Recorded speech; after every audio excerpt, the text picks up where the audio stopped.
Hear ye, man. Welcome to the show. If you would not mind, go ahead and find yourself a spot, get comfortable, grab a snack, do all that good stuff that we need to do, and we're about to get started. It's not important who I am. What's important is that you are pulling up to the Iron Lords podcast right now as we speak, and I guess I'm here to keep you entertained until it's time to get this show started. So look. Y'all done messed up and turned me to an animal, and haters be swearing they real, but come to find out that they really mechanical. And yeah, I be eating these rappers, but that's all a part of me being a cannibal. And they say I'm better than money because you can bank on me being accountable. I know a million rappers that don't want to be on a song with me, that's understandable. I kill a beat and they want to compare me to Freddie and Jason. I'd rather be Hannibal. They be like, why use a video game? Just be original, y'all too dramatical. I know it's random, but I am addicted to flipping the sample and making it flammable. This is that This is that yoga, fire, flame. They think it's arson up in the apartment, they call it department and I get the blame. Still I be running, collecting them rings. You just a target when I'm in the range. I was the hardest to start regardless back when you was messaging people on AIM. Check my vocals, all on Twitter but I'm anti-social. Love my city but I'm still bi-coastal. I got let's switch that up. What is you doing? What I want to do? Don't stop. Nah, that was dope. I'm just Keep that going. Keep that going. Nah, go ahead. Look, I guess you could say that I'm very spoiled. For them to be your dog, they ain't very loyal. But I ain't gonna hold you, I ain't here to boil you. You ain't gotta say it, I'm embarrassed for you. Always been a nerd, never been a loser. Making Voltron with a gang of cougars. And I'm going places, better tell a Uber. Cause it's pretty hard to sleep on Freddy Krueger. Let's do that again. Hear ye, man. Welcome to the show. If you would not mind, go ahead and find yourself a spot, get comfortable, grab a snack, do all that good stuff that we need to do, and we're about to get started. It's not important who I am. What's important is that you are pulling up to the Iron Lords podcast right now as we speak, and I guess I'm here to keep you entertained until it's time to get this show started. So look. Y'all done messed up and turned me to an animal, and haters be swearing they real, but come to find out that they really mechanical. And yeah, I be eating these rappers, but that's all a part of me being a cannibal. And they say I'm better than money because you can bank on me being accountable. I know a million rappers that don't want to be on a song with me, that's understandable. I kill a beat and they want to compare me to Freddie and Jason. I'd rather be Hannibal. They be like, why use a video game? Just be original, y'all too dramatical. I know it's random, but I am addicted to flipping the sample and making it flammable. This is that This is that yoga, fire, flame. They think it's arson up in the apartment, they call it department and I get the blame. Still I be running, collecting them rings. You just a target when I'm in the range. I was the hardest to start regardless back when you was messaging people on AIM. Check my vocals, all on Twitter but I'm anti-social. Love my city but I'm still bi-coastal. I got let's switch that up. What is you doing? What I want to do? Don't stop. Nah, that was dope. I'm just Keep that going. Keep that going. Nah, go ahead. Look, I guess you could say that I'm very spoiled. For them to be your dogs, they ain't very loyal. But I ain't gonna hold you, I ain't here to boil you. You ain't gotta say it, I'm embarrassed for you. Always been a nerd, never been a loser. Making Voltron with a gang of cougars. And I'm going places, better tell a Uber. Cause it's pretty hard to sleep on Freddy Krueger. Let's do that again. Hear ye, man. Welcome to the show. If you would not mind, go ahead and find yourself a spot, get comfortable, grab a snack, do all that good stuff that we need to do, and we're about to get started. It's not important who I am. What's important is that you are pulling up to the Iron Lords podcast right now as we speak, and I guess I'm here to keep you entertained until it's time to get this show started. So look. Y'all done messed up and turned me to an animal, and haters be swearing they real, but come to find out that they really mechanical. And yeah, I be eating these rappers, but that's all a part of me being a cannibal. And they say I'm better than money because you can bank on me being accountable. I know a million rappers that don't want to be on a song with me, that's understandable. I kill a beat and they want to compare me to Freddie and Jason. I'd rather be Hannibal. They be like, why use a video game? Just be original, y'all too dramatical. I know it's random, but I am addicted to flipping the sample and making it flammable. This is that This is that yoga, fire, flame. They think it's arson up in the apartment, they call it department and I get the blame. Still I be running, collecting them rings. You just a target when I'm in the range. I was the hardest to start regardless back when you was messaging people on AIM. Check my vocals, all on Twitter but I'm anti-social. Love my city but I'm still bi-coastal. I got let's switch that up. What is you doing? What I want to do? Don't stop. Nah, that was dope. I'm just Keep that going. Keep that going. Nah, go ahead. Look, I guess you could say that I'm very spoiled. For them to be your dogs, they ain't very loyal. But I ain't gonna hold you, I ain't here to boil you. You ain't gotta say it, I'm embarrassed for you. Always been a nerd, never been a loser. Making Voltron with a gang of cougars. And I'm going places, better tell a Uber. Cause it's pretty hard to sleep on Freddy Krueger. Let's do that again. Hear ye, man. Welcome to the show. If you would not mind, go ahead and find yourself a spot, get comfortable, grab a snack, do all that good stuff that we need to do, and we're about to get started. It's not important who I am. What's important is that you are pulling up to the Iron Lords podcast right now as we speak, and I guess I'm here to keep you entertained until it's time to get this show started. So look. Y'all done messed up and turned me to an animal. And haters be swearing they real, but come to find out that they really mechanical. And yeah, I be eating these rappers, but that's all a part of me being a cannibal. And they say I'm better than money because you can bank on me being accountable. I know a million rappers that don't wanna be on a song with me, that's understandable. I kill a beat and they wanna compare me to Freddie and Jason. I'd rather be Hannibal. They be like, why use a video game? Just be original, y'all too dramatical. I know it's random, but I am addicted to flipping the sample and making it flammable. This is that yoga, fire, flame. They think it's arson up in the apartment, they call it department and I get the blame. Still I be running, collecting them rains. You just a target when I'm in the range. I was the hardest to start regardless back when you was messaging people on AIM.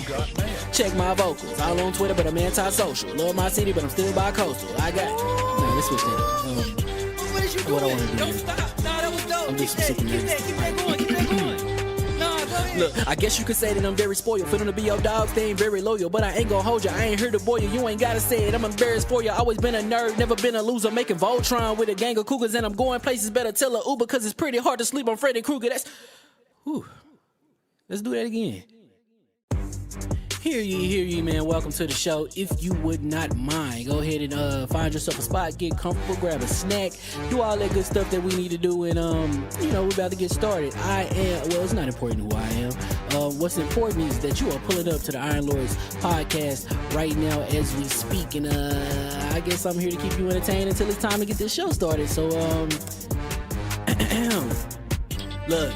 Y'all done messed up and turned me to an animal. And haters be swearing they real, but come to find out that they really mechanical.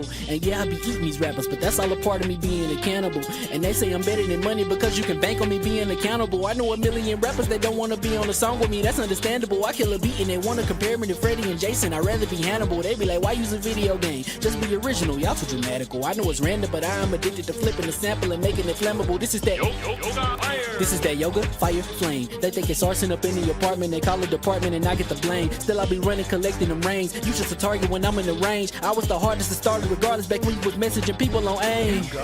Check my vocals, all on Twitter but I'm anti-social. Love my city but I'm still bi-coastal. I got, nah, let's switch that. What is you What I doing? wanna do? Don't stop. Nah, that was dope. I'm just Keep super that going. Keep that going. Nah, go ahead. Look, I guess you could say that I'm very spoiled. For them to be your dogs, they ain't very loyal. But I ain't gon' hold you, I ain't here to boil you. You ain't gotta say it, I'm embarrassed for you. Always been a nerd, never been a loser. Making Voltron with a gang of cougars. And I'm going places, better tell a Uber. Cause it's pretty hard to sleep on Freddy Krueger. That's, whew. Let's do that again. Hear ye, man. Welcome to the show. If you would not mind, go ahead and find yourself a spot, get comfortable, grab a snack, do all that good stuff that we need to do, and we're about to get started. It's not important who I am. What's important is that you are pulling up to the Iron Lords podcast right now as we speak, and I guess I'm here to keep you entertained until it's time to get this show started. So look. Y'all done messed up and turned me to an animal. And haters be swearing they real, but come to find out that they really mechanical. And yeah, I be eating these rappers, but that's all a part of me being a cannibal. And they say I'm better than money because you can bank on me being accountable. I know a million rappers that don't wanna be on a song with me, that's understandable. I kill a beat and they wanna compare me to Freddie and Jason. I'd rather be Hannibal. They be like, why use a video game? Just be original, y'all too dramatical. I know it's random, but I am addicted to flipping the sample and making it flammable. This is that yoga, fire, flame. They think it's arson up in the apartment, they call it department and I get the blame. Still I be running, collecting them rains. You just a target when I'm in the range. I was the hardest to start regardless back when you was messaging people on AIM. Check my vocals, all on Twitter but I'm anti-social. Love my city but I'm still bi-coastal. I got, nah, let's switch that. What is you What I doing? wanna do? Don't stop. Nah, that was dope. I'm just Keep super that going. Keep that going. Nah, go ahead. Look, I guess you could say that I'm very spoiled. For them to be your dogs, they ain't very loyal. But I ain't gon' hold you, I ain't here to boil you. You ain't gotta say it, I'm embarrassed for you. Always been a nerd, never been a loser. Making Voltron with a gang of cougars. And I'm going places, better tell a Uber. Cause it's pretty hard to sleep on Freddy Krueger. That's, whew. Let's do that again. Hear ye, man. Welcome to the show. If you would not mind, go ahead and find yourself a spot, get comfortable, grab a snack, do all that good stuff that we need to do, and we're about to get started. It's not important who I am. What's important is that you are pulling up to the Iron Lords podcast right now as we speak, and I guess I'm here to keep you entertained until it's time to get this show started. So look. Y'all done messed up and turned me to an animal. And haters be swearing they real, but come to find out that they really mechanical. And yeah, I be eating these rappers, but that's all a part of me being a cannibal. And they say I'm better than money because you can bank on me being accountable. I know a million rappers that don't wanna be on a song with me, that's understandable. I kill a beat and they wanna compare me to Freddie and Jason. I'd rather be Hannibal. They be like, why use a video game? Just be original, y'all too dramatical. I know it's random, but I am addicted to flipping the sample and making it flammable. This is that yoga, fire, flame. They think it's arson up in the apartment, they call it department and I get the blame. Still I be running, collecting them rains. You just a target when I'm in the range. I was the hardest to start regardless back when you was messaging people on AIM. Check my vocals, all on Twitter but I'm anti-social. Love my city but I'm still bi-coastal. I got let's switch that. What is you doing? What I wanna do? Don't stop. Nah, that was dope. I'm just Keep that going. Keep that going. Nah, go ahead. Look, I guess you could say that I'm very spoiled. Feeling to be your dog, staying very loyal. But I ain't gonna hold you, I ain't here to boil you. You ain't gotta say it, I'm embarrassed for you. Always been a nerd, never been a loser. Making Voltron with a gang of cougars. And I'm going places, better tell a Uber. Cause it's pretty hard to sleep on Freddy Krueger. Let's do that again. Hear ye, man. Welcome to the show. If you would not mind, go ahead and find yourself a spot, get comfortable, grab a snack, do all that good stuff that we need to do, and we're about to get started. It's not important who I am. What's important is that you are pulling up to the Iron Lords podcast right now as we speak, and I guess I'm here to keep you entertained until it's time to get this show started. So look. Y'all done messed up and turned me to an animal. And haters be swearing they real, but come to find out that they really mechanical. And yeah, I be eating these rappers, but that's all a part of me being a cannibal. And they say I'm better than money because you can bank on me being accountable. I know a million rappers that don't wanna be on a song with me, that's understandable. I kill a beat and they wanna compare me to Freddie and Jason. I'd rather be Hannibal. They be like, why use a video game? Just be original, y'all too dramatical. I know it's random, but I am addicted to flipping the sample and making it flammable. This is that yoga, fire, flame. They think it's arson up in the apartment, they call it department and I get the blame. Still I be running, collecting them rains. You just a target when I'm in the range. I was the hardest to start regardless back when you was messaging people on AIM. Check my vocals, all on Twitter but I'm anti-social. Love my city but I'm still bi-coastal. I got let's switch that. What is you doing? What I wanna do? Don't stop. Nah, that was dope. I'm just Keep that going. Keep that going. Nah, go ahead. Look, I guess you could say that I'm very spoiled. Feeling to be your dog, staying very loyal. But I ain't gonna hold you, I ain't here to boil you. You ain't gotta say it, I'm embarrassed for you. Always been a nerd, never been a loser. Making Voltron with a gang of cougars. And I'm going places, better tell a Uber. Cause it's pretty hard to sleep on Freddy Krueger. Let's do that again. Hear ye, man. Welcome to the show. If you would not mind, go ahead and find yourself a spot, get comfortable, grab a snack, do all that good stuff that we need to do, and we're about to get started. It's not important who I am. What's important is that you are pulling up to the Iron Lords podcast right now as we speak, and I guess I'm here to keep you entertained until it's time to get this show started. So look. Y'all done messed up and turned me to an animal. And haters be swearing they real, but come to find out that they really mechanical. And yeah, I be eating these rappers, but that's all a part of me being a cannibal. And they say I'm better than money because you can bank on me being accountable. I know a million rappers that don't wanna be on a song with me, that's understandable. I kill a beat and they wanna compare me to Freddie and Jason. I'd rather be Hannibal. They be like, why use a video game? Just be original, y'all too dramatical. I know it's random, but I am addicted to flipping the sample and making it flammable. This is that yoga, fire, flame. They think it's arson up in the apartment, they call it department and I get the blame. Still I be running, collecting them rains. You just a target when I'm in the range. I was the hardest to start regardless back when you was messaging people on AIM. Check my vocals, all on Twitter but I'm anti-social. Love my city but I'm still bi-coastal. I got let's switch that. What is you doing? What I wanna do? Don't stop. Nah, that was dope. I'm just Keep that going. Nah, go ahead. Look, I guess you could say that I'm very spoiled. Feeling to be your dog, staying very loyal. But I ain't gonna hold you, I ain't here to boil you. You ain't gotta say it, I'm embarrassed for you. Always been a nerd, never been a loser. Making Voltron with a gang of cougars. And I'm going places, better tell a Uber. Cause it's pretty hard to sleep on Freddy Krueger. Let's do that again. Hear ye, man. Welcome to the show. If you would not mind, go ahead and find yourself a spot, get comfortable, grab a snack, do all that good stuff that we need to do, and we're about to get started.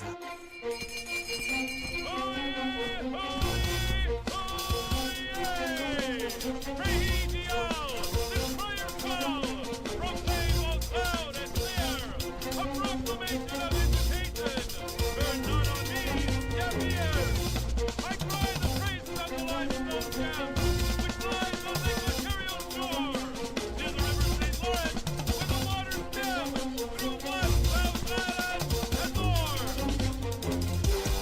I'ma just chill and watch them and eat snacks in the attic. I wanted to chill with the pack and be like a young whoop, but then they would mistake me for addict. If I can imagine it's cool to give you some advice, then invite your girl to your squadron. Cause if you don't give her that option, you gonna be single player like Sovereign. You gonna get tossed in the bushes by King David. Royalty and not a pretender.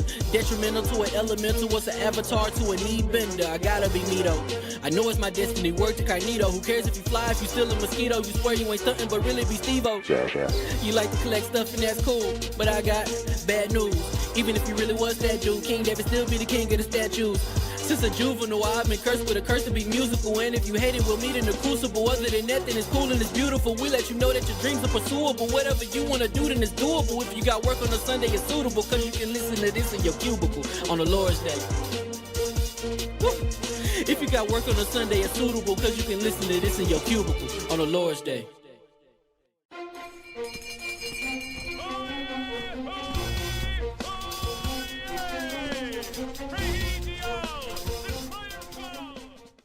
Over it, the mics are hot and everything. And you want to do what you gonna do. I mean, it is what it is.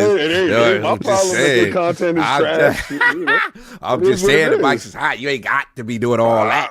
All I'm saying is I don't watch people content because the content is trash. Like I don't tune in to check people's heartbeats on their avatars and a lot of spice today. It's a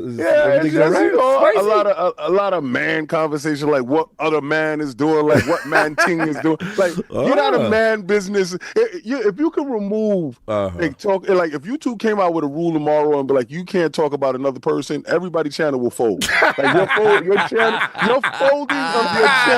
Put in an algorithm stipulation. They just glorifying gossipers. Like, they be masquerading as journalists or we got some high value integrity. Well, so and so said, and you are glorifying music, bro. Get out of here, King. Tell me more. Chill. Tell me more, King.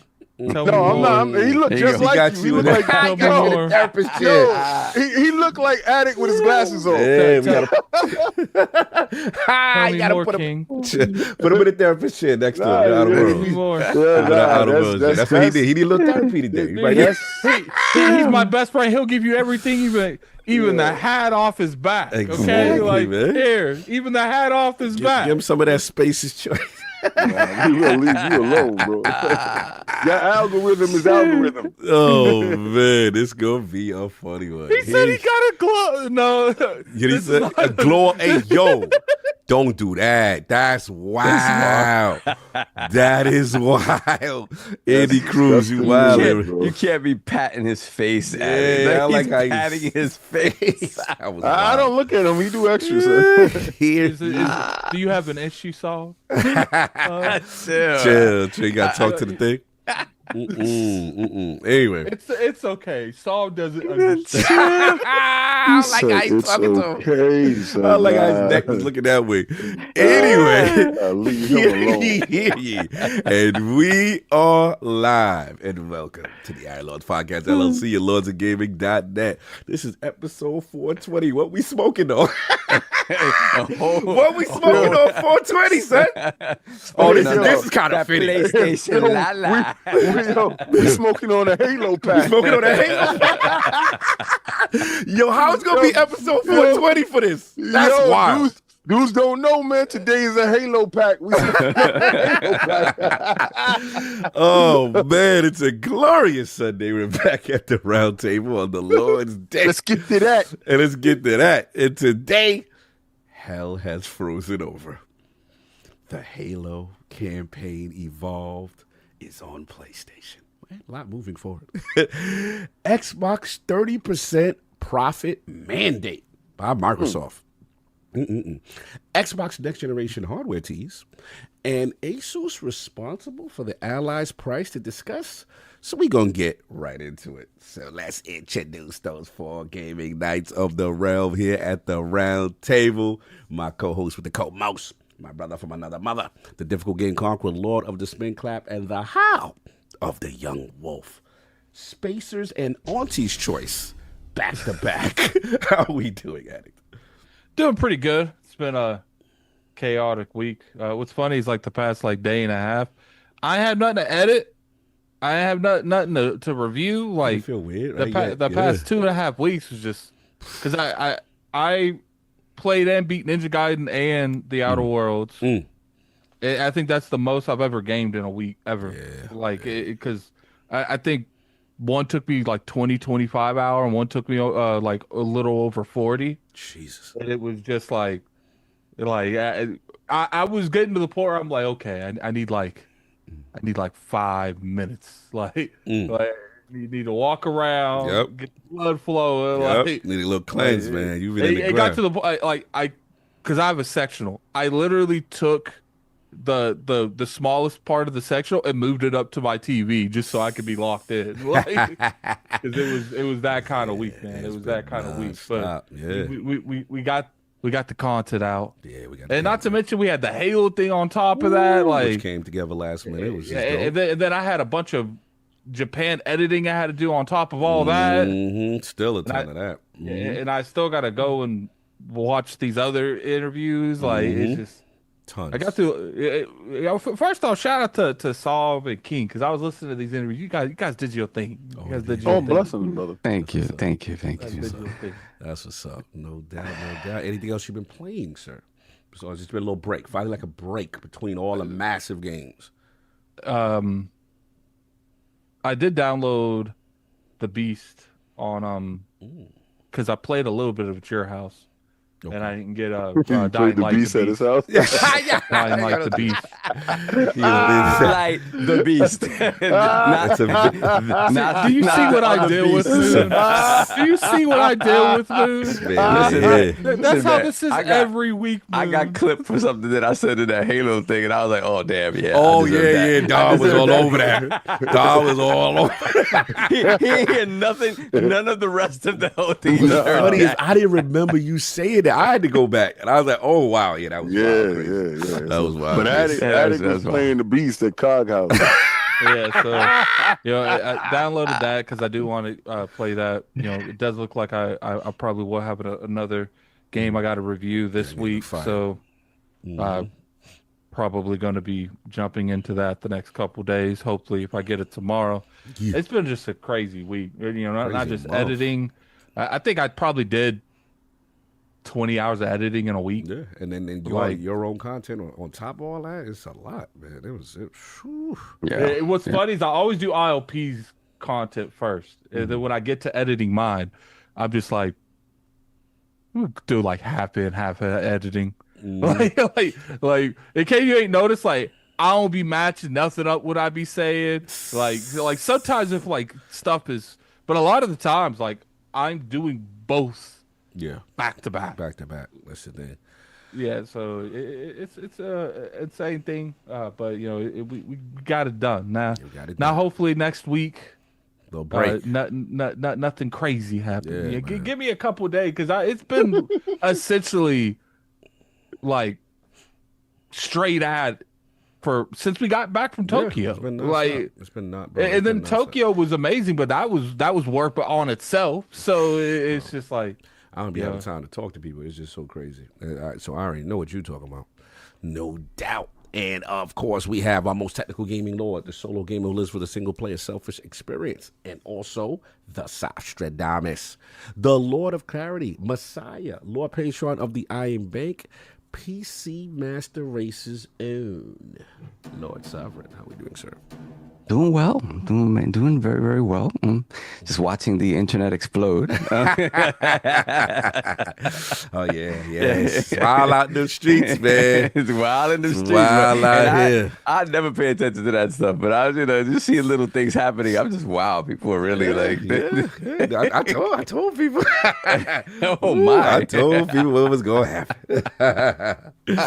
What else we got? So yesterday I got to hang out a little bit with Marlon and Edgar. It was a belated dinner for Marlon's birthday. So happy birthday, boy! Yeah, Marlon is my fellow Transformer brother, my Cybertronian brother. Yes. He's he's always on that, trying to find the latest, well, not the latest and greatest. He's trying to complete his collection with any number of like different variations of stuff that he already has. But that's a crazy rabbit hole, because the variations are like they could be so minor and it could be so difficult to find, especially how many years on from when Gen 1 was a thing. So yeah, that's his specialty. He loves that stuff. That's what's up. Yeah, so we went to a BBQ place out in Brooklyn. So it was a different. BK. Yeah. So it was cool, and we got accosted by this not well woman as we were leaving in the evening. So two of the guys had broken off already and left, and Marlon was waiting with me so I could take my Uber. Yeah. This girl we walked by her. We went to the store for a second. I grabbed the water. She said, Lord Sabrin? She said, Sabrin? No, I wish she's having a crazy fan. Oh, yeah, baby. And she's You like, made my day. and so we're just standing there talking actually about Transformers. And she just walks up to us. She's like, you got $5 for me, you black mother effers. Hey, and I'm like, yo. And I'm just like, we got the gangster panhandling?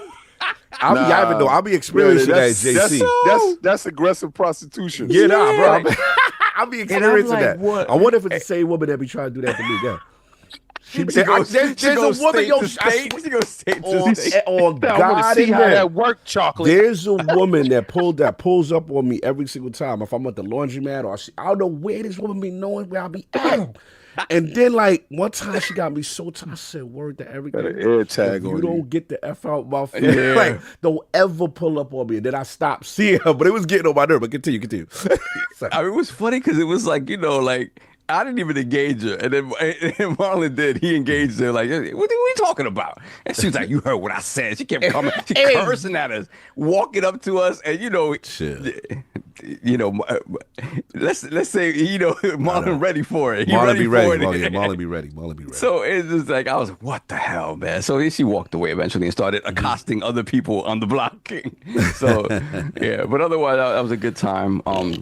Yeah, this week has been a little bit crazy because I had to, really like run amok at work to be able to be on some of this content that we did. So, a lot of content. Yeah. I tried to figure it out, man, because it's like I can't be having these opportunities with you guys and not be able to be on the content. So even if I have to stay up super late and whatever, figure it out. I'll try to figure it out as much as possible because again, you guys have been working hard to get us these opportunities and, I have to be there and accountable. So and appreciative because again, to be able to play games early and be able to talk about them is always a blessing. So So in terms of playing stuff like this week, just downloading like new stuff on the ROG and stuff, trying to see, how things work and whatnot, kind of getting my bearings with all the new little funky buttons and stuff on the ROG and getting used to like the Xbox interface and stuff like that has been cool.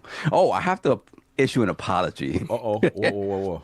So at the end of our Halo video, I ripped into the Master Chief Collection. I was going to mention. Okay, I'm glad I did some testing my own because I was gonna quote you or something.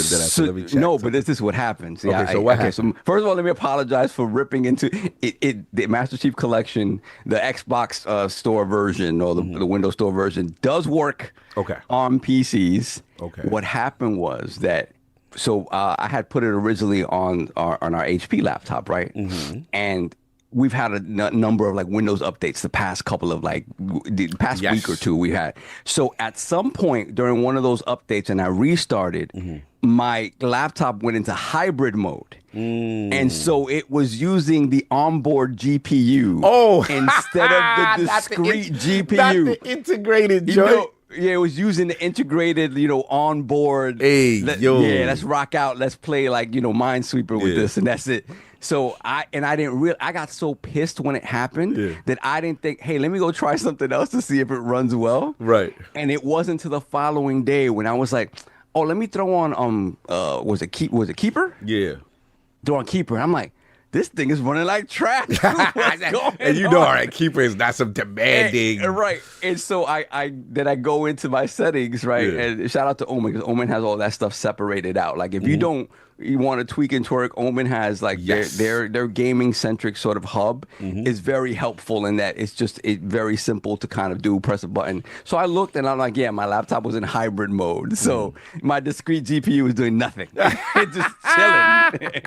So yes, my apologies. Yeah, because I was gonna jump in because I was gonna, when I was looking at like come on my bars for obviously the Halo topic, and then I was like I was gonna quote you, so I was like but so I was like, just for yourself, just see, you know what I'm saying, and I threw it on the Ally.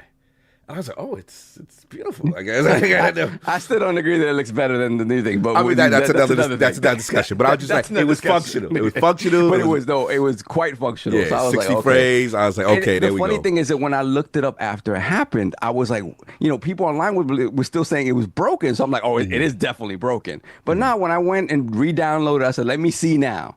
Right. And it runs very well. I didn't have an issue with it. Like if maybe if you have like a lower spec thing, maybe it hitches a little bit, but otherwise everything ran pretty great. So I was very happy to be able to play my Halo. Okay, we got through that. I was worried for them. I was like, man, listen, because it was like I said, it was a slideshow, and of course it was a slideshow because it was whatever some onboard whatever. Bro, so it's fun. But here's the thing: in your defense, when I went to boot mine's up, remember I've never booted up Master Chief Collection on a ROG Ally, and this is the thing with games on the ROG Ally for the first time.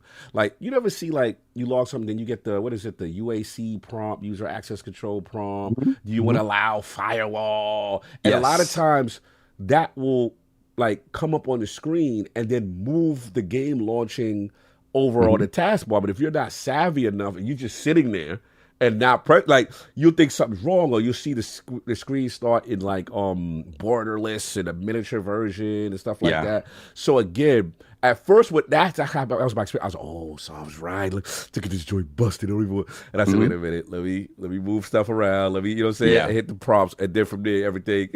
It happened with me where I tried to launch it from the ROG, and it opened it in another window, and I could hear it launching fine, but I couldn't see it, right? So you'd have to go and you have to just go like to the like desktop mode, quote unquote, and just open the window, and then you're good to go. And then you don't have to do the restart where it's you restart and then you kind of save resources. You didn't have to go through that whole step, so that was good.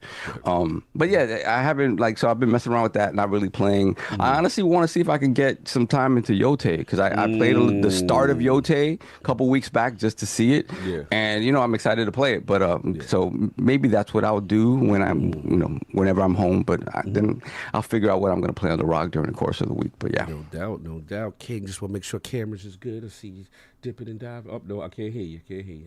Just want to make sure your thing's muted. He's muted. Yeah. Oh yeah, I'll be doing that too. The tap, everything good. All right, no doubt. And of course, we have the Incredible Hulk of this, aka the XS Gamer. Ooh. The prophet of Xbox. Swami. King of the statues, who demands nothing less than that premium experience, and is the ascended one, especially today, of the Xbox. Beloved. How we doing? I'm doing better than most, man. Dudes out here, boy, the crash out is eminent. Wait, son. people crashing out? What's going on? Oh, what happened? Nothing happened. Yo, what happened? What happened? Yo, why are people crashing out? The gamer on gamer crime is at an all-time high. Bro, I see it. My brothers going out. They got out in the street, bro. Like, yo, dudes, they shoot the 5. It's crazy because I don't consume people content. Dudes be thinking, yo, did you hear so-and-so? If you ever in my DMs talking about, did I hear what so-and-so said? I'm like, why did you hear what so-and-so said? Like, why are you out here actively looking for gossip? And then you come into my door. Don't come to my door with gossip, B. That's easy way for me to close the door and mute your conversation. Now, I just want you to know, I will mute you. If it's not gaming related, like gaming, actual news, like, yo, this company is doing this, or this company is making this game, or the price of this game went up, or whatever the hell. If it's not gaming related, don't DM me about another person. Damn sure don't DM me about another man. So I'm like, mute you. So if I don't respond to you, know that you've been muted. I got to mute. Oh man, yeah, too much man on man, gaming on gaming crime. All right, so wild out here. But it's dudes is acting like they said Jesus is coming. You know that guy that been on a sidewalk for years? Jesus is coming. And you like, Jesus is coming. He been telling you for more than a year Jesus is coming. Then when Jesus show up, you lose your mind. like, oh, Jesus is here. Jesus is here. I mean, I've been telling you. Some people felt betrayed by Jesus. The fact that he was never supposed to show up. I mean, but Lazarus already woke up. You already saw Paul and them across the street. True that. I mean, we get it. We saw signs. There was signs. There was signs Jesus was showing. Dudes ignore the signs. You ain't want to take your bread. I'm like, whatever. But seeing the crash out is kind of crazy on Twitter. So I've been honestly muted with it. Because, you know, people say stupid things. Like, I read every comment, B. I go down every comment. I answer maybe. If I don't actually leave you a reply on the comments that you leave on my video, I put a thumbs up and a like. Yeah. And I keep it moving. And then it's like, dudes say stupid things. Oh, I see you ain't going to talk about that video. So I just copied the video I did. Yeah, your camera went out for a few seconds. Yeah, see, he cried. He don't.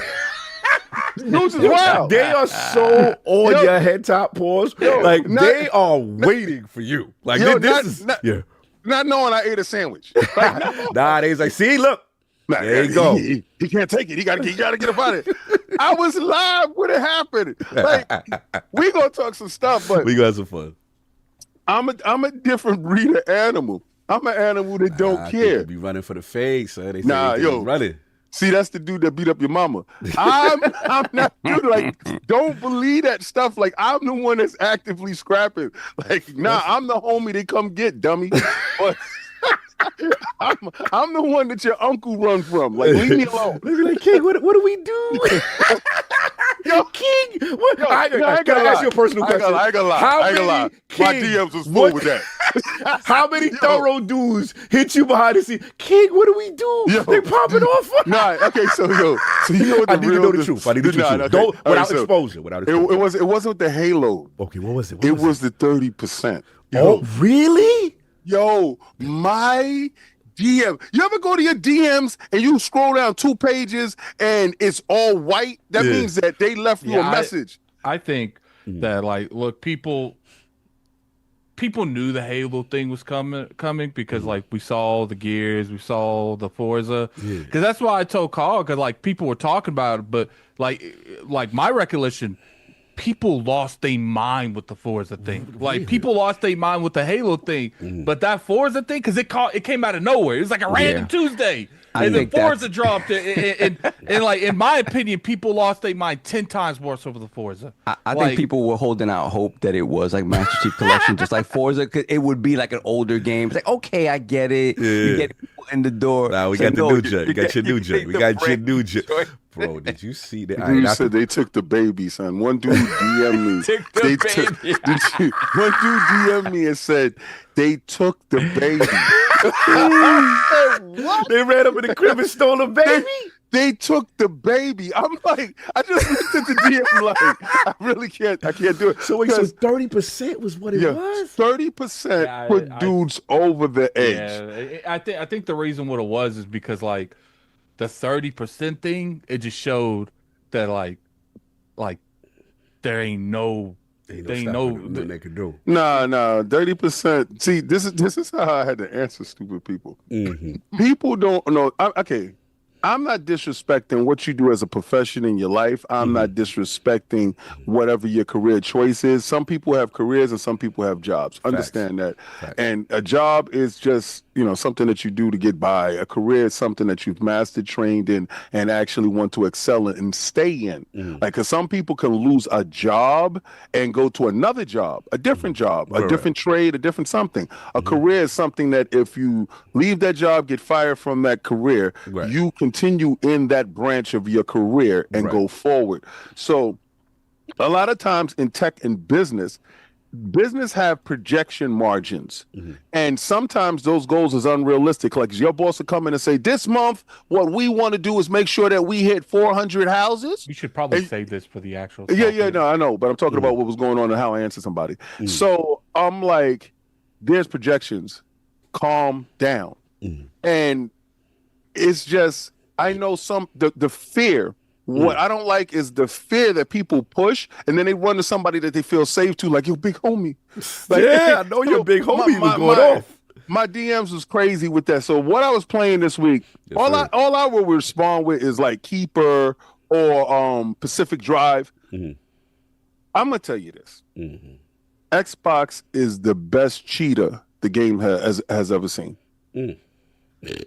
As somebody that has dabbled in doing unscrupulous things outside of the relationship things, what you do if you are a cheater with a conscience, you come home with some cookies, you come home with their favorite, you messed cookies. up. Our cookies gonna fix it. It won't fix it. It won't fix it, but what it will do is show that I was wrong. Like type of thing. Like, so because you got some dudes that is indifferent with whatever they do. It's funny. I don't participate in the cheating market, so I don't know any of this stuff. Well, if you're ever sitting inside your house and somebody walks in and give you random beverage or something that you really like, understand now people have me questioning everything. Somewhere. Understand, it's something that maybe you might not know. But what I realized, I'll be checking phone records. I don't do that. Don't go down that rabbit hole. Just look at it and be like, like it will all be revealed. But I like how Xbox do their cheating. Mm-hmm. They give you bad news that day, but also they drop a game beside Game Pass. They be like, shush. So listen, like, go ahead, cheat on, go keep going. But I was playing Keeper this week. I thought Keeper was dope. Like the other Lord just stated, like this has been like the craziest time ever. That with the level of access and things that we've getting, and don't think just because it's Japan. I just want to let y'all guys know this. It's we've been gaining access throughout. I mean, it was a pop at one time, I think like a year or two ago, that access started happening and we just started getting better and refining how we deliver the news to you guys. Attic with the group review format. See a lot of people, see a lot of people biting the style. See a lot of people. Well, I mean, to be fair, people do nothing but buy my style. Half of everyone's ways they run their podcast is just a repackaged of Addict's methods. But people let them know stealing my thumbnail styles. People stealing all kinds of stuff. We won't go into it, but someone stole my exact what was that thing, King, that we used to do? Remember my R&R? Yeah. Wait, they stole the bars from R&R. You saw the reference track? Literally stole the R&R thumbnail style from the entire thumbnail. It wasn't like didn't even it was more than a bar for bar. They literally took a picture of it. Bro. They cloned it. Talk your talk, man. Talk your talk. I don't know. I don't watch people content to know though.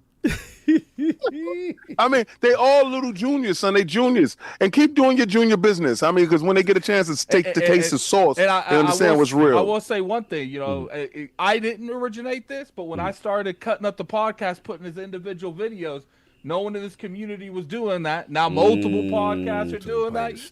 You guys hate me, so this is what we gotta do. This is what we gotta do. This is what we gotta do. Lead the way, Moses. Lead Here's the way. The thing, because right now, like, there's a lot of style. You know what I'm saying? We having fun out here. Y'all gotta hit these likes. So that's my only thing. Like, y'all could bite, but I take it as inspiration. You know what I'm saying? Like, that's how it's each one teach one is flattering is inspiration. But my question is, what's up with the likes though? We gotta get back to that. Let's get to that. Like right now it's 69. I'm feeling the way. We having fun. It's over like 400 people. Like, can we hit the like though? Can we get to 100 before we talk? We gotta get 200 likes and King will do a handstand. Okay. Let's clear this up today. Why don't you start agreeing to do shit that you want to do? Language. King will do a handstand. He'll even do the face. Yo, all right. So what Addict do is clean up his desk. Clean up his desk. What we'll do is we'll get 100. We'll do this handstand. 89. We get 100 likes, and Addict can clean up his area. 100 likes, and he'll clean up his area. For him to do chores is what the goal is. He's sitting here like I gotta be 100 likes. I'll make it worse. 93. All right. I'm feeling better about myself. 88. We having a good time. Actually, let's get to the 100. 6 more. Let's get 6 more. Then. Anyway, back to what I was saying. 200 likes. Moon gets it. Notice how when I was talking, y'all was talking. I had my joint muted, right? I know. We be. I know. Y'all Right, be- you man, do you nothing talked but about you it in do the nothing but background. talk over people every week. Now you mad. Yeah, but you talking over people now. when you choose to change. When you choose to change, we ain't gonna forget your history. I'm just saying, clean your desk. Anyway, so when I was Okay, playing, point. I was playing Keeper, and then I was playing we had a Ninja Gaiden. Yes. And I had the opportunity to play the Outer Worlds too. and I was Alex, just stop like, putting beefs in the chat. Stop putting beef in the chat, Alex. I see what you do. Y'all the That's podcast. wild crazy, You put son. bad beef in the chat. We said we here for you, beefy. We're not doing that. I know we retired beefy. I know Yo. we retired him. Now y'all trying to bring him back up. I love put how a- like King's like clean your desk. It's literally a giant moon thing on here. There's nothing Nah, else. he mad on at this you. desk. He mad at you for the Halo. I gotta put it out there. He mad at you when you was cold and you had to rap. He ain't like that. He ain't like that. Toga on. He ain't like because it felt like you was naked. If we see, we knew you was Okay, cold, when- but he felt you was naked. When you pay my bills, King, you can determine what I wear in my house. Your presentation. We gonna work on your presentation. No, we ain't working on nothing. I was cold and I put a blanket on. Yeah, but we didn't know if you had anything underneath. The just fans looked like didn't you know. was commando under there, bro. Yeah, Like, You guys cared too much, man. I was cold. You gonna sit here and try to judge me because I had a blanket on. Every dude listening, it's their first time experiencing it. They didn't know what type of time you was on. You know what they're gonna see? They're gonna see a grown man cold. He put a blanket on. That's what they're gonna see. Only people seeing crazy stuff is people with crazy minds, like you guys. I didn't say anything about anything their reasons was. I just said it Okay, looked nasty and disgusting, and I said you put should your have just stuff out covered it there. up. It's okay. My thing was I didn't say anything about you being naked under there. I just said it looked disgusting and nasty. That's all. But I mean, implying that you might be naked. I wasn't implying anything. I just said put your camera up. Nobody needs Put to your see camera it. up.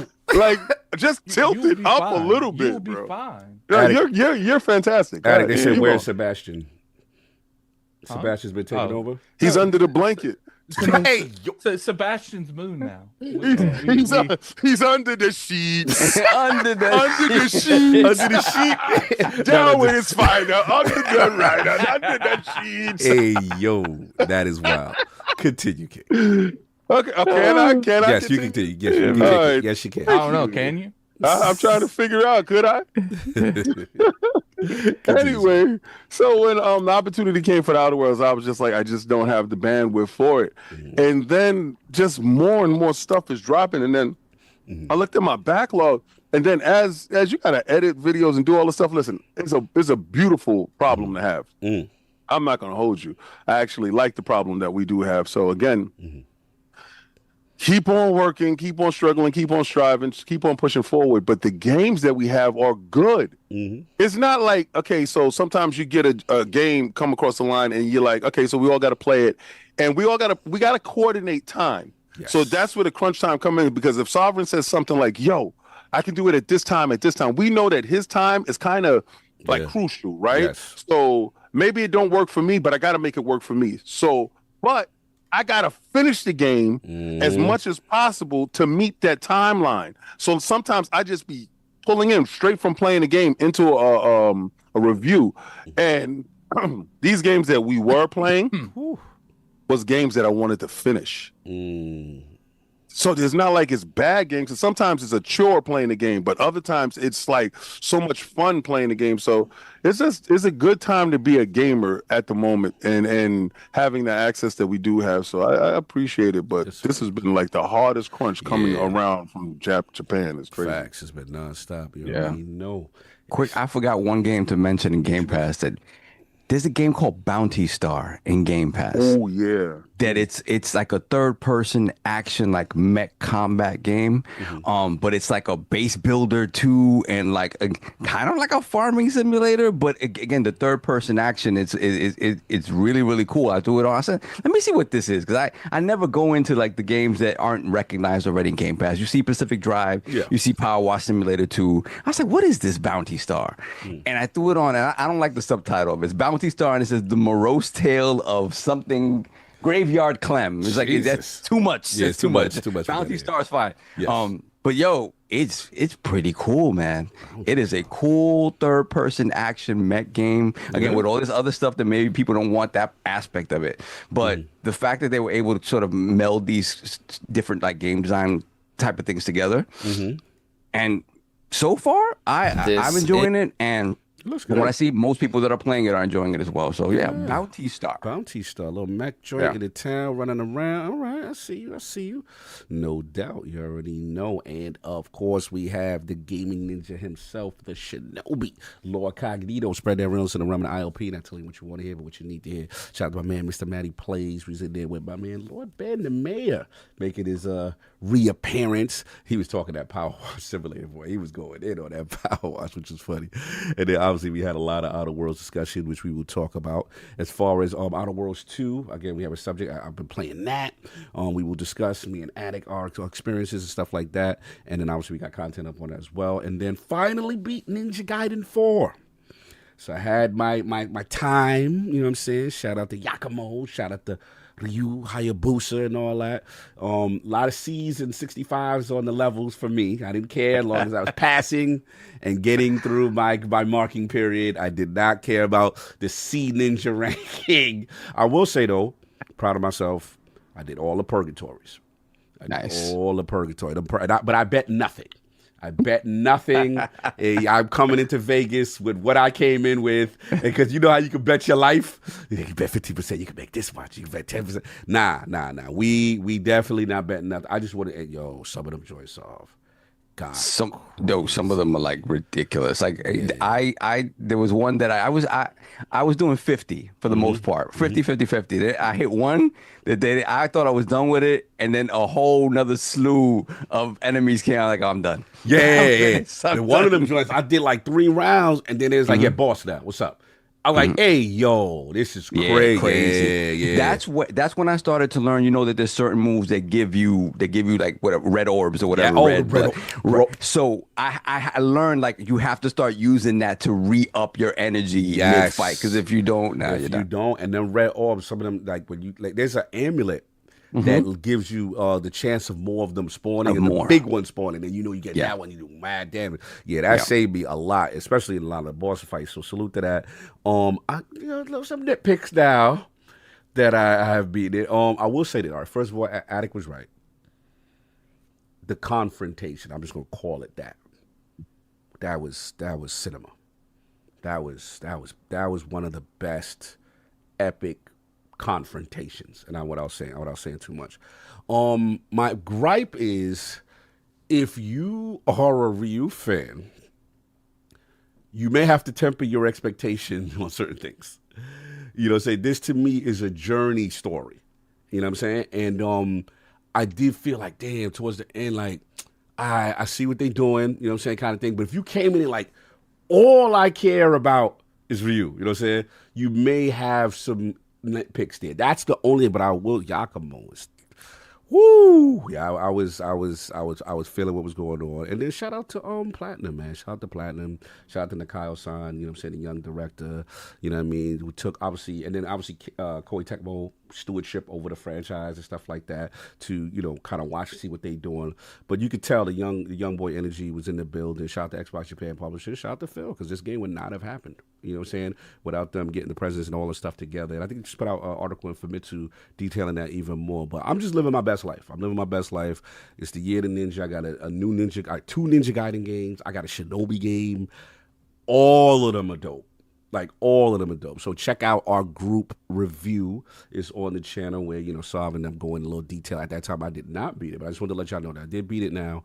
And, yeah, man, it was that. So some nitpicks, but overall experience, yes, I will say that. But I will say, shout out, rest in peace, Itagaki-san, the legend, for sure. That man deserves credit. He set the foundation for where they at now, you know what I'm saying, and then stuff like that. But I will say this, all. Shinobi Art of Vengeance is still the #1 ninja game. Oh, it is. It is 100%. It's not close. Like, I don't, no disrespect to anybody else. But until y'all play, y'all got to see Art of Vengeance. Y'all not seeing. Where my man? Oh, by the way, you see my man? You see my man soft in the back? You see my man? Hold on. Let me see my man. I got to put y'all on game. 1 second. Put y'all on game. Y'all going to like this. I picked him up. Shout out to my. You see my man's in the corner? Yeah, I see him. I see his little behind. You see him? Yes, son. Nah, Yeah. So he been had him in the box. I was waiting for him to take him out. The Shinobi thing is definitely top 3 of my games that came out this year. Yeah, I mean, definitely. Like, as far as even a game of the year contender, like, it's up there. I'm just being like ninja games because obviously we got to knock this year. You know what I'm saying? Yeah, we but did. yeah, ninja games. Yeah, and Ragebound amazing. Ninja Gaiden 4 amazing. But yeah, Art of Vengeance is oh, somebody said he better. Nah, J King, I got to come for you, man. Nah, son. You know what I'm saying? But he better than, is he saying that he's better than Hayabusa? yeah, they try to say that they try to say that well, he deleted his comment now, so I can't go in on him now. He deleted his comment, so he pulled it back. All right, cool. But, I mean, he's purposely faster and like that's his MO, like Ryu's heavier, like more powerful, but I don't know. Like they gave Ryu a lot of spoken dialogue in this one. Like they really did, as opposed to like, this guy was like, right, Musashi. Very Musashi-like. Yeah, we know who stole before they come to them tools. All of a sudden, y'all got surfboards. Yes. All of a sudden, y'all got claws and grappling hooks. All of a sudden, Ninja Gaiden. I'm just saying. You know what I'm saying? Well, I mean, they kind of had that stuff before. It's just they expounded on it a little bit now. Now the grappling hook, that's different. Bro, come on. Yeah. That's ball for ball. You stole the whole. I got a call. I had to hit Ben for K up there. What they doing? Yeah, but they heard like your ball. Just do different things, and this has just been the year of the ninja. To be real with you, you got the Premier 3D Ninja game and the Premier 2D game, and no disrespect. And shout out to Ragebound is a good game. I don't want to be disrespectful. Ragebound is a great game. It's a great game. I don't want to be it's just that where I'm at with it, it's not messing with Art of Vengeance, but it's good. Art of Vengeance is just. Is your stream doing that? Because my stream is doing wildness. I see you dropping now. Nah, Excellent Collection. We good. I don't have like some attachment to any of the characters. I love it. Art of Vengeance is the better game. Speak your truth.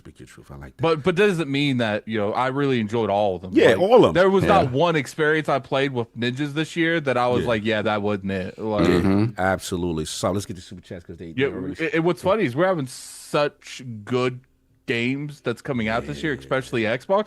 We're being called shells because we don't not like any of them. So God forbid we like games. God forbid we like games that actually are good. Oh my God. None of the conversation is nuanced. Like you should have seen my comments for the Outer Worlds video that I made. I was like, dude, do you guys even like games? Do you guys even like games? And that's the thing, is like you could love something and you still have like 5 critical points about it. It's like, nah, and you don't hate it enough. You shilling. Oh, what's funny is shilling. Like, I'm the doom and gloom merchant. Yeah. I remember. Let's get these super chats signed. What we got? All right, we got Face 23 BKNY $20 super chat. 2011 quote Phil: "If we lose our way with Halo, we lose what it means to be Xbox." We will discuss. Guess that has a different meaning. Then we got Project Aries, $5 super chat. Let's have some fun today. Oh yes, we will. Oh, we gonna have some fun. We gonna have some fun. And we have Christopher Hart in the chat. You know he coming through. $5 super chat. I changed my profile picture for this special occasion today. Salute to the Lords. Master Chief reporting for duty on PS5 Pro. Yo, Christopher Hart, you said on Twitter that you was gonna show up. I did 2 shows, DMs open, and yo ass ghost. Language. My thing is, I'm tired of these men acting like they men. Now, if you're going to put on your pumps and you're going to put on the skirt, do that. But don't be acting like out here like you who you are, because you are not, so sir. So he didn't pull up. That's what this is. Oh, he definitely didn't pull up, but he pulled up today. Obviously, you showed up today. But the days that you were able to actually voice your opinion, I can destroy your cat rubbing behind, you did not show up. He said he did not ghost. That's what he said. Yes, you did. Shut up. Sit down. Shut up. Unless it's in color, I don't want to hear it. Now you don't want to hear it in color. He put it in color the first time. I'm talking about the next time. Next time we're gonna have to do you like Microsoft. Pay up. Talk. You raising the price. Continue. Funny. Then we have Lady Fia Marie 5011. £2 super chat. Blessings to Mary Jane every Lord's Day, to be honest. Hashtag 420. That's right. Spliff stars in the building. Blessings, my lady. Every day we smoke, man, is. And we got Mopo Trex 93, $5 super chat. Y'all see UFC yesterday? I heard Tom Aspinall called 2 glizzies in the eye. Now, real talk, what you guys think if you watched? I watched the prelims. I did not get a chance to watch the actual pay-per-view. Aspinall apparently could not continue. But shout out to Mackenzie Dern. Mackenzie, I've been watching this girl for a long time. She had a couple of title shots. She really just right there on the cusp. And then she changed her entire training regimen, came in it like a beast, and finally got over the hump. Women's strawweight champion. Shout out to Mackenzie Dern. Yeah, as far as the aspect, I missed the fight. I saw the highlights. It's unfortunate, because the thing about him is, he's been groomed as the dude, not groomed, but he was the dude that, everybody, let's be honest, John Jones ducked the fade, right? But now it's like, okay, you're the man now, right? So people want to see, and then you fight Gagne, whatever, how do you pronounce it? Cyril Gagne? Cyril Gagne. No, it seems like it's Gagne. Whatever it is. He was fighting Cyril. There's no John Jones already fought and brutalized it a round. So you already had the pressure coming in that you got to do that and better. And then on top, I felt bad because it's like, man, it's an eye poke. I'm not saying, eye poke ain't real. And apparently it was both eyes and he was really messed up. But no one wants a fight to end in a no contest. You know what I'm saying? And you just they was booing him. So I was just like, they going to have to get him back out there because I feel like he has so much pressure to prove, okay, this is the new guy. You know what I'm saying? Especially in wake of John Jones relinquishing the title. So it was a lose-lose for UFC. I felt bad. I'm like, damn. He didn't even get a finish. Nothing happened. I mean, your main event. Yeah, it was bad. It was bad. So, that's unfortunate. What else we got? And we got Mofo Trex again, $5 super chat. Catch Master Cheeks on Unreal. The PlayStation fans will love it. Unreal 5 Cheeks. Unreal 5 glistening. Let's go. Then we got Raw Shadow, $5 super chat. PS the only that one that gets God of War and Master Chief Day 1. Right? Oh, Gears of War. Sorry, Gears of War and Master Chief Day 1. They haven't confirmed that. Otherwise, I get my knees already. So, let me see. FH and GT Day 1, Forza Horizon, and I guess you just write these out, bro. Do all the acronyms. Blade, Spider-Man, Wolverine Day 1. The Last of Us and Fable Day 1. They have not announced that necessarily. Here, PlayStation, the king of console. He came on. Dude, if you're gonna just write it correctly, right? he would make sure you got all the bars, though. He want to make sure exactly. He wants you to know what platform got all the games. I am more than happy to read out your gloating. I'm more than happy to. But just it was just he can't make it rock with that 50 characters. This is a character limit, so he got to get all that off. And we have Jorvar Haraldson Inge. Got the whole government. With the 1,500 Icelandic krona. My God. Xbox Ally X is constantly sold out. New stock sells out instantly, pushing dates from mid-November to mid-December. Will demand last, or is it just enthusiast hype? I think we'll see. We'll see. What the sort of word of mouth is over the next couple of months. It's a combination of both. I'm sure probably enthusiasts were not ready just to drop $1,000 on that day. Like whether you trade stuff in or you're getting rid of your old ally to sort of put towards this one. $1,000 is a big ask if you're getting the X for sure. So I can see, the enthusiasts still trying to get it throughout the end of the year. But again, I don't ever see it being so popular that it becomes a mass market product at that price. I don't see it. So it is just going to be enthusiasts, trying to get their hands on it. That's it. No doubt. What else we got?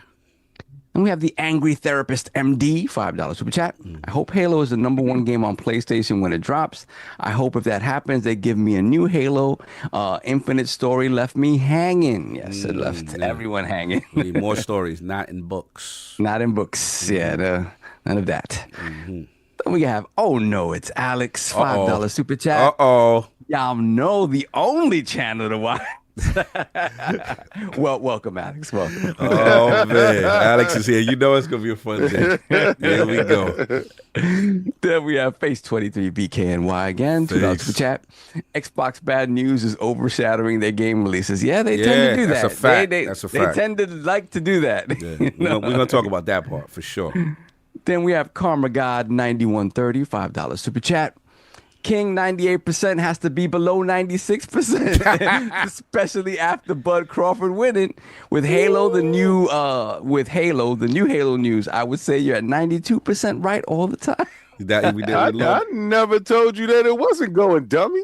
Like, the dumbest thing is you take somebody else's stance and just be like, yeah, King is on this too. Like, no, I'm not. I'm on the half and there, but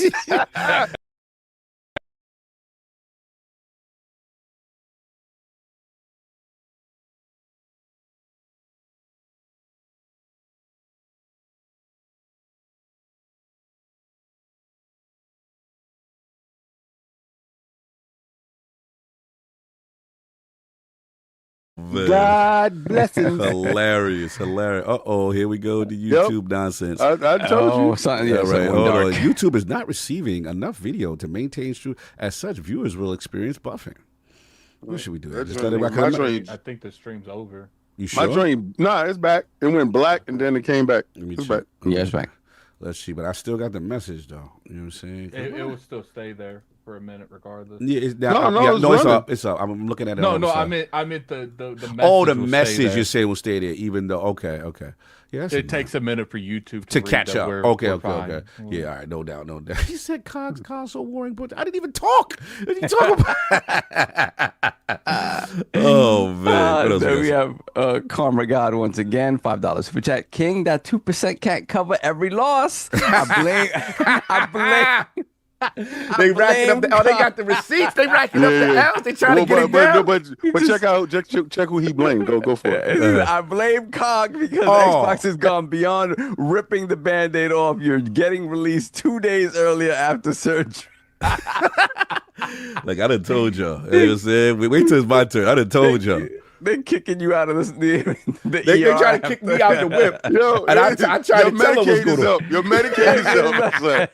Get outside. Don't kick me out the whip. Yeah, your Medicaid is up. Get outside, son. Then we have Stitch, $2 super chat, and yet the best place to play Halo is on PC. Facts. Then we got Selfish Gamer for Life, $5 super chat. That Halo remake will play best on the next Xbox next year. Hashtag give me my premium top. Pause. Pause. Premium top. Why That's what he premium want. top? That's what he want. Premium top. Top.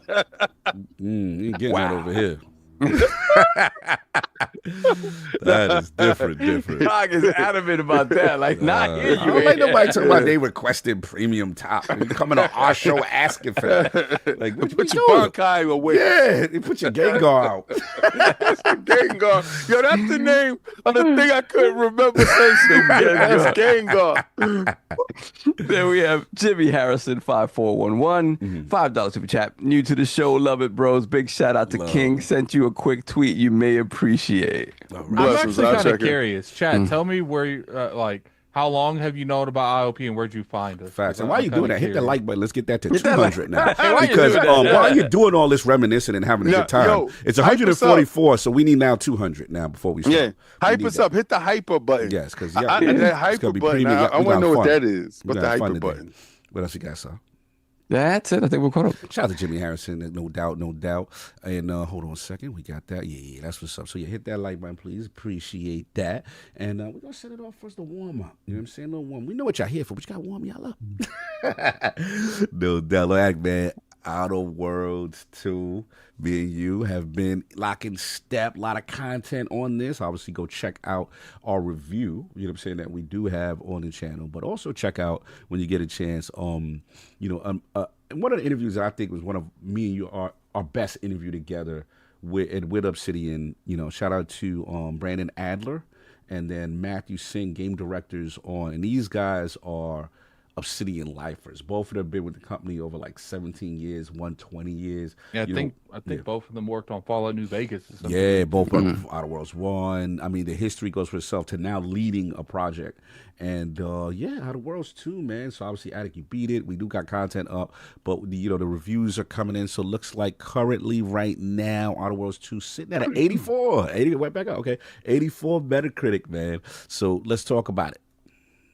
Yeah, Outer Worlds. Outer Worlds has everything dialogue that I wanted for Avowed to happen, but I do want them to like really look how Avowed did its combat, because I feel like both teams can learn from each other. Yes. Because Avowed's combat's fun, and I'm not saying like the Outer Worlds combat's not fun, but it ain't like that Avowed's combat. Yeah, like I don't know why, but I was just rocking with that combat the whole time. So, and I like that meter with Avowed when you build it up and then you get to that explosive kind of move kind of thing. But sorry, continue.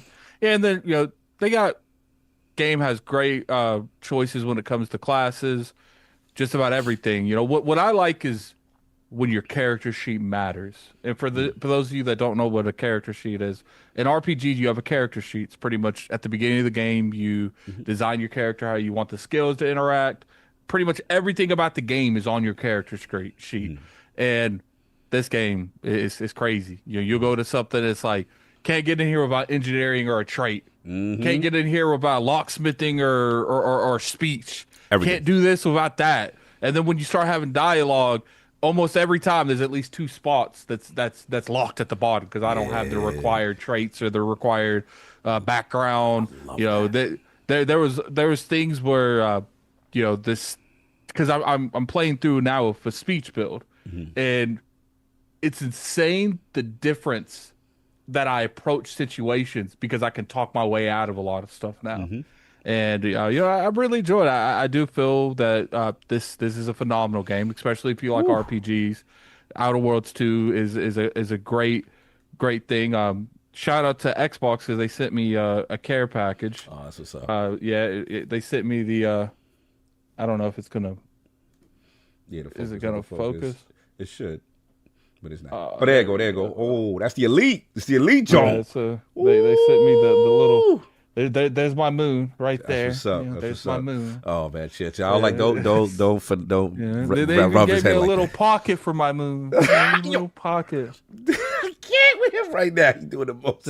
So now I got I got a companion for life. You got a new friend out of this. So shout out this. to them. Yes. Great.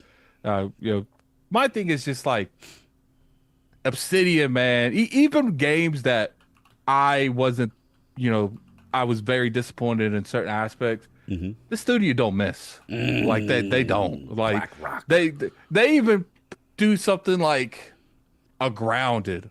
It's something that I ain't gonna lie to you. People that's watching this from Obsidian, I apologize for the next couple words that's coming out of my mouth. I was disgusted with you guys when I saw that trailer. I was like, I want RPGs. What are you doing? Facts. I want my dialogue. I don't want to play. Is Honey I Shrunk the Kids? Like, what's going on? But then I played that. I'm Honey, I Shut the Kid was fire. Now I got to eat my own words. Yep, same. So going into that, and then when you play Grounded 2, you see how well that they like Obsidian, man. I'm sorry, Obsidian probably like top 5 studios in the industry right now, maybe top 10. You know what I like about them? They don't get enough credit for. Addict, their UIs are clean. There's something about their UIs that makes me want to play their games. In addition to the fact they can do pretty much any genre, you know what I'm saying, in a way. You know what I'm saying? But continue. I'm with you on that. Yeah, man. they are one of the most well-rounded studios in the industry. Facts. Like, very few studios can compete with them in terms of diversity. There are some. There are there's a couple PlayStation studios that do a good job with diversity. Shout out to Respawn too. They get busy. Yeah, Respawn does a really good job too. But it comes down to it, man. Like I really enjoyed it. I think the Outer Worlds too. Me, in my personal opinion, I don't really care about Metacritic, but I know Metacritic like rules the industry itself. Like we as people might not care about the Metacritic, but the gaming industry is obsessed with that stuff. You guys would be surprised how easy it is to get a review code if you're on Metacritic. Mm-hmm. It just, to me, and I don't know how PR and stuff works, it just feels like you on that Metacritic, okay, maybe we'll look into you a little bit more. So that shows me that like the industry cares. I personally think if I would say this is like an 86 game to me. I think it's a couple points off where I feel like it justifies, but I can understand if you feel that, because there are some issues with the game. Not a whole lot. I feel like if you go into a game and you play an RPG and that's all you want, yes, that's good. But I do feel that I personally feel that people be just too much with this. I want them to evolve like people want every RPG to break the mode of RPGs and then criticize it when it doesn't. Makes zero sense. How do you look for something that's not there? It is interesting. Like playing Where's Waldo. Like, how do you look for something that's not there? Now, I can understand if you feel like maybe they played it too safe with this. You know, maybe the dialogue isn't as edgy as that you would want it. But I don't understand how every developer in this industry is expected to break the mode of the genre that they're currently in, or they have weights known as this. I think you have more of a valid to criticize a game off its predecessors. Okay, if you're going to play Outer Worlds 2 and you're criticizing all stuff that you felt that they shouldn't have done from the Outer Worlds 1, makes sense, because that's the evolution that you would go. But how are you going to play the Outer Worlds 2 and compare it to Baldur's Gate 3? I mean, look, they're not even the same game. Like, not even I don't know. And then I feel like how many Marios have we going to have that get 90 pluses on Metacritic? And they change almost nothing on the formula. I mean, look, man, you know how that goes sometimes. Ghost of Yotai is essentially the same game Ghost of Tsushima. Is it a bad thing? Ghost of Tsushima is a phenomenal game. I didn't see people say why they didn't break the mode on that game. What is Ghost of Tsushima in Metacritic? I'm curious. I got to look at that. Like an 89 or something like that. Wait, Ghost of Yotai is at 89? Yeah, Ghost of Yotai, it's high up there. Maybe it came down since it launched, but that's my biggest thing. And this isn't even about, I see people in the chat saying Xbox tax. 86. I just don't like the way that the people on Metacritic, they look at everything with a magnifying glass. It's not about fun anymore. It's about what can I get with clicks, and then it's about what is the way I can write this to generate talk on my website. And I'm not saying every website does it. I'm sure there's actual people that generally want to do stuff on there. But I'm just sitting here looking at this and I'm like I just don't get how some, No, Tony Bridge asked, was Outer Worlds 2 meta is at 84. And that's my biggest thing. It's like, look, I get it, but it's just like either I guarantee you, because I've done this multiple times, I just don't have the energy to anymore. When you go here and you look at the same writers that review games on these websites, you go and you look at something and it's like, okay, but you said this game's broke, but you get Battlefield 4 a 9. Right. Make it make sense. It doesn't make sense. Like, yeah, I get it. I mean, I'm kind of over it. I'm kind of in your pocket with other things, but I'm kind of over it because I'm just like, I've already said this numerous times. I felt like there's genre bias. And I think it just comes down to it. You know what I'm saying? As far as like, you know, people just love certain genres better than others. And so it's going to be hard for a turn-based game, or it's going to be hard for like, you know, the, you know, hardcore RPG game that just knocks it out of it. Let's be honest, I even have genre bias. Like, I'm not an RTS guy. Right. So if someone makes the greatest RTS game, you know, think about how many people are going to actually play it, review it, and then it have that critical acclaim that people are talking about. It is genre bias, in my opinion. In my opinion, I don't think it's like 100%. I think it's more on if a game doesn't look graphically eye candy. Oh yeah. For some reason, everyone automatically deems it bad. Facts. Like facts. It doesn't unless a game you can see the pores of sweat coming out they face, and it's just like, dude, that's why I started to interrupt you. that's why I started the hashtag Just What initiative for Xbox, because I know there is a bias towards those style of games. And shout out to my man Chris Raygun. We did a LSM joint, and we did a live show, a debate, and our topic was the most overrated game of all time. Right, so I picked Madden because I'm like, bro, I remember when 2K used to really give it to y'all. You know what I'm saying? Now, but Chris, he floored everybody. He even had columns. He picked Last of Us. I was like, yo, what you doing? He was like, look, I'm not saying it's not an amazing game. He just said, I am tired that this now, because of this game, every game has to do this or it's not considered, a great game. And people in the chat say, Addict, it's 2 points. It's not about the Metacritic. It's about the Metacritic is the results. I'm talking about the symptoms. I'm talking about the inconsistency people review games. I'm talking about the jaded thing where people say if a game doesn't look like a realistic, photorealistic type of game, they automatically there's something wrong with it. We already saw that. Sorry, I'll keep interrupting you. I'm sorry. Because to me, we can't scream that we want developers to be creative freedom. We want to give them the tools, and we need to give them the mindset to create the games that we have. But that every time a game comes out, you do nothing but compare it to other games. Right. And it's okay. Like I feel like it's okay to compare games, but the problem is when you're letting that jade hit you so much where you can't actually like review a game fairly without. Oh, it doesn't shoot like Borderlands. Oh, you can't throw grenades like Destiny.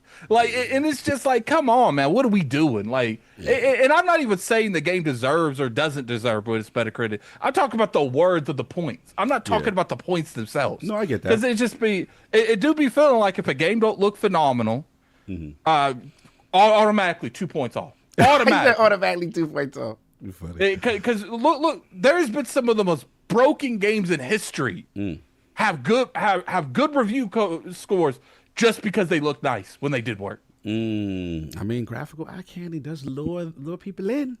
It lures people in. Nah, I get it. I mean, just to add on, it's just one of those things. I hear where you're coming from. I've already, like I said, I've already kind of resigned the fact that people are going to do what they're going to do with specific genres, and like, even when you look at the categories and games of the year and all that stuff. But not for you. I just like bringing spotlight to when I feel games do something good, and then they really kill. I'm going to jump in next because obviously those. No, you can talk now. That was my only thing. Yeah. It's like, and it's not even realistically. I don't care anything about the whole review thing. It's just frustrating that like I see something like that and I'm like, dude, like, what does that even mean? I was reading some of the reviews and I don't like, especially the broken stuff. I don't like people talking about broken games when I go and I click your name and I look at your reviews and you have reviewed 10 games that were broken just because it was your flavor. Well, you got that. Yeah, look, listen, you preach it. I've been saying this stuff for the longest time. I'm over it. But I totally understand where you're coming from. But back to Outer Worlds 2. Yeah, this vintage Obsidian, bro. This is, look, when we talk to them again, please listen to this interview. Brandon Adler, Matthew Singh, and we got a chance to talk to them. What I like is we got a chance to talk to them after when we played the game, the finished product. No hoping, we really get into it. And yeah, some will say that this could be their best game since New Vegas. I feel like New Vegas is probably the creme de la creme, but I get it. I'm seeing that commentary. It's so good. Impactful choice, impactful consequence. Every single thing matters in this game. Skills, perks, abilities, everything matters. The other thing we already talked about, flaws. Game changing. The game analyzes how you play. They need to put flaws in every game from here going Facts, forward. like any other RPG, you want to talk. Bite that. You want to talk about changing the game, right? That's why I know people didn't play the game because we talk about we need to see something redefined. Name people that's doing flaws where the game. Solve. Okay, the game is so fire. It will notice, like Solve. I know you will get this flaw. You what we call murk and murder, Solve. You go around a camp, you're in crouch state, you're stealthing a lot. The game will analyze how many times you keep doing that, right? Then it'd be like, yo, we're going to give you a flaw. Now, with this flaw, you could lean into this play style. You could go, every time you in stealth, you get, I'm making up the number, like 100% more damage. You know what I'm saying? And, you stealth, you get a stealth kill, you in crouch state, you move way faster than normal. But if you take this play style, the minute you pop up from your crouch state, your knees pop and everybody around can hear it. So again, it's like, do you want to lean in and play that way and you can make it work? Or, you know what I'm saying, whatever. They're essentially tested. Yeah. They're essentially like, because I had this one where I kept hacking things because my character hacked. He hacked and shot things. That's literally all he did. Yeah. And they noticed I kept hacking things, and they're like, yo, we noticed you're hacking things. Mm-hmm. How about we give you double the XP for hacking, but you need double the resources to hack? Facts. And it literally made me sit there and think and be like, can I live with that? Can I live with that? Like, bro, it's the same thing. Like, you get every level up. You get like 2 perk points, whatever. And then, usually build in. And then it was like, yo, we notice him. You keep putting perks all around as opposed to building into your specialty. We could give you this floor that every time you get an extra perk point, but you could never put it in your highest skills at the time. So basically, it's like creating a well-rounded play style by default with all the perks. I was like, yo, this game is wild. Like, the fact that it has all these things in it. And again, people talk about, it hasn't done anything different. I'm like, bro, this is game-changing, genre-defining stuff. We don't see this in RPGs. I'm just like, and they don't get enough credit. The game is hilariously funny, like laugh out loud funny on the dialogue, the choices. We talk about the flaws. Yeah, I got my nitpicks. Now, I get the nitpick when people say, yo, the faces is AA energy. Okay, fine. But the engine is smooth as hell. The gunplay is tight. Like, this is serviceable, more than serviceable FPS, buttery smooth gunplay. And by the way, you don't like first person? You didn't like when Indiana Jones And they got a nice third person. Bro, we got 2 third person modes. We got third person, big up, like you want to play it like it's God of War. You got third person, like you want to play it like an Outer World. They literally have, I'm like, man. And like I said, we didn't even talk about the build crafting, the mods, leading into it, all this stuff. And then where I really think they leveled up, like I said, we said it in the review, is the companions. And again, some people may say, look, Outer Worlds 1 companions like Parvati and Vicar Max are like golden characters. I'm not taking that away.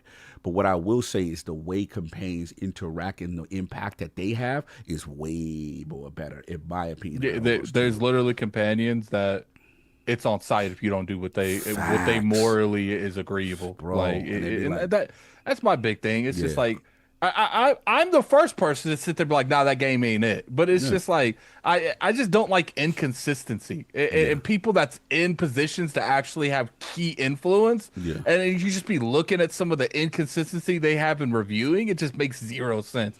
But it ain't for me to understand. I don't care logistically. It's just frustrating.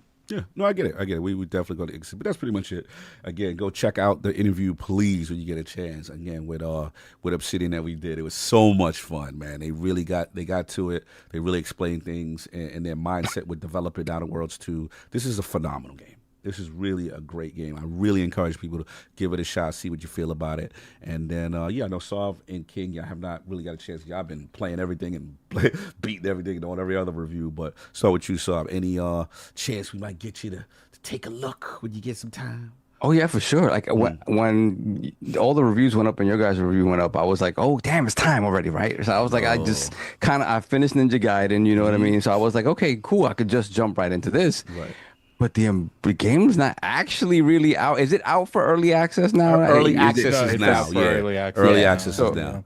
So I figured I'm not going to do that because I'm not going to be able to play it. So I'll just wait for regular release. But I didn't realize regular release is the 29th. Yeah. So they gave people this game early. It feels like they were very confident in the game, right? And that's fantastic considering the fact that a lot of the marketing around the game could have turned people off to it, whether it was the original, what was it, the $80 price point or whatever the hell it was, and like, so again, that's not a real thing, but the fact of the matter is there will be people to hold that grudge, even if though they went back on it.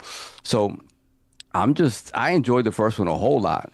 And yeah, Parvati, that was my chick, man. Like Parvati, that game was very, very cool. I never went back to play, the Murder on Eridanos and stuff like that, but I heard that was even better than kind of base game stuff. So yeah, I'm excited to play it and see what kind of improvements they made. I played maybe 10 to 15 hours of Avowed, and I fell off because again, an RPG is hard for me to really get into unless I stop doing everything else.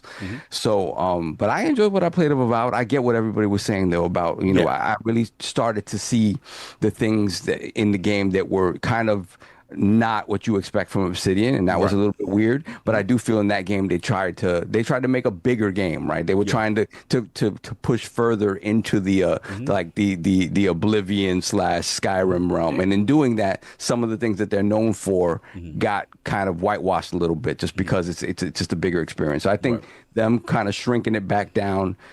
Doing what they're best at, you see the results here where they were able to make improvements to what that original formula was. So I'm excited to get to play it for sure. You guys, I'm sorry, did you mention the story? Is the story something? Do you feel it's great, bro? They playing on so many tropes, and like King would love certain things because there's this one group I think they call the Protectorate, and like they you can tell like it's commentary on like factions or some people with their over religious dogma. It's like a play on certain things, and it's absolutely hilarious when people are down with these cliques. One faction might as well be America. You can tell they having fun on social commentary, but not in like some like preachy way. Everybody gets to smoke in a fun. It's GTA like sort of like political commentary and sarcasm. It's like a light South Park. It's very light, but it's funny, and you see people's audio. The crazy thing is, each companion has their own ideologies and stuff, and it like some games like Avowed. That's the mistake of Avowed. It took a long time for someone to get mad at you or truly say, "Yo, I'm out. I'm not rocking with you, fam." I lost 2 companions in 35 minutes making the wrong choices. I had to reload. It's up. Like, it depends on what you do, how you treat it. Everything has like, yo, they mentioned that. They saw that. You know what I'm saying? Like, you know what I mean? And they will check you. Yo, bro, what you do? Like, it's that kind of, and so you constantly, and what's dope is, the thing we also mentioned in the interview was that what I like they do, you can have a campaign who's completely invested in a specific quest, and the game will be like, yo, you want to let King talk? And King would just keep like, you know what I'm saying? And he'd be like, nah, son, because Xbox this, that, and the third. Because his ideology is Xbox. You know what I'm saying? So it's just like, when you come across somebody who's really baked into something, the game, and you can choose when you can interrupt, stop, or let them go, and they can take the situation somewhere else. So this game, they don't do, they do exploration differently. Like, let's say you go around, you find random tablets and like random papers. When you come across like the big thing, they'll be like, present the information you found. I'm like, oh, I guess I found something. I don't read none of that. So I popped up, it would be like one of those scenarios where you argue with your girl. And she'll be like, well, I find it funny. She just pulls out some text messages and came out of nowhere. But I found this. What's up? And the game will tell, like, you can present the information. I call it like the receipt function. And this is solved through natural exploration. You can find these things. And some of them will be straight up, oh, how'd you know that? They'd be like, oh, fair, how you knew that? Like, oh, that's crazy. You know what I'm saying? Like, yeah, this is hardcore RPG stuff, man. Crazy stuff. I'm sorry, Saul, I interrupted you. No. So that again, that stuff is exciting because I'm the type of player that when I do start playing something, I try to like get into all the minutia, do the side quests, and I like the fact that if it is isolated. So, are you jumping from planet to planet, or are you finishing a planet and going to the next? Can you do that? I'm doing planet to planet, but Attic, I'm assuming because he was way farther than me. Did you jump around after you started unlocking these different? So basically, it's hub world in the sense of planets. You know what I'm saying? Right. We're not open world, but these planet spaces are huge. They're not small. I did how I do everything. Sell me that you want me to go there. If you don't, then give me a reason to go there. Yeah. And then they did a really good job. One time she like, oh, there's this ancient armor that's hidden in this. Oh yeah, I'll go. Where is it? Like, oh, okay, it's there. Okay, I got you. I'm right there with it. No doubt. King, I know you, like I said, playing mad games. You had the ROG Ally review. You had Ninja Gaiden. You got streams. You got all type of stuff going on. I know your schedule is crazy. But anything excites you a little Outer Worlds to talk? I love the fact that Obsidian is probably the little engine that could is probably MVP over at Xbox. 3 games in 1 year. That's crazy. Where some studios can't get out a game in 7 years, you know. And these guys seem to understand the direction, understand the assignment, and know that they're going to keep their name in the zeitgeist. I can see why they probably try to push for $80 to give them the overachievement bucks. Now they're overachieving. Let's raise their price up so they can get some good money. But I thought we paid the developers, right? But obviously, when you raise the price on games, no, don't pay their ass. No, I'm just saying. But the game looks great. I definitely don't have the bandwidth to jump in early, but I do want the perks, the early perks. So when it does release in Game Pass, I'm going to pay for the upgrade to get all those perks and all that extra stuff, because I'm a cosmetic dude. I happen to like my characters to look nice. You can watch your character. Got third person mode for you. I don't play like that. Oh, okay. You play first person. I don't like floaty third person. Okay, I got you. So if you're gonna make your game third person, make it a real third person. I don't like how their legs move. Don't do that.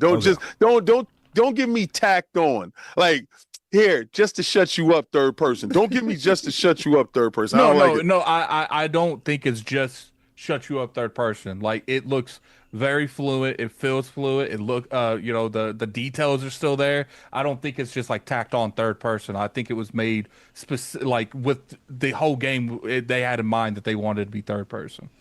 I didn't play it enough to but I will love say, the first person because the shooting feels so good to me. If you do play third person, King, make sure that you go and you adjust the field of view, because you can make it like way far back, or you can make it like you're playing Resident Evil. Fair enough. Well, I won't be touching that anyway. But I'll be right there in my first person bag. So I do what I'm gonna do this weekend is, like, today I was playing Avowed, yesterday finishing up all my stuff in Avowed. I just like the fact that they're very consistent. Now, I know a lot of people were complaining about the graphical quality of the game. I just feel that their games are unique in art style, and not everything has to be a hyper realistic game. I like fantasy world games. I like magic. I like exploration.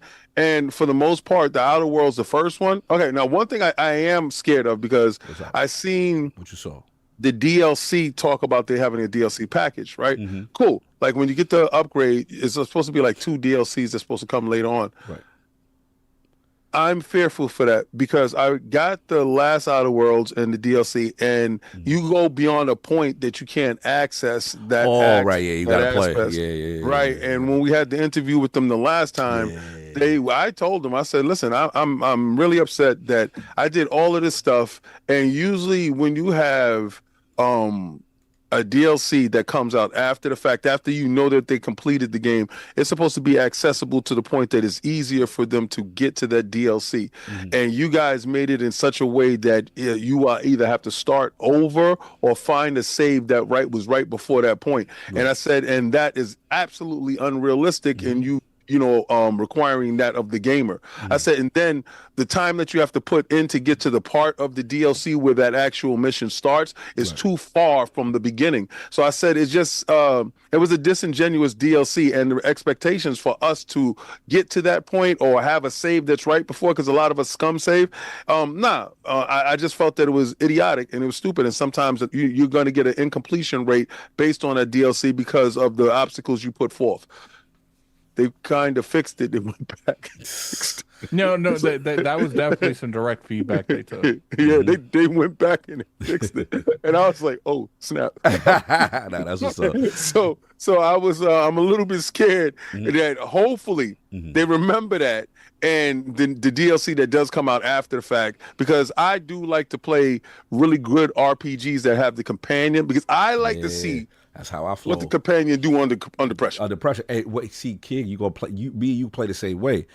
You can play into that play style. They have perks like leadership, heroic, where they do more damage. They do they got stuff you could go into that play style, and then like they got mods and armor like Destiny, where if the companion get a kill, you get 5% more of this, a 15% recharge on that. I want that stuff. Yeah, but I also use them as pack mules. I offload my heavy weaponry on them, like, here, hold these resources and stuff. Real quick, that's a funny question. I don't think there's what you call it in the game. I don't remember there being like wait. You know how Starfield used to get annoying. No, with the there's definitely no wait. wait? There's Okay, I wasn't encumbrance bugging. in this game. Yeah, they let whatsoever. you rock. They let you rock. Yeah, there. yeah. Well, see, I'm okay with what they did in this. Just like we're not gonna put it in the game entirely at all. Right. Over what they did in Avowed, they're like, we're gonna put it in. It just doesn't matter. So Yeah. it's like either make it matter or just take it out of the game. And they made the right decision. I think they and realized now, that. if they wanted to make a hardcore mode, that's something they could put in the game. They can put it in the game for later, To put it as a hardcore mode. Yeah. But yeah, they got that. But yeah, so you ain't even got to worry about the pack bill. You good. You good. You Yeah, can no, get that's items, that's get what I guns. use my my whatchamacallit for. But the problem with that is What? you better be on your best behavior with your companions, because Yes. if they your pack mule and they say, nah, I'm not messing with you, and they leave and they take all your stuff. So I'm looking forward to it. Again, I don't know how Microsoft and Xbox doesn't get Publisher of the Year with the sheer volume of games that they're putting out, Insane. and Obsidian leading the charge. And it's not just regular games that they're dropping. They're dropping high quality games into the services and into the ecosystem. So I think I don't know, man. They definitely should get some type of award on their Facts. studio. Or you know, when you was in class and your teacher gave you the star next to your name, they need the star next to their name. Told son. people if I mean they've been moving, man, moving and shaking. But yeah, nah, it's good. It's out. Go check it out. Early access is out. Go check it out, man. And they did a phenomenal job. Again, the output from Obsidian has been crazy. That's why they're my favorite. And it's high quality, and they back to business. And I like what Brandon said. And it's like, is it the greatest RPG ever made? Of course not. Yeah. You know, there's a variety of better RPGs out there, but it's a really good RPG. Yeah, it's really good. So go And check. play it day one in Game Pass. Yes, you can play that in Game Pass. No doubt. Play anywhere with day one in Game Yes, sir. Pass. Very nice for the ROG Ally. I might be playing it on my ROG Ally day one in Game Pass. You're ridiculous. Anyway, so any super chats we got, sir? Before we get to the Yeah, we got a few. We got Karma God, $2 super chat. Salute My dude. Xbox, salute Xbox Gengar, the next Xbox thanks to God. Yeah, Xbox Gengar. You went it outside like that. That's what I'm talking about.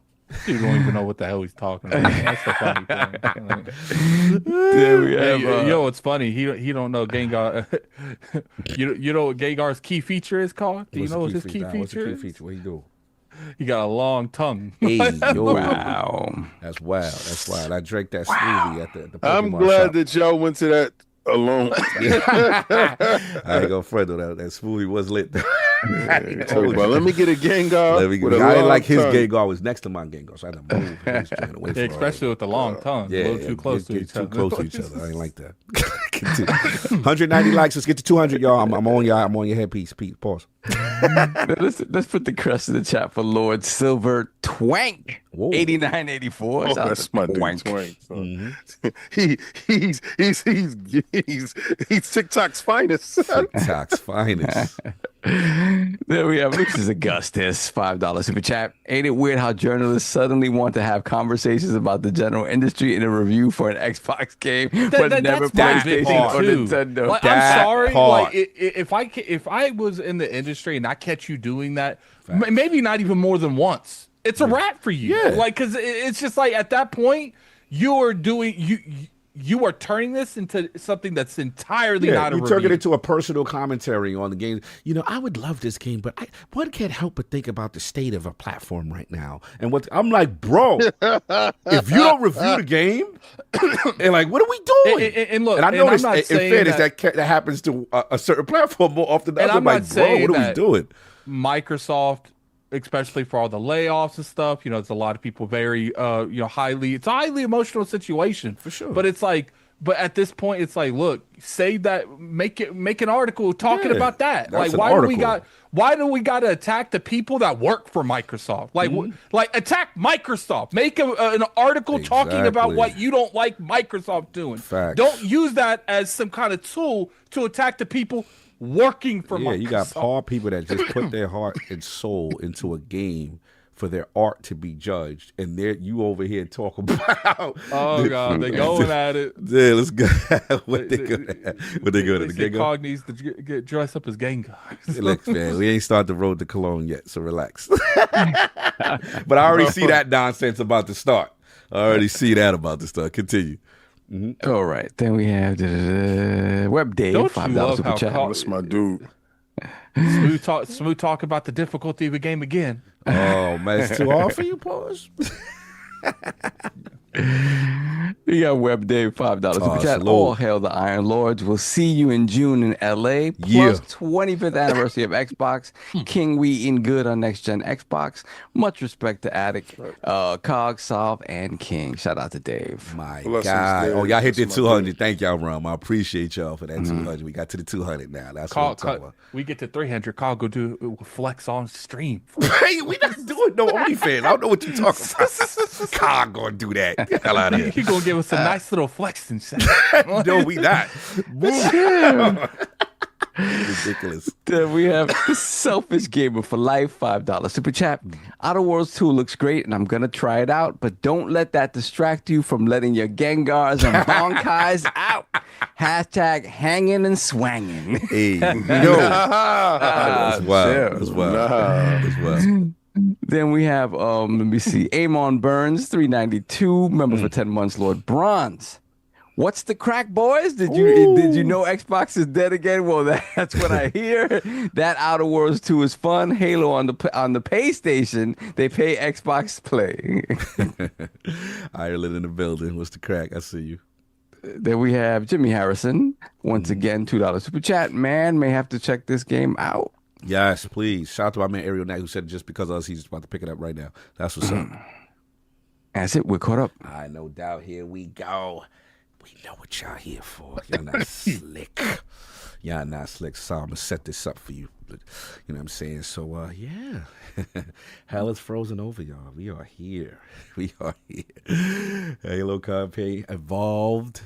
Obviously the Lords, we went hands-on with it, so go check that out. You know what I'm saying, on Xbox Series X.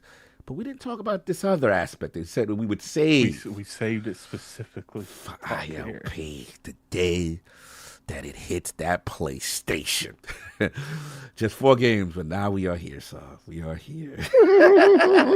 So let me set it up, man, because we got can we start with the campaign overview? So Halo Campaign Evolved is a faithful yet modernized remake of Halo Combat Evolved's campaign, rebuilt from the ground up. Play the legendary story with HD visuals, refined controls, up to 4-player online, co-op, 3 new missions, an expanded arsenal of weapons, vehicles, and new enemies. So again, in the notes, it says it's rebuilt, improved cinematics, level design, improved wayfinding, refined to keep pace moving without losing the tension. We got the cinematics and the audio overhauled, you know what I'm saying? The soundtrack remastered, and we got new voice performances recorded with primary cast. So I gotta correct myself because I thought they might be doing some stuff. No AI, because Steve Downs and the crew are back. They will be doing the voices and stuff like that. So I want to correct stuff that I said last, that I was speculating on, I should say. Because I was worried, but they have confirmed.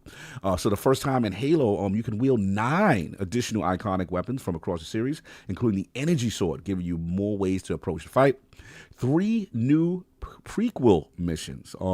Join the Master Chief and Sergeant Johnson in a brand new arc set before the events of Halo Combat Evolved, featuring new environments, gameplay, characters, and enemies.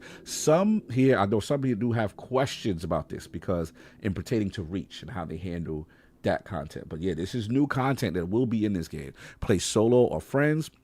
Experience the full campaign in 2-player split-screen co-op, console only for the split screen, 4-player online co-op, and complete with cross-play and shared progression across console and PC. You could drive, hijack, and wreak havoc for the first time in Halo. You could hijack enemy rides and pilot a fully drivable Wraith, creating unforgettable chaos. Again, you couldn't do that in the original Combat Evolved. Remix the campaign for endless replayability.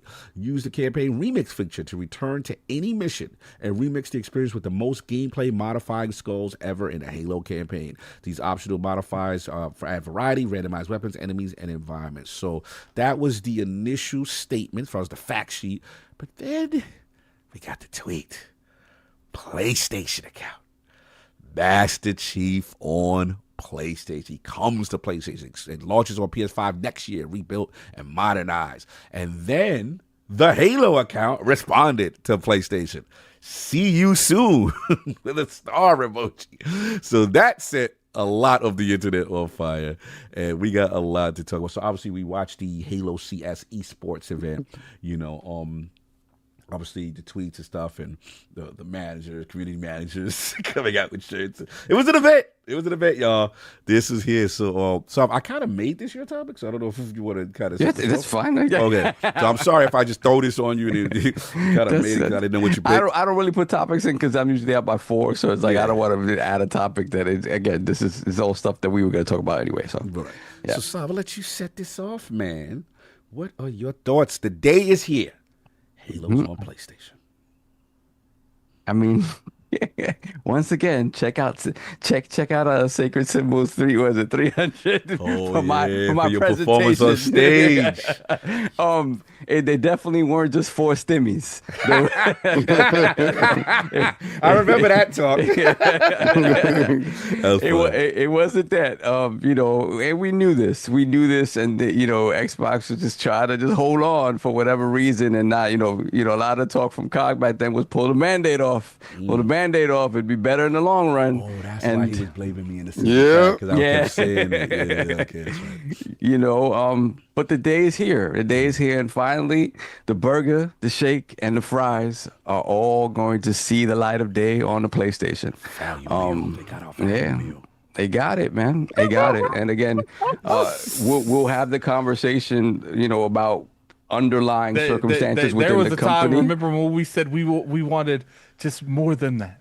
Remember when we just wanted that? Yeah. So again, we'll have the conversation about the underlying circumstances at the company that kind of, enable this stuff to be happening and kind of give us context for what's been happening at Xbox, and these sort of swathing changes that have been happening at the company. Mm-hmm. We have an idea, right? Mm-hmm. But ultimately, they've been going down this path for quite some time now. So it's not surprising to me. It was just a matter of when, not if. Mm-hmm. And I think, bringing Halo in this iteration, going with the campaign first, bringing that first game, modernizing it, giving it some quality of life improvements, giving it a visual glow up, I think is the right way to do it.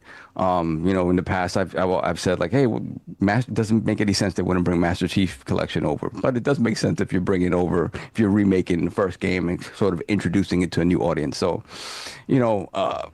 I think it's great specifically because of the state of Halo right now, right? It just seems like, they give it a good shot with Infinite and bringing back the franchise. I think they did the right thing in making the multiplayer free to play and having that be an accessible thing to everyone. Mm-hmm. In trying to bring Halo back and make it a thing like it used to be, right? And make it this sort of mass market success.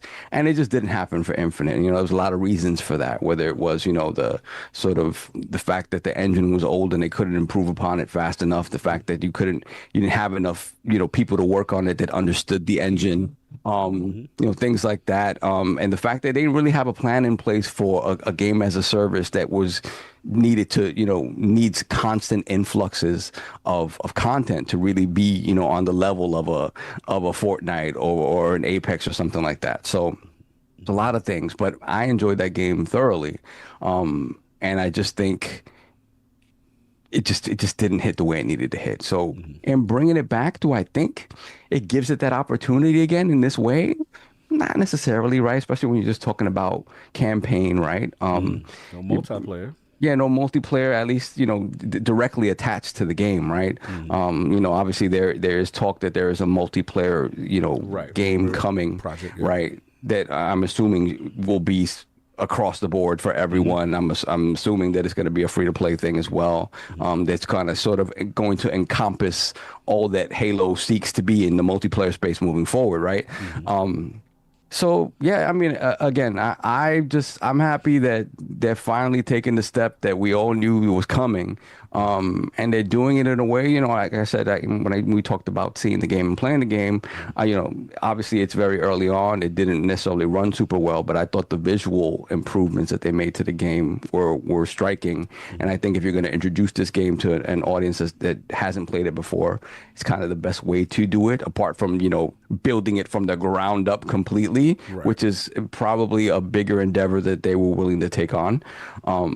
in order to bring this game to the masses. So I think this hybrid way that they've decided to do it, you know, in much the same way they brought, you know, Oblivion forward is kind of the right way to go. I understand people's concerns in terms of performance, because I think for a lot of people, Oblivion still doesn't run super well, and you know they point the fingers at Unreal and stuff like that, and that's fair. That is fair. Virtuos was a part of that as well. Yes, and Virtuos was a part of that as well, right? So it's one of those things where it's like, okay, these guys got to figure it out, because you know this game that they released, you know, a couple of months back still isn't necessarily in the best place for a lot of people. I didn't have that much of a problem, but again, sometimes when you have the hardware to just kind of power through the bad stuff, you don't see it, right? So yeah, again, in terms of the conversation about, oh my God, it was the spinal pillar, the pillars, the walls that come down, the wall has come down. I've been out of that fight for a long time. I really don't care. Like, again, I am sad that the things that have happened at Xbox have made it so they've had to evolve to this or change to this, where, you know, the old fight just isn't viable for them anymore. They were not winning that fight. That's what the street, they said he should have fought. Should have never got to this. What happened? I agree, but when you look at the circumstances that brought them here, it was one of those things like, hey, and I agree with you fully. You can't, hindsight's always 20/20.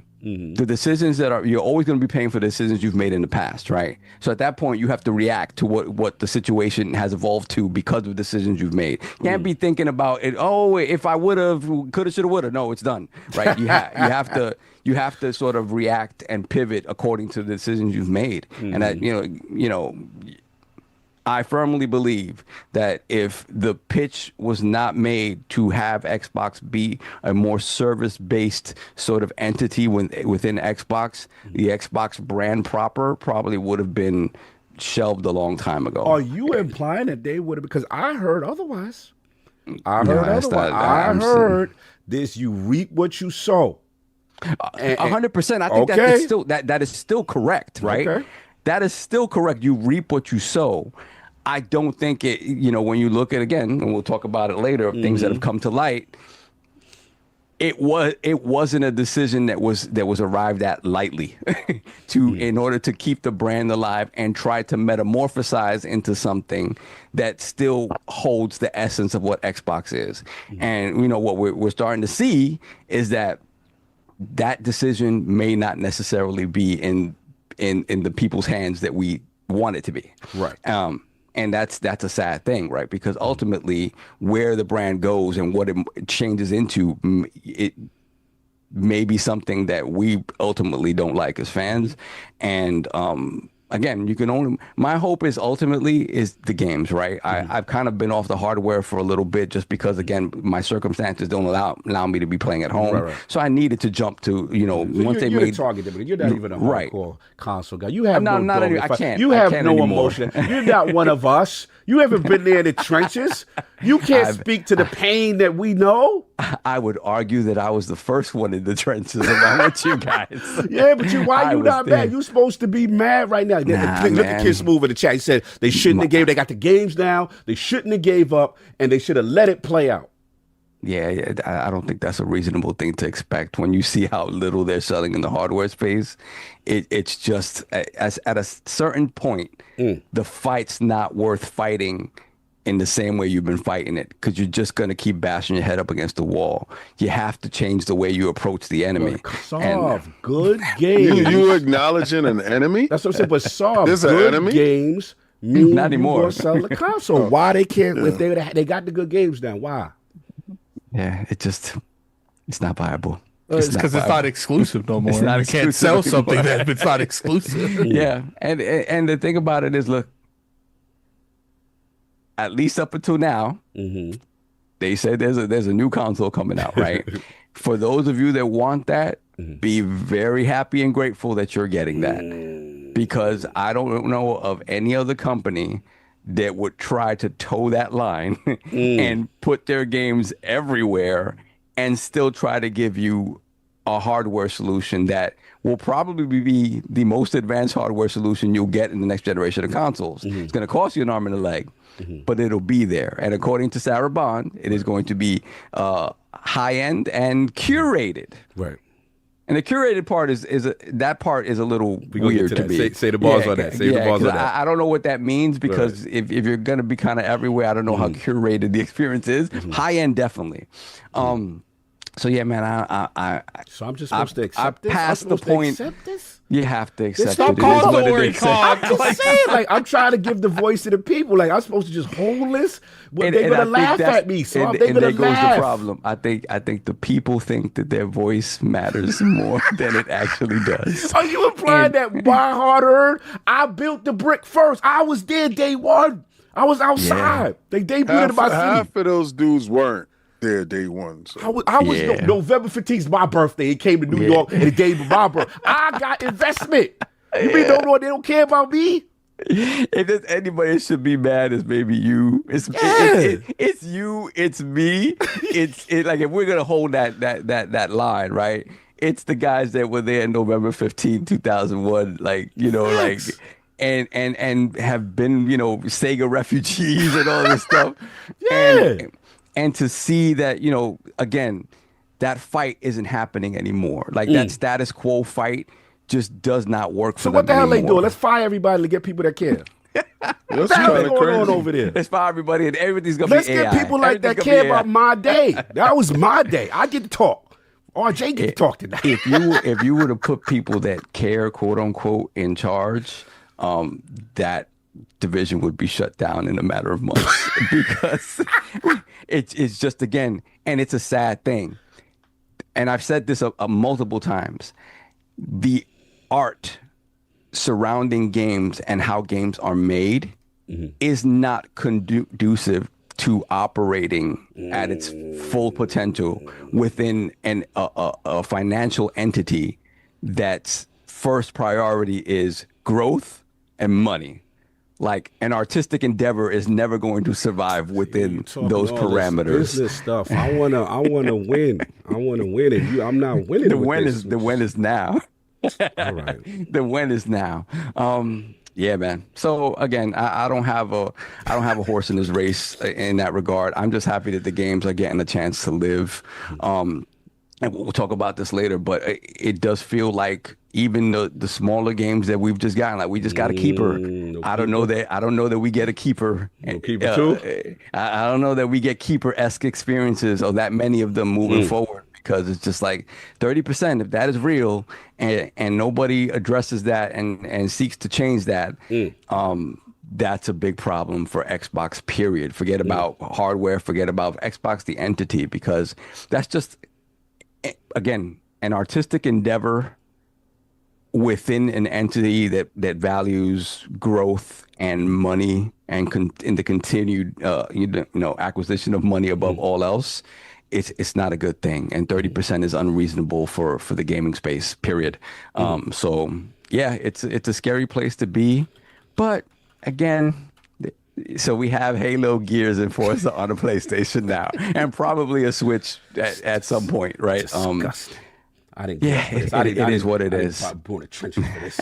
I'm happy that the games have a chance to live and hopefully inspire new audiences to become fans. So Come on, I gotta get that's Attic. where I'm at. That's where I gotta I'm get at. Attic. It's too Sir much cool. Capilot is out of the It's too much kumbaya talk with Solve. Attic, man, come on, man. We've been doing this. But did you see the news? Did you see that? That PS5 I'm not entertaining you whatsoever. Did you see that, man? You For all missed of this our ingenuous blood, thing. tears. This is blood, sweat, and tears. We did this, man.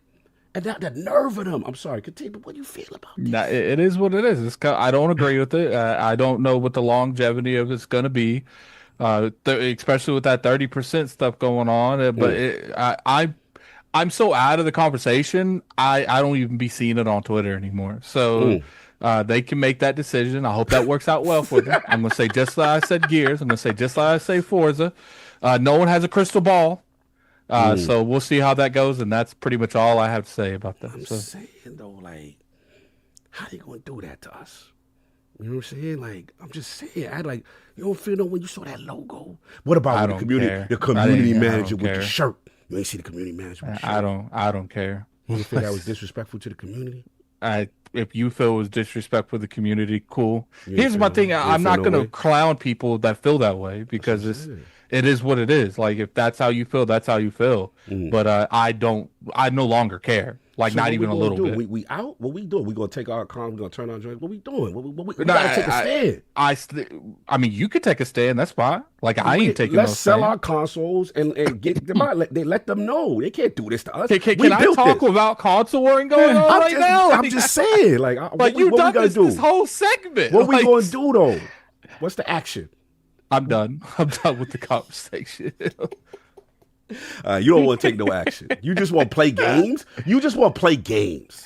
No, I like to play Xbox, and I hope that what they works and they're willing to consolidate the console here going forward, even if it doesn't make them any money.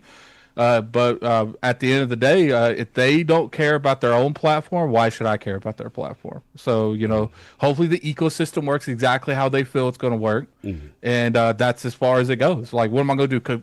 Keep complaining over and over again? Like, But our girl is cheating on us with the ops. then then break them up. Like, I don't know. I can't have a serious conversation with you. Keep saying this, like. So you just gonna play games and just have fun on the platform? That's it? Huh? You just gonna keep playing your game? You ain't leaving? I've been left. I've been out of this off the highway. So you on PC now? You see they made you go? I've PC. been on PC. Facts. There we go. See what they did?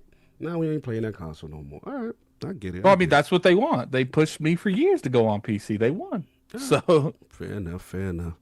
King, man, what's going on, man? We gotta talk. Like, Halo's on PlayStation. Got community managers with shirts, and what's happening? What we gonna do? Dudes was happy when they got Helldivers. I mean, were we happy when Helldivers showed up? You still want Nas at the barbecue, but you don't want him hanging with Diddy. Like, you don't want hanging with Diddy, but he gonna get his best album out ever. Hate Me Now is crazy.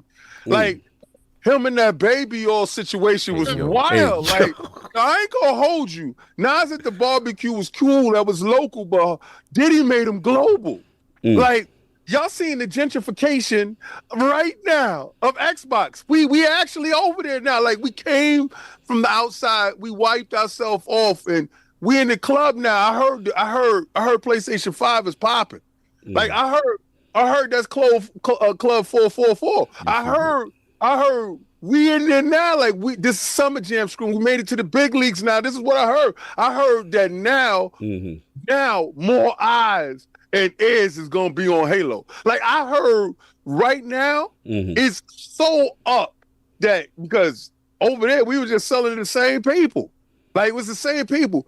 How the hell y'all want Xbox to be the same and the same people ain't there? Like, let's think about it. Because y'all wasn't there. I want to know, because y'all, the dudes that screaming the most, y'all wasn't inside New York City when The Rock showed up and Bill Gates was there. I was there for that. Yeah, but we were there. We were there. You know what's funny? Being in a community where all the community leaders left, but you were still there. like you still there with the ragtag shirt, talking about how it used to be. King, I don't blame you. We held the line for you. Yeah, but we held the line for ABK. Now stop playing yourself. But saying you was our spokesman. You supposed to. What is it? Light our darkest hour, like the Matrix. You sir. This is the Matrix moment. Where you at? I want y'all to look at Cog, because he's a console warrior gone wrong. Like, he's the dude that plays the game of telephone and gets the message absolutely wrong and goes get rid of the wrong person. I looked up to you, big homie. You the big homie. Big homie. What you did was I told you stop bugging out, because the last time you bugged out was at the ABK. You don't remember when I told you hold the line? And then you went through and you was like, yo, big homie, thanks for listening. Yeah. So, but what you continue to take is that hold the line for everything. Like, you walk outside. You are the face of Xbox. Xbox put you on the screen. We need you now. What it is this is the gentrification. Now, you can't sit there and say you want them to be alive and still be here. Oh, all right. And still do the same thing. I mean, because, you get stupid comments like, they got all the games, so now just lock it off to the 30 million people. Yo, let's sell it to the 30 million people that got our service that we give it to them free for. Make yourself. So essentially, what you're saying is Xbox ain't enough. See that enough. part? No, nobody's enough. Nobody did enough. When you're a $4 trillion company, I told y'all before, man, it's like the problem with mental illness is that you guys are mentally ill. You want stuff, first of all, y'all want all the free stuff.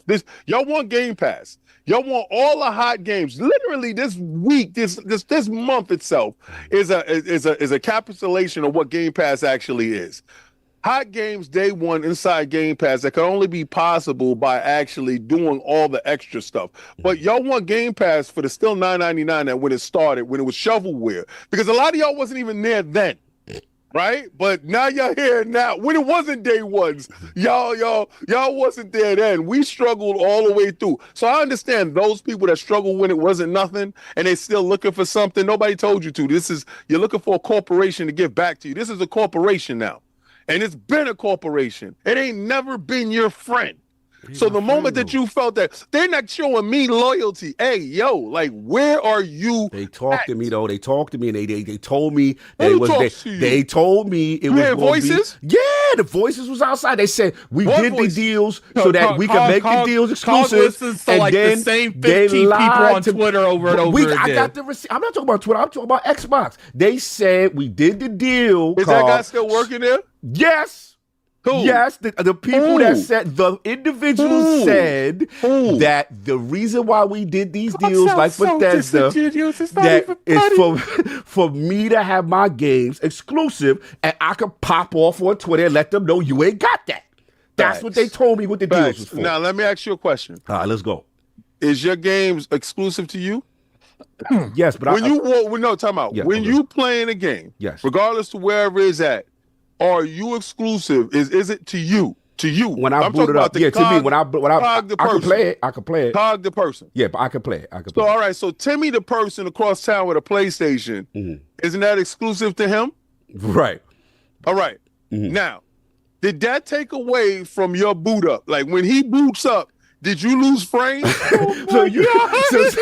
But I'm saying like that's common sense. That's common sense. No, wait, time out, because you're not doing the common sense. I want to know when Timmy across town boots up Halo, did your frames drop? No, but I like it that he don't get to boot up. Did your graphics do anything? But I want to base my identity that he don't boot up. I want to boot up and he don't boot up. So so what you want to do is control other men. I'm just trying to figure out I want him to feel a way. Where's your war? So I don't really. So you try to say I care more about the Timmy the Buru? Okay, I'm hating. You sneak hate. Okay. So you don't care about the game. You just care about interrupting somebody else's enjoyment because it makes me feel good that he can't. All right. So okay. So I want to know, how does this help the company that you say that you love, that needs to make money to give you games that you can play? How does that help them continue to stay in the same position that you want them? Because you want them to continue to make games. I like their name in lights, son. I do. I ain't gonna. So you like it in lights. So you like the gentrification of it, but you don't like the fact that they're global.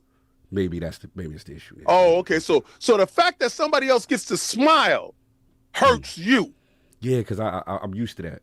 Because you're a hater. I'm from that. I used to be in the gang. I don't even know what we're doing. It was gang. Like, are we having a discussion? It was gang.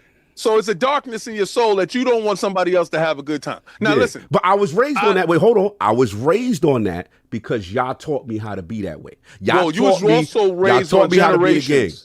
All right, so when you was raised on the Xbox, when you got your first Xbox, and you went from OG Xbox to 360, was you able to take that CD out and put it inside your 360? Most of them. Yeah. Did you have a problem there?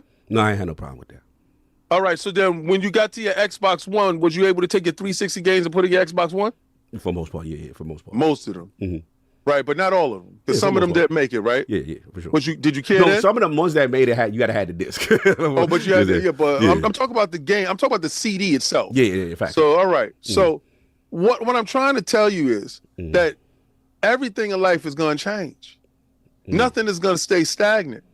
So the fact that you don't want them to be big, but they need to be bigger in order to make this money, in order to make these games, and they need to put the games in other places, because if you introduce a service into your ecosystem and you groom them, because I told you they was grooming you a long time ago to get into this ecosystem, Y'all to get said your it was data. just 4 games, King. Y'all lied to Right. me. They said just 4 games now.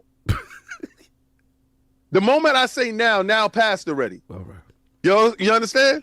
So the conditions changed, the market changed, everything changed. Also, the leadership has changed, right? There's different people in different places with different agendas moving the company into different areas. And that's cool.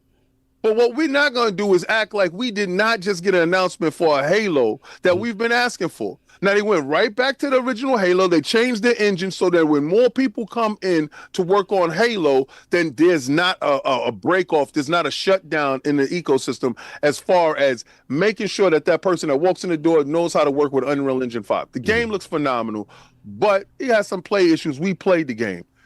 The issue is the fact that it's being announced on PlayStation 5. Let's stop.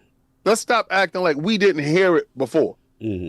They told you the coming of the Lord was coming, and y'all wanted to act like y'all wanted to keep sinning. Now you caught with your pants down, and you like, but Lord, no. You had the opportunity to repent. You had the ability to get right. You didn't get right with the Lord. So now Timmy Crosstown is playing. And I want you to be happy for Timmy. I want you to take that hate out your soul, because you said that you want Halo to live. Well, Halo's available right now. Is it living here by itself?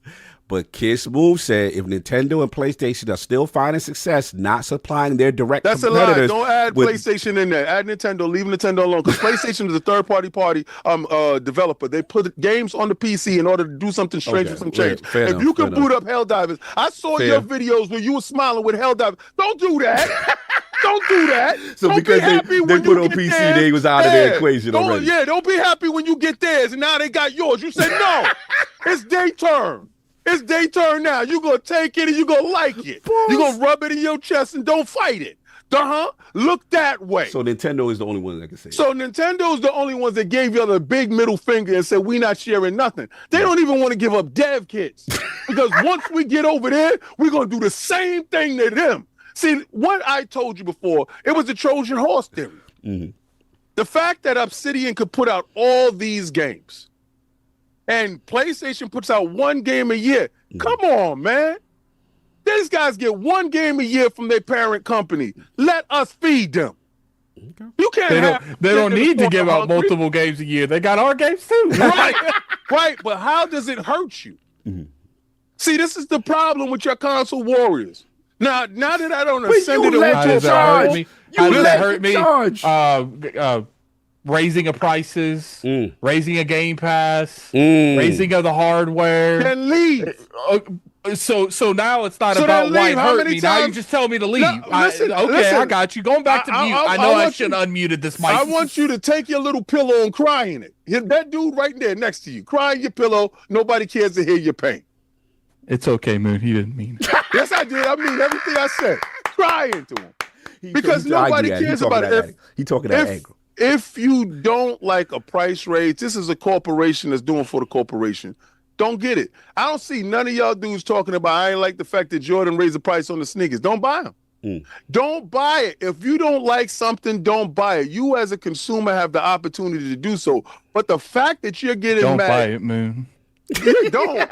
But the fact that you getting mad that another person gets a chance to play a game is insane. I don't think people are mad that another person's playing the game. People are mad. It's crazy that they have to buy the game to show their fandom, and I appreciate it. Pay for it. Lock, stock, and barrel. It's not going inside their PlayStation. So we just don't let people talk? No, actually, because I was quiet when you was talking. The fact that it was inside, it's going inside Game Pass. There you go. Now, if you don't want to pay $30 for the game, cool. If you don't want to, because that's how much it's going to cost. If you don't want to be a part of that, cool. If you want to complain and cry, do it over there. But don't hate on the fact that you want them to continuously to grow. You still want them to be here. And when they're doing things to actively do that to please you, you're upset. And don't tell me about hardware. They say, yeah, we're going to give you hardware. It's going to cost $1,500. He said, I don't want that. Then you don't want hardware. I'm just tired of y'all want it your way. Y'all never satisfied. You're never happy. You're never pleased. Y'all got ABK, and now y'all up. Y'all was happy when Call of Duty dropped inside Game Pass, but now it's a problem, right? Everything is a problem. Y'all never wanted just completely how they serving it. Oh, it was just 4 games, King. Did it hurt you when the 4 games left? No. And it's not hurting you now. You're benefiting more than that ecosystem. That ecosystem is a dearth of games. The games you get to play for free, quote unquote, they got to pay a fee. So why are you upset with somebody that's finding a value in something I get that, but love? I think Addict's point, I'll let him go in a minute, is just that what I would say to that, and all jokes aside, like, we can't ignore the fact that the messaging said otherwise prior to this point. The messaging said, we're in this to compete. Remember, competition, you want to compete? That's what I'm saying. You know what I'm saying? This is the wildest competition Right. competition that they're doing right now. And again, but that's the deal was signed, and whether or not Starfield was going to go, none of the decisions was made. Phil and them came out and was like, we did this to service people places Part where of the Game Pass biggest arguments they made in that courtroom was that we're doing this so we can compete with PlayStation more on exclusives. They even said that PlayStation has more exclusives than all of their stuff combined at that time. You know what the best part about how you switch up a fight? When you switch up the rules. Like somebody with some brains came inside the room and said, okay, we can continue to try to squeeze the juice out of I think at the time before they got ABK, it was like 100 million monthly active users. We can continue to squeeze these guys, or we can just expand outside of this and actually be exactly who we are. Out of the 3 of them, the one that was most likely to succeed, in college, high school, whatever, most likely to succeed. Most likely to succeed is this dude, because he's willing to do things that others aren't. See, when you got Nintendo's report card, they says rigid, doesn't play well with others, studious, A+, focused on task, task driven, will innovate in a closed space. PlayStation, envious of most, copies homeworks. Hey, yo! Most likely to be liked, mediocre in innovation, but will work well in the pocket. Xbox doesn't exceed potential, has greater ceiling, most likely to succeed later on in life when potential is realized. They woke up one day and said, we can't stop. We got to stop acting like these other guys. We have to be different. I'm glad that somebody in the building looked over. Once Xbox outsold Windows, I told you the other day it happened, it is over. I don't care how you slice it. They looked over. They said, how did you do that? And they did it again. Oh, take them in this room. Let's study them. Once the studying went down, they brought different people in. People got glow-ups, title changes, clothes look different, rings on fingers, money, bank account looks crazy.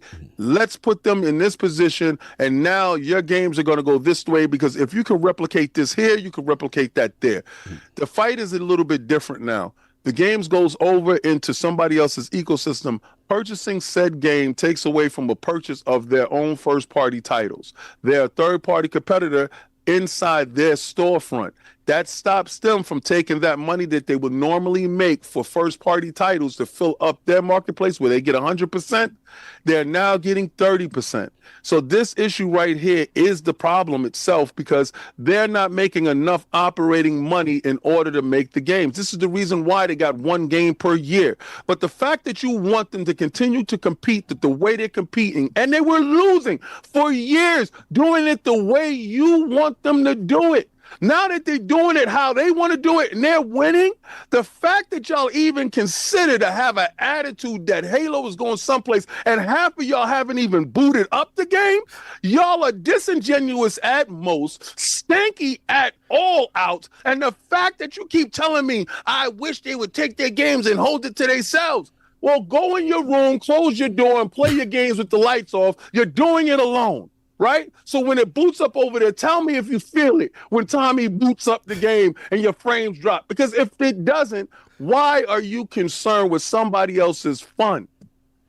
Stop trying to run a $4 trillion company and your $2 ass can't even get out of bed to get to work on time. That's the problem with you dudes. You try to do things that's out of your scope. Continue to be a consumer and consume. Consumers eat. Sit down and eat your meal and shut up and stop looking at the other table over there that ordered the same steak you got. You going to the restaurant. Do you get exclusive steak? Hell no. That dude over there is eating the same. You ever looked at somebody's plate and was like, yo, let me get what he got. That looked good. That's what they did. And you know what the restaurant did? Served it to him. So the fact that you upset that somebody's eating what you're eating, you have a mental illness, sir. And I think you need to fix it. All right, I'm gonna let Attic rebut because he's been waiting. I'll mute myself now. He good. He don't want to talk. Oh boy, here we go. This is fun. I knew this day would happen. So I knew this day would happen. I knew this day. I was like, they don't understand the scope. They don't understand the inflection point in history. And this is bigger than Halo is iconic. You know, this is a title that casuals know because Xbox literally brought their brand, you know, around it, based their brand around it. And I remember, you know, that again, November 15th, my birthday, New York City, you know, Bill Gates, The Rock, the whole spectacle. And I remember getting the Xbox, the OG. You know, we heard about it being a killer app, right? We heard about that talk. And I shout out to Itagaki son. That Dead Alive was outside. I was a Dead Alive guy, to be honest with you. So I never forget coming home. And I remember Soft hitting us up. And it's like, yo, what are y'all doing? I was like, yo, I'm playing Dead Alive. This Xbox is kind of fire. He's like, if y'all don't throw that Halo on right now. He's like, if y'all don't throw that Halo on right now. And the movement began. You know, we saw a true first person shooter on console. Buttery smooth. We saw AI react in a way that we never saw. We throw a grenade at. We saw runts and grunts and elites moving out the way, not trying to get killed. This was like crazy. In fact, you know, remember going to the Wiz game? You know what I'm saying? Getting forward to, yo, you know you can play multiplayer. What? You can play multiplayer with this? Yeah, son, you can do that more than just a split screen. Okay. Get the TVs. We got a LAN part. Like, I literally got into IT because of this damn console. Like, I learned what a Linksys router was. I learned what an Ethernet cable was. And we sat there for hours. What was it? Hang 'em High. Blood Gulch. Y'all remember? You know what I'm saying? Like, this is what this console was built on. This was a foundational piece. This is where I remember when the launch of part 2, people in front, shout out to my man 14, in front of the GameStops. You know what I'm saying? Like, yo, hey, like their whole identity was born to this. So I get it. I told people when we saw the 4 games, we all knew, bro, more is coming. We knew that, right? But I also told people the historical significance, the emotional significance of seeing Halo on another platform is going to hit different. I warned y'all. I knew this day would happen because it's one thing to say, yeah, it's Forza. You're like, okay, Gears, Halo hits different. This is a different day. You know what I'm saying? So for me, look, like I said, welcome as a Sega refugee. I welcome you. I welcome you, how this is going to go. You know what I'm saying? And I get it, you know, from the emotional honesty part, yeah, I get it. You know what I'm saying? Like, I remember when, as a Sega kid, that fateful day, I see Sonic games being pimped out on Nintendo. Sonic losing in races and Olympic games. I remember I had those ways. I know what you're going through. The emotional part. I get it. The scar runs deep. You know what I'm saying? I understand it. It's your first time. You feel away. You feel betrayed. I will say, you know, to what King is saying, you have to look at the emotional, the intellectual honesty now. And the reality, okay, what has changed. If you love the platform and you're still playing the games that you like on the platform, then nothing has changed. Now, if you're saying to yourself, you know what, yo, this ain't worth it. I can just get one platform where it be PlayStation, get the games they eventually come. I get that too. I get it. If you sit there and say, bro, they raised the price up 3 times. They raised Game Pass up. I'm good. Salute. All I do say is that what I do agree with King is that, like, could you imagine if, like, Dreamcast had Dreamcast Pass? Dreamcast, Sega, when we had Peter Moore on Solve, he was like, remember when he told us the fateful day when Sega shut down? And now you got to go to your competitors and give them the kits, and we're a third party, we're putting our games on there, right? It's like you said, Solve, they're in this unique position where I've never seen this before. Right? Where it's like, oh, no, we're still making a console. Yeah, it might be very high end based on what we talk about. And you can still do that. You know what I'm saying? We're still letting you log in. We're still letting you access to your games, your digital library. You know what I'm saying? It's just that in order for us to survive, quote unquote, underneath this new mandate, which we will talk about, this is what they're going to do. So you've got either an emotional decision to make, an intellectual decision to make, or whatever's best for you. You got to make that decision. You know what I'm saying? So I get it. But now we are here. Now, as far as me, as personally, I'm concerned, right? This is not everyone's value proposition for them. But for me, if you're going to give me Expedition 33, Oblivion, Avowed, Outer Worlds 2, Ninja Gaiden 4, Grounded 2, Towerborn, South of Midnight, all these games that I would have normally paid full price for on this service and on the platform I like, I'm good. Now, if you want to talk about the last 3 years, right? You want to talk about the great year that they had last year. You want to talk about the great year they have. Then we look at that next year with Gears E-Day. Literally the deluxe version of the burger, shake and fries. Gears E-Day, Forza Horizon 6 in Japan. You know what I'm saying? Halo Combat Evolved with another Halo multiplayer game, right? And a supersized Fable. We're going to call that the supersize. If you care about games and where you want to play them, you're fine. If you care about, I don't want him playing and I want them to win this way, I'm sorry. I don't know what to tell you. It's probably best for you to leave because that's not what they're doing. It's just not. So I get it. It's tough. You know what I'm saying? And I understand the emotionality of it. I'm just talking about what King is right, where it's like, what has changed when you boot up your console? That part. Now, if you want to say, I don't like the messaging, they're lying, it's too expensive, I get it. You know what I'm saying? But all that we got, they don't got, that's over. It's over, Prime. That's over. Y'all better get that. We told y'all when the 4Ks happened. I am surprised. Like, I'm not saying I'm surprised because I do see the emotion, but it is wild to see I'm wild to see the journalistic crash outs. Those are the crash outs. That's kind of funny.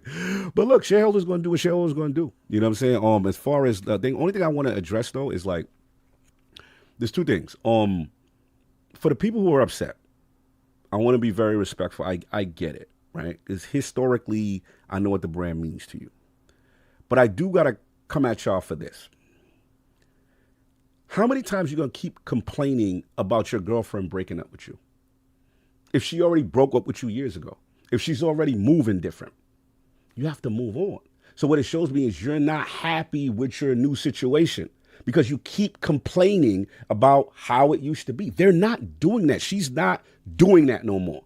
So every year you sitting there complaining, it's not changing anything. It's not changing the action. So it does look mentally crazy to keep doing that. You know what I'm saying? So it's like, and the other thing is, it's like, if you're out, you're out. Don't rage bait other people who like, look, I'm not necessarily on board with every decision, but I still play the games and I still like what I'm playing here. You know what I mean? You can't rage bait those people say, I'm upset, you need to leave with me. That's not how it works. You know what I'm saying? You made that decision to leave, they just go on. But to keep consistently complaining, it's not going to do you any good for your mental health. This is a luxury hobby. What are we doing? You know what I'm saying? So that's just where I'm at. And the last thing I'm just going to say, in reference to the Master Chief Collection thing.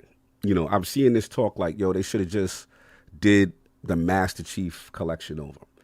And I get it, but I disagree because there's a part of me that's like, the technical lift involved with that game. That game was broken at launch for years. That was an undertaking of like 6 games coming together, right?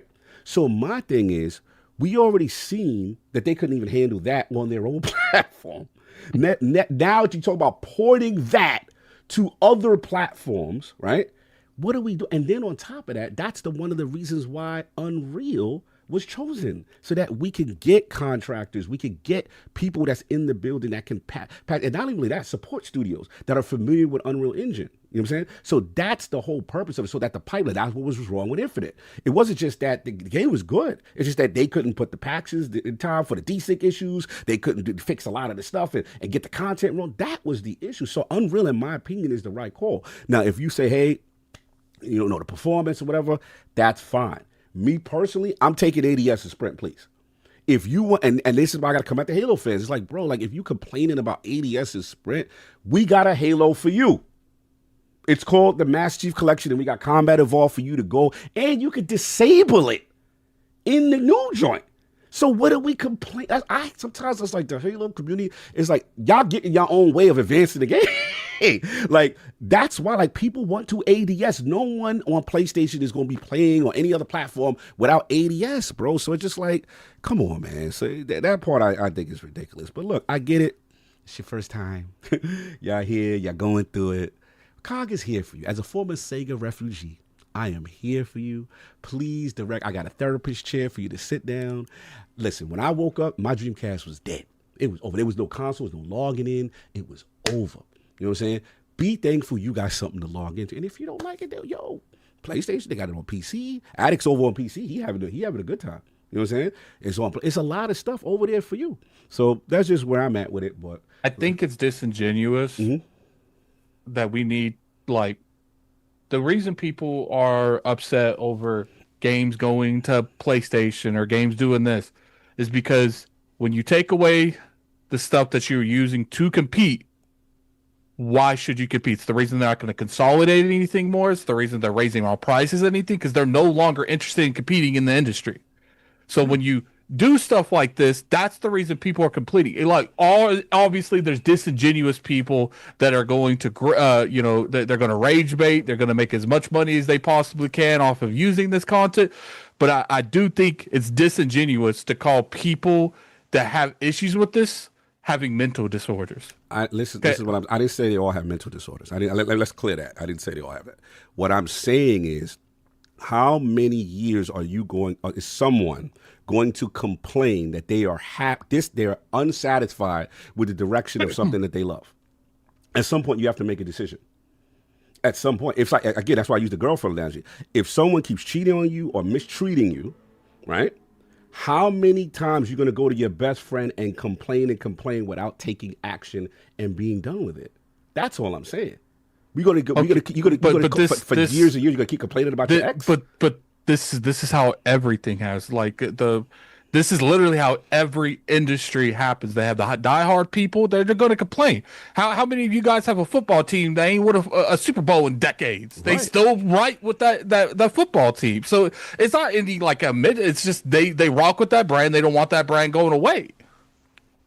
Right. And my point is, at some point, it doesn't serve your mental health I know Jet fans is going through it right now.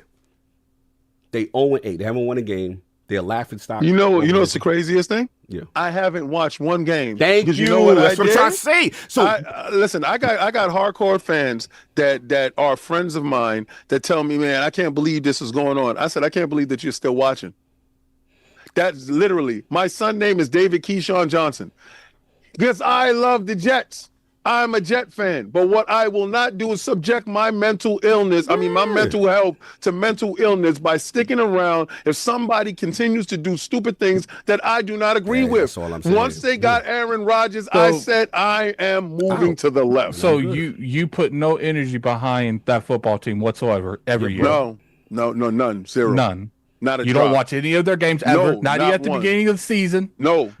No, but it's a a difference to watch and see something that you're doing or that you once loved. It's another thing to obsess, complain, rage, and go so out of character and then be disrespectful to other people because of it. That's Well, the unnatural but you're part. also looking at it from that perspective. You have a fan base that's been lied to. You have a fan base that are told one thing, done another. Yes. You have a fan base that completely raise prices and say that they have the record breaking profits. 100%. There's more to it than they're just upset. They're upset because they've had inconsistency with messaging for decades. Right. They're upset because all this stuff that goes on, and it's just like I'm not for that. Like, look, I so get you're it. gonna raise for every, and you're gonna raise endlessly for the end of time. I don't talk about the stuff at all. But so what I'm trying to say is, I won't do is attack people for having an opinion. No, but those same people are attacking others who are fine with the base. So you can't have it both ways. We can't be gluttons for punishment. I never said they all were equal, created equal. I never said that. And I never said that either. That's the problem.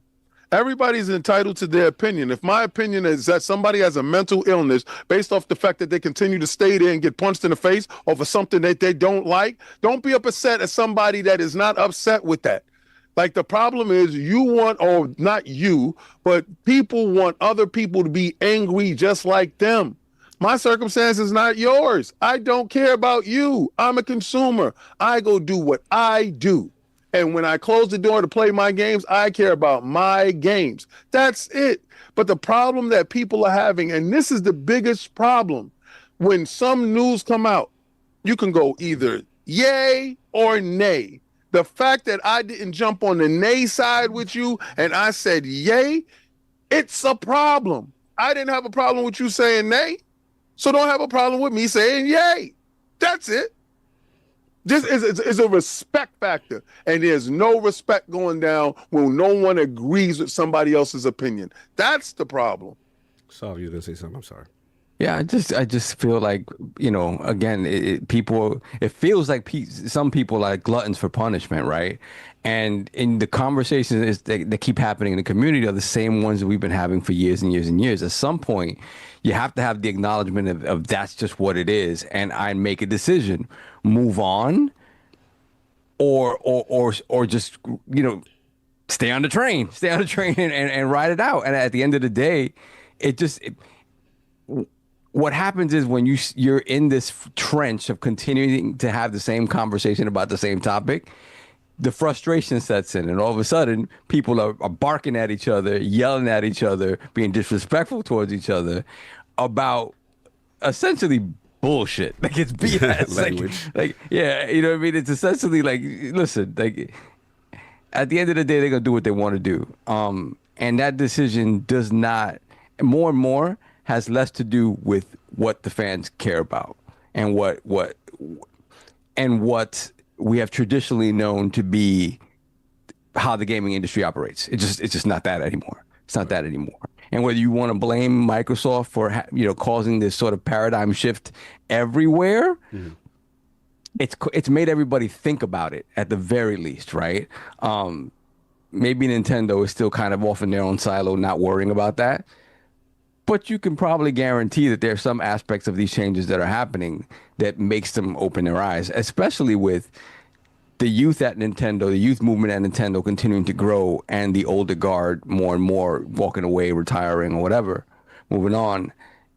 You just never know. Like, and would I have wanted it this way? No.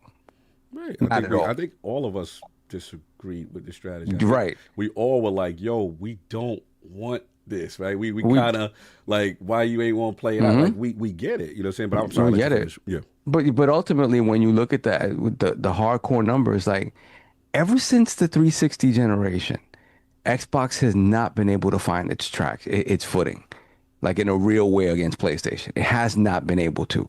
Even in moments when it was unfair, when it was moments where it was like, yo, yes, we understand that all the messaging around the Xbox One sucked. But by the time that machine came out, all that messaging was gone. It was done, and it didn't matter anymore. It didn't matter.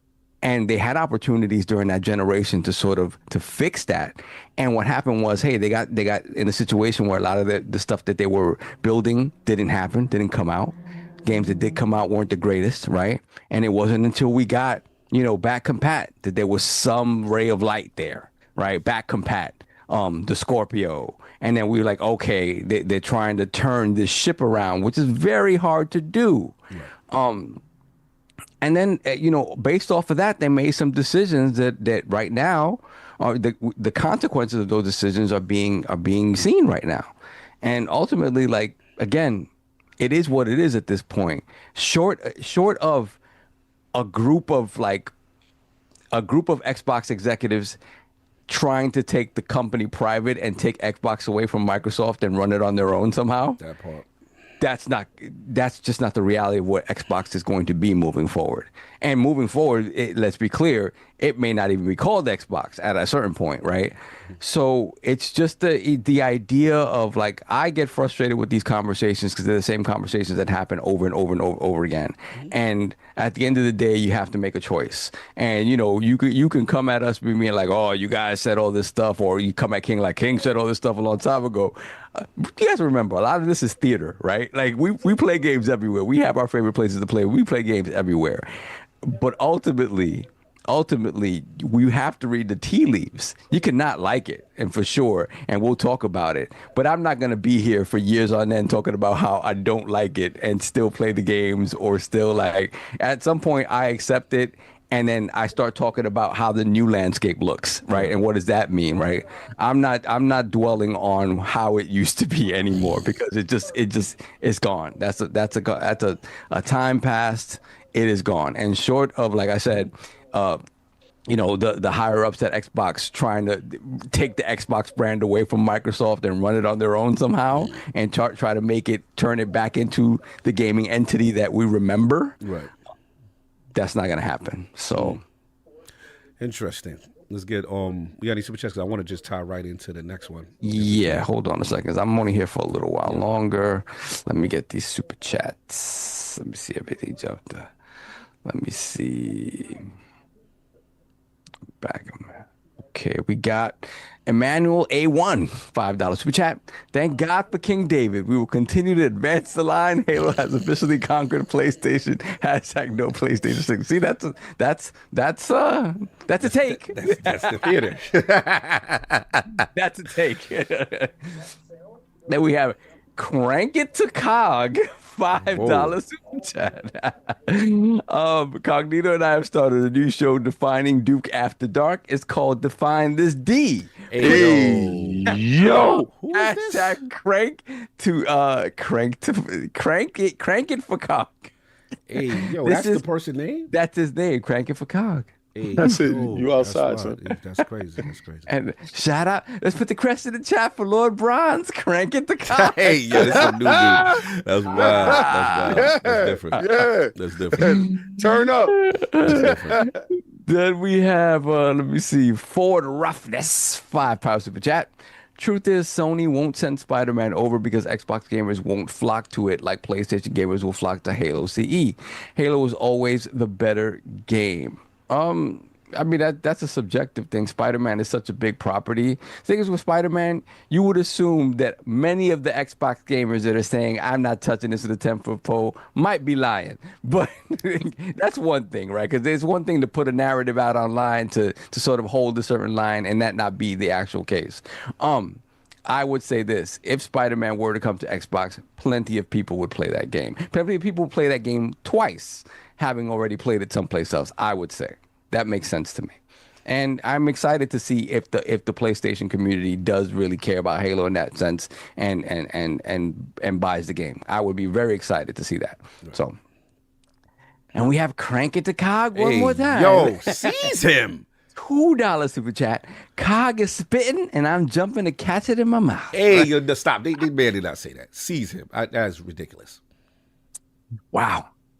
And we have a Freddie Fox, 8921, $5 super chat. The OG Freddie Fox, rap legend. Xbox told you they want to reach 3 billion players a while ago. You don't do that by locking games to one console. Y'all failed to listen. Now deal with it. Yeah, I think it's moments like, I was talking about this with the guys last night at dinner. It was like, when we're talking about how you see things, that you see signs of stuff in a relationship, and you can either choose to acknowledge them and make your decisions about the future of that relationship based on that, or you can choose to ignore them and deal with the consequences of what happens in the relationship if you've ignored these things that you already know are kind of red flags. Right. So yeah, man, like I don't think anybody really, people chose to ignore it maybe, but everybody saw it coming. It was plain as day.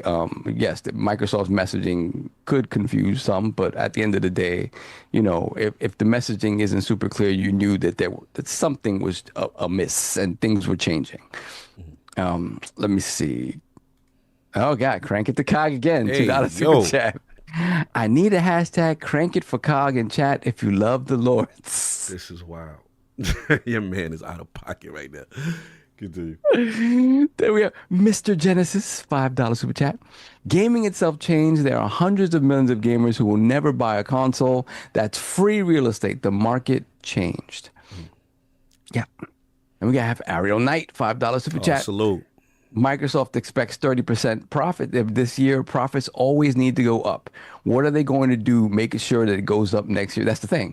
Like like I said, businesses, the idea is always to make more money, right? And to increase your profitability. That is what the business's purpose is. So, you know, it was always going to be a tough go of Xbox, you know, within Microsoft, especially in, you know, over the past 10 years.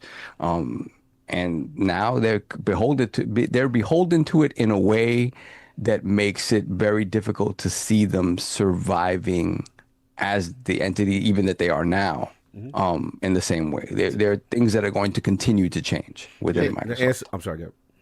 And I want to be, you know, clarify. I wasn't talking about like King saying this stuff earlier. Like, I'm talking about the people, kind of like how I feel like we can't just, it's like a blank statement. We can't just, you know, deem everything console war. We can't just deem everyone's got mental disorders. Like to me, it's like there's clearly people too far on the left. There's clearly people too far on the right. I feel like if we do these blank statements, the people in the middle that just have genuine concerns are going to feel like they're getting attacked just because they're speaking their opinion. And I just want to be clear. I never made a blanket statement saying everybody's No, I'm not. No, because that's what not, people were assuming. And I just wanted to be clear. I said I understand. If you're upset and you ain't feeling this, it's okay to leave. I want to be clear. I am not saying you need to stay, shut up, and take it. And that's not what I'm saying. I just want to be clear on that part. Yeah, because I do feel that like there was some miscommunication going on. No, random, calm down. You know, here's the thing. Like, I feel like with these situations, for some reason, the internet's like it's either one or the other. Exactly. Like I feel like you could easily still be part of because like, and the reason that I don't fall on that, like, if you've been cheated on, just leave kind of mentality that like we're trying to like put with this, like this, like I feel like that's a weird, what do they call that, an analogy? Like, to me, it's like that's like apples and oranges. Like, it's not a romantic relationship. Like, I can't tell other people, obviously, that are being genuine, because you know, if you like, I'm not co-signing people attacking people. I'm not co-signing none of that. But if you bought a product and you feel a way, and you feel that prices are starting to go out of the way because of business practices and bad business decisions and bad leadership and bad management on studios is leading to this direction, I don't care if you say it 1,000 times, you bought the product, because that's like essentially telling, like, I'm an influencer. That's all I do is give my opinions. So I do feel that in my personal opinion, I can't get down on like trying to like, and I'm not saying you guys are silencing. I'm talking about mainly what's going on Twitter, where it's like now everything's console warring. Everything, you know, everyone's got mental disorders, because I see it all the time on Twitter now. And it's just like, or people have bought a product and they've invested, some of them thousands of dollars, into an ecosystem, and they don't like the way things are going. To me, it's okay for them people to speak out. Right. And again, my point was it's okay for them to speak out. My point is, at what point do you continue to rage and have that mentality with years upon years and evidence upon evidence of someone doing something or a company doing something that you've invested in that you don't like? There has to be a point when you say, yo, you know what? I'm good. But once who are we to tell people if there's a point. If they invested and they want to continue, then again, it is what it is. So again, that's the only thing me and you gonna disagree, because at some point, that means there's never a cutoff. A person can continue to rage and continue to go into a dogmatic state because they're unhappy forever. That's the part I'm just not. But see, I feel like you're trying to put like me where I'm saying the people that's lost their rockers. I'm not talking about that. That's what I'm talking about. No, I'm talking about. I said multiple times the people in the middle.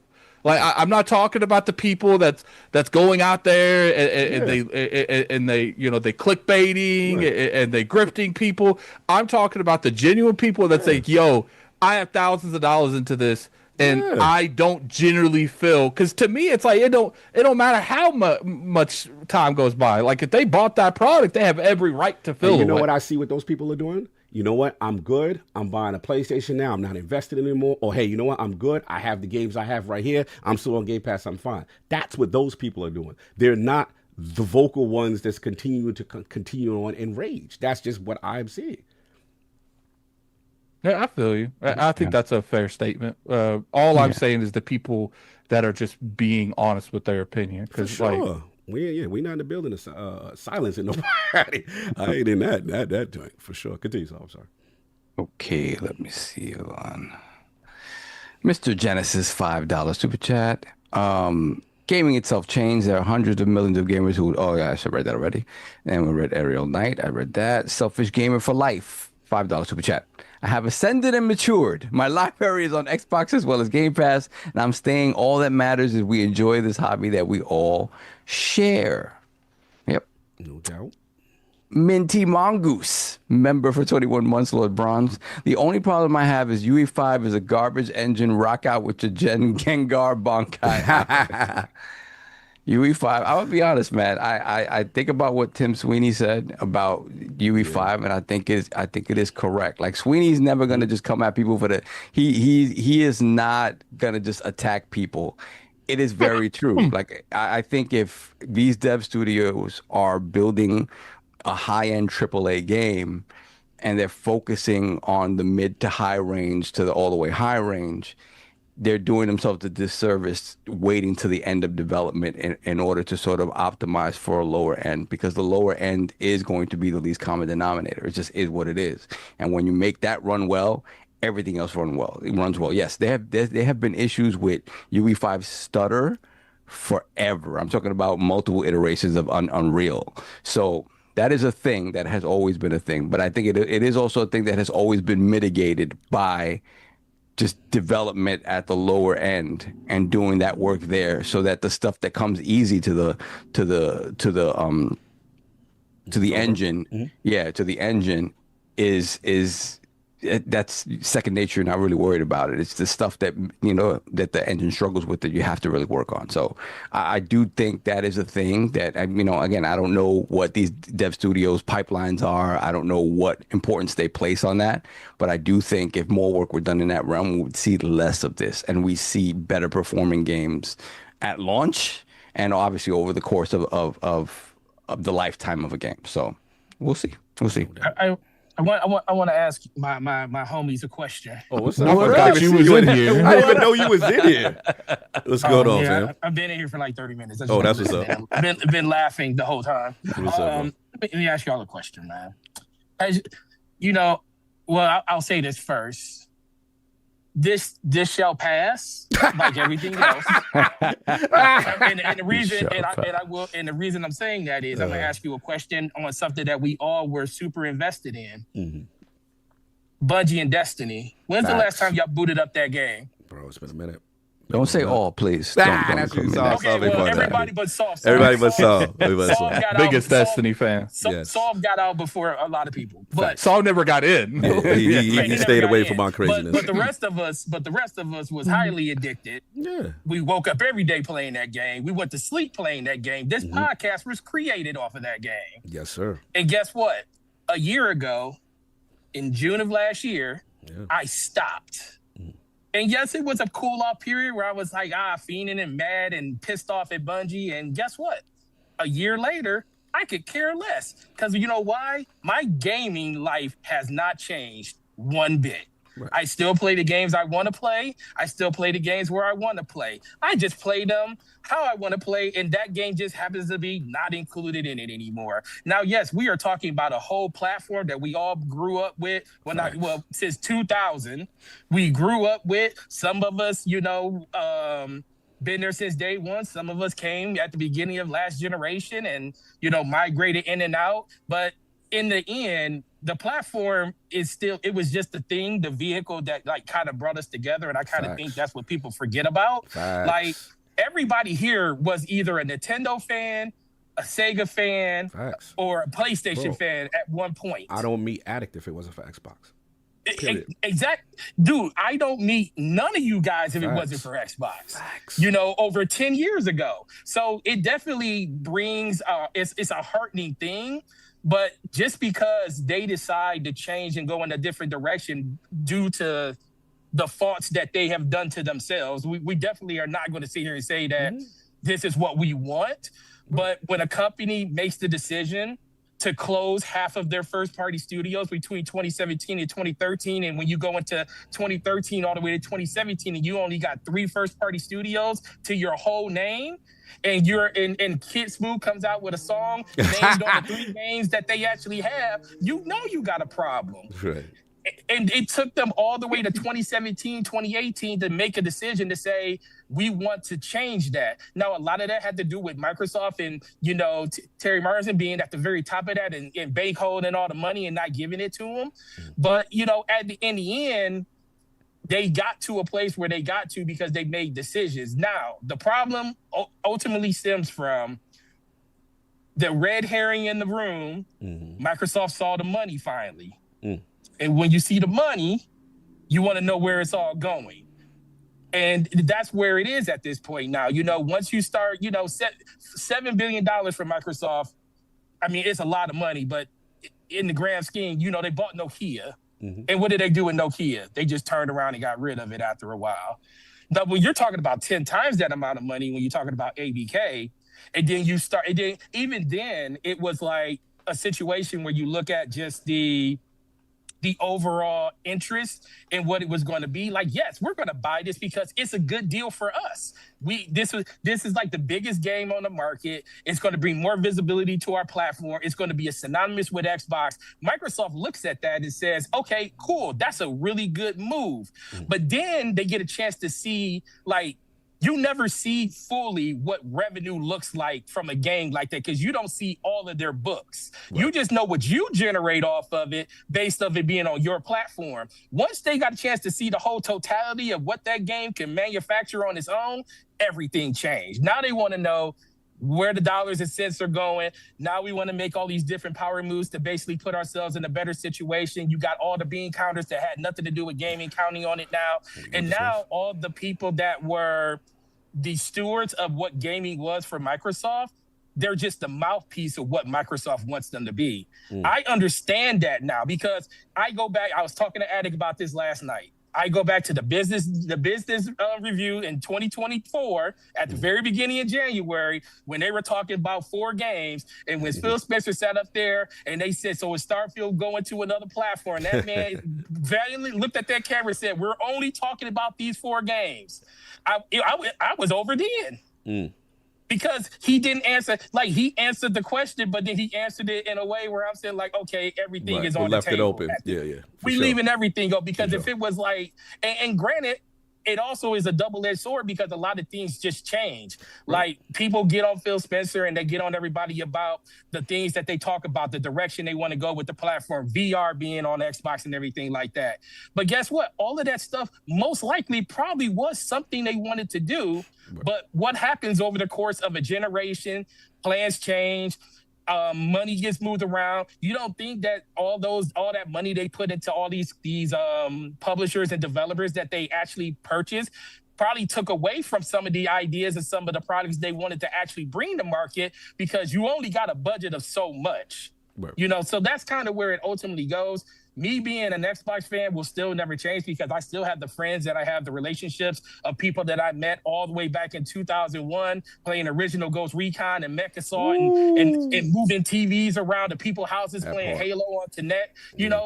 that stuff doesn't change. But the thing that does change is the fact I don't have a problem with playing Xbox games on a PlayStation because it doesn't change my experience. And this is the one thing I will always give King that he talked about a long time ago.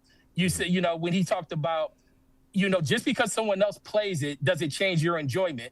But they also will never have the experience that we had in 2001. They will never have that experience when we saw Cliffy B walking up on stage with a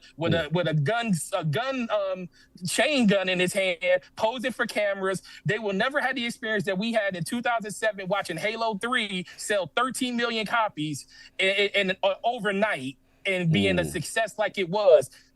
No one will ever have that experience that we had as gamers of being a part of Xbox. Just because Xbox wants to go in a different direction, that doesn't change. It still allows us to be gamers. We can still play the games that we want. We just have to play them a little bit differently. And if anybody feels like that is something they don't want to do, guess what? You can leave. And that's all that really matters. So that's kind of how I look at it. I kind of just stayed out of this whole thing because I get really irritated for some strange reason. I don't know, because I try not to let people bother me, but just the conversation around this is like, it's like for some reason we act like you don't know what people said a year ago, 3 months ago. Like, this has been the conversation for the longest. And ever since Microsoft made the moves they made, and you start seeing, when Phil Spencer came out in that interview and they asked about Starfield again, after we saw all these games starting to go over, he literally said, why would I keep a game like that from other people? But a year ago, it was, we're only talking about these 4 games that we believe where Game Pass exists. But now we're saying the exact opposite. Why would I keep this game away from other people that want it? Why would I keep a good game from people enjoying it? Right. So that just lets me know that, you know what? The marching orders are in, and this is what we're doing. And we finally know exactly what the plan is. And we don't even know what the extent of the plan is. But when you go to seeing Halo, it was disappointing. I'm not going to say it wasn't disappointing. Seeing Halo up in lights on another you ain't like that screen, you like that box? Well, listen, it was a little jarring because I was the one person that said the one game they needed to keep to themselves was Halo. I remember when you said that. I said the one game they needed to keep was that one. But who told you y'all was holding on? Who tried to warn y'all? Yeah, listen, this podcast always said that. Everybody in here said that. But you know what? I was still holding to the faith that if anything was going to happen, this was going to stay. But even that, over the course of the last 6 months to a year, I even changed my thoughts on that because I was like, dude, the writing is on the wall. It's just a matter of time.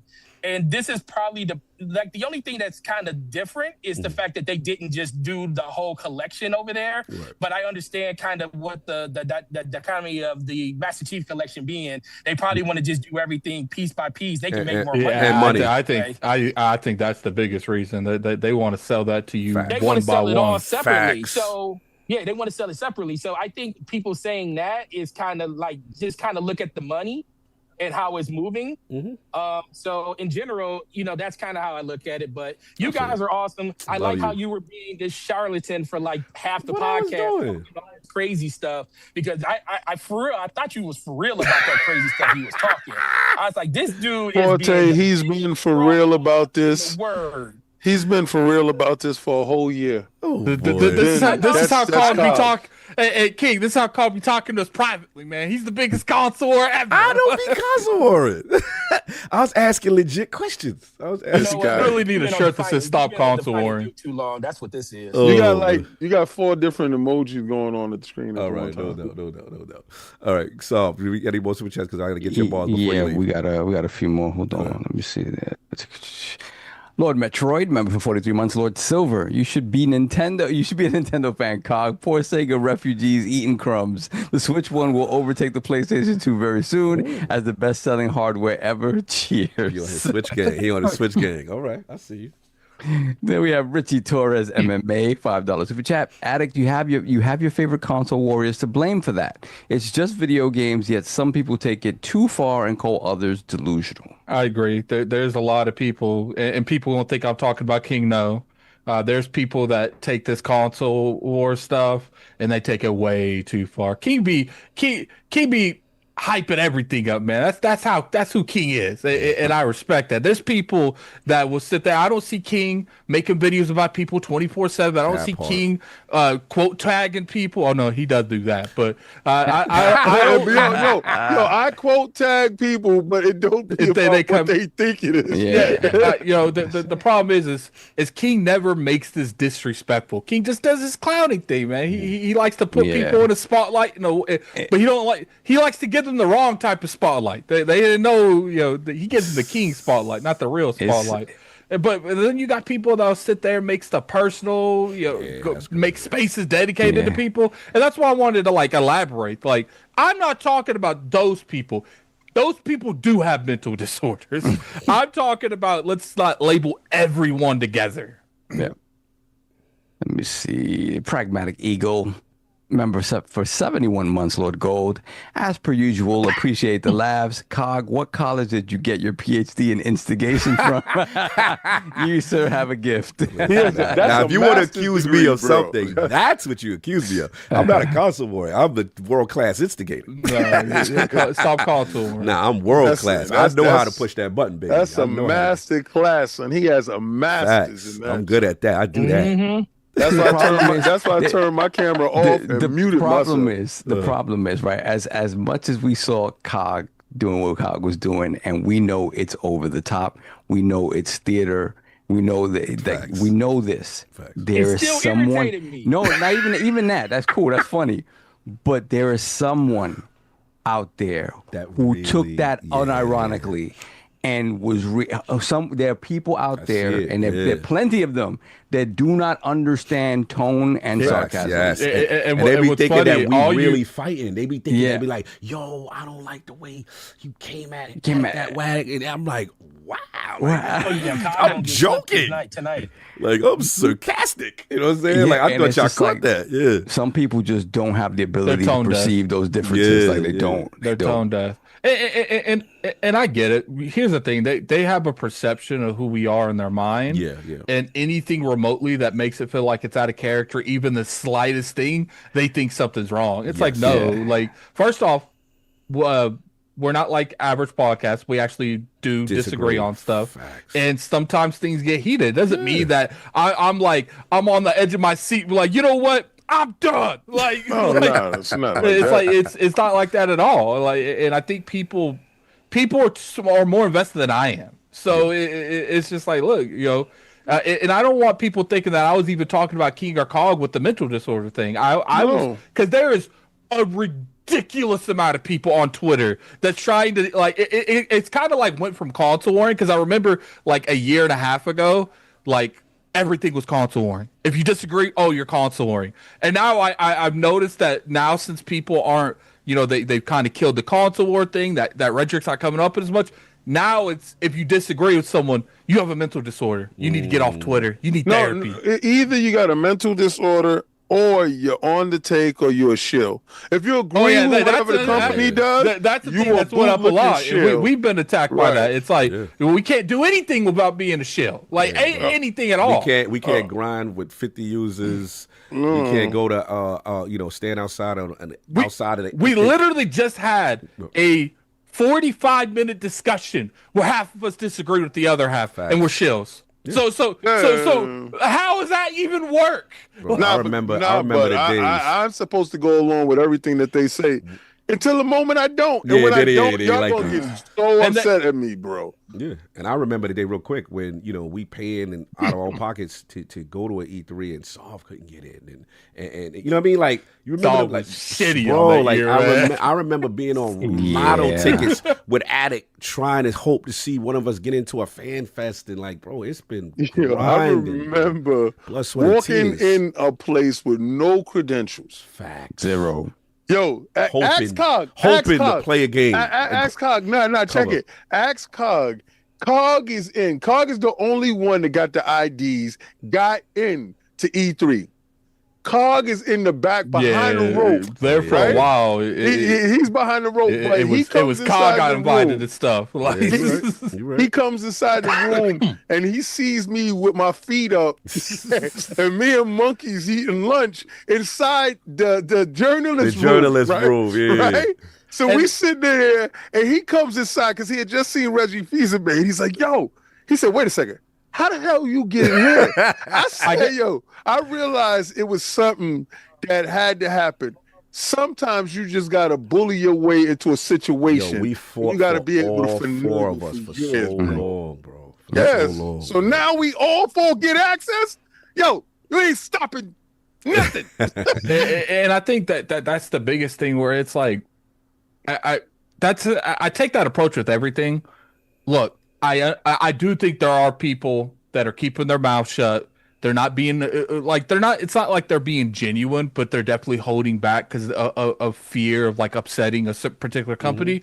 But it's like, we have never even remotely gave you guys that feeling. We're always we have said stuff on this podcast where afterwards, like, yeah, they ain't ever reaching back out to us. Like, but we still say it because it has to be said, because if the industry doesn't improve, is when people aren't held accountable. And I'm accountable. I believe fully on people being held accountable. And what I love about what we do is we can disagree, but it's at the end of the day, it's being respectful. And that's all anyone else cares about, right? You can say, yo, I don't like any direction you're going in. I don't like any of the practices you do it. I think this is a mistake. This is stupid.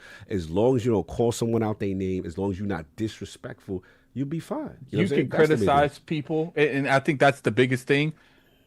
If you're going to sit here and tell me with a face you can't criticize people without being a dick, you are wrong. Yeah, there's a difference between giving, critical feedback where you're like, I don't agree with this, and being low-key disrespectful. Yeah, if that's the case, you don't belong in this space. Exactly. You just don't. You know what I'm saying? Because we said it. So I always tell people, if you got something to speak, say it on Twitter. Be respectful, because the moment you cross that line, those community managers, those executives, they already muted you. You have lost the plot. They will never trust anything you say ever again. And it just shows you've already lost the argument, because you can't debate anyone without being disrespectful. Already shows you don't have the mental capacity to have those type of discussions. Well, I'm not gonna lie. Some of these people need to be ejected into space where there's no atmosphere. So get the stupid check. I want to get your balls. I'm just gonna say that. Yeah, that's true. Let me see. Then we have Champagne Supernova, $5 super chat. Crazy how much Sony has gotten away coasting this gen because Xbox has been so polarizing. Cog, point that camera south and let us see your outer world. Hey, yo! I love how he set us up for that. Like, he went straight left with it. That's wild. You bring a different demographic. It's you.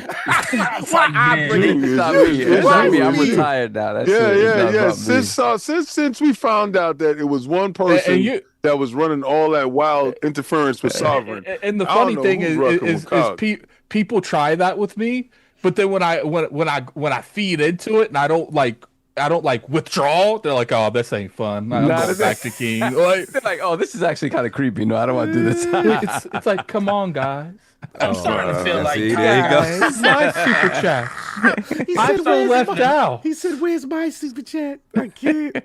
I'm starting to believe I want some pause-worthy moments. I'm done with him. Or something. What did you say, Forte? You said you think what?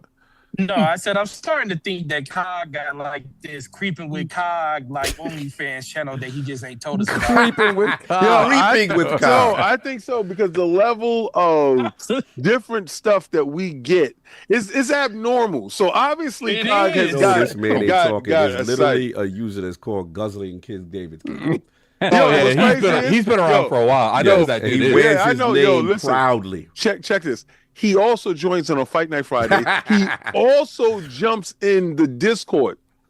All right, so he's also talking to us.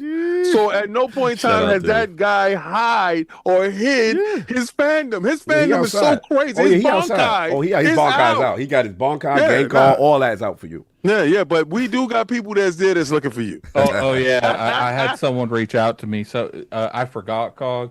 You got to react to solo leveling because someone bought a whole thing of advanced CG for you to do that. Okay, we'll get it done. We got Tokyo Game Show. We will take care of the realm. You already know.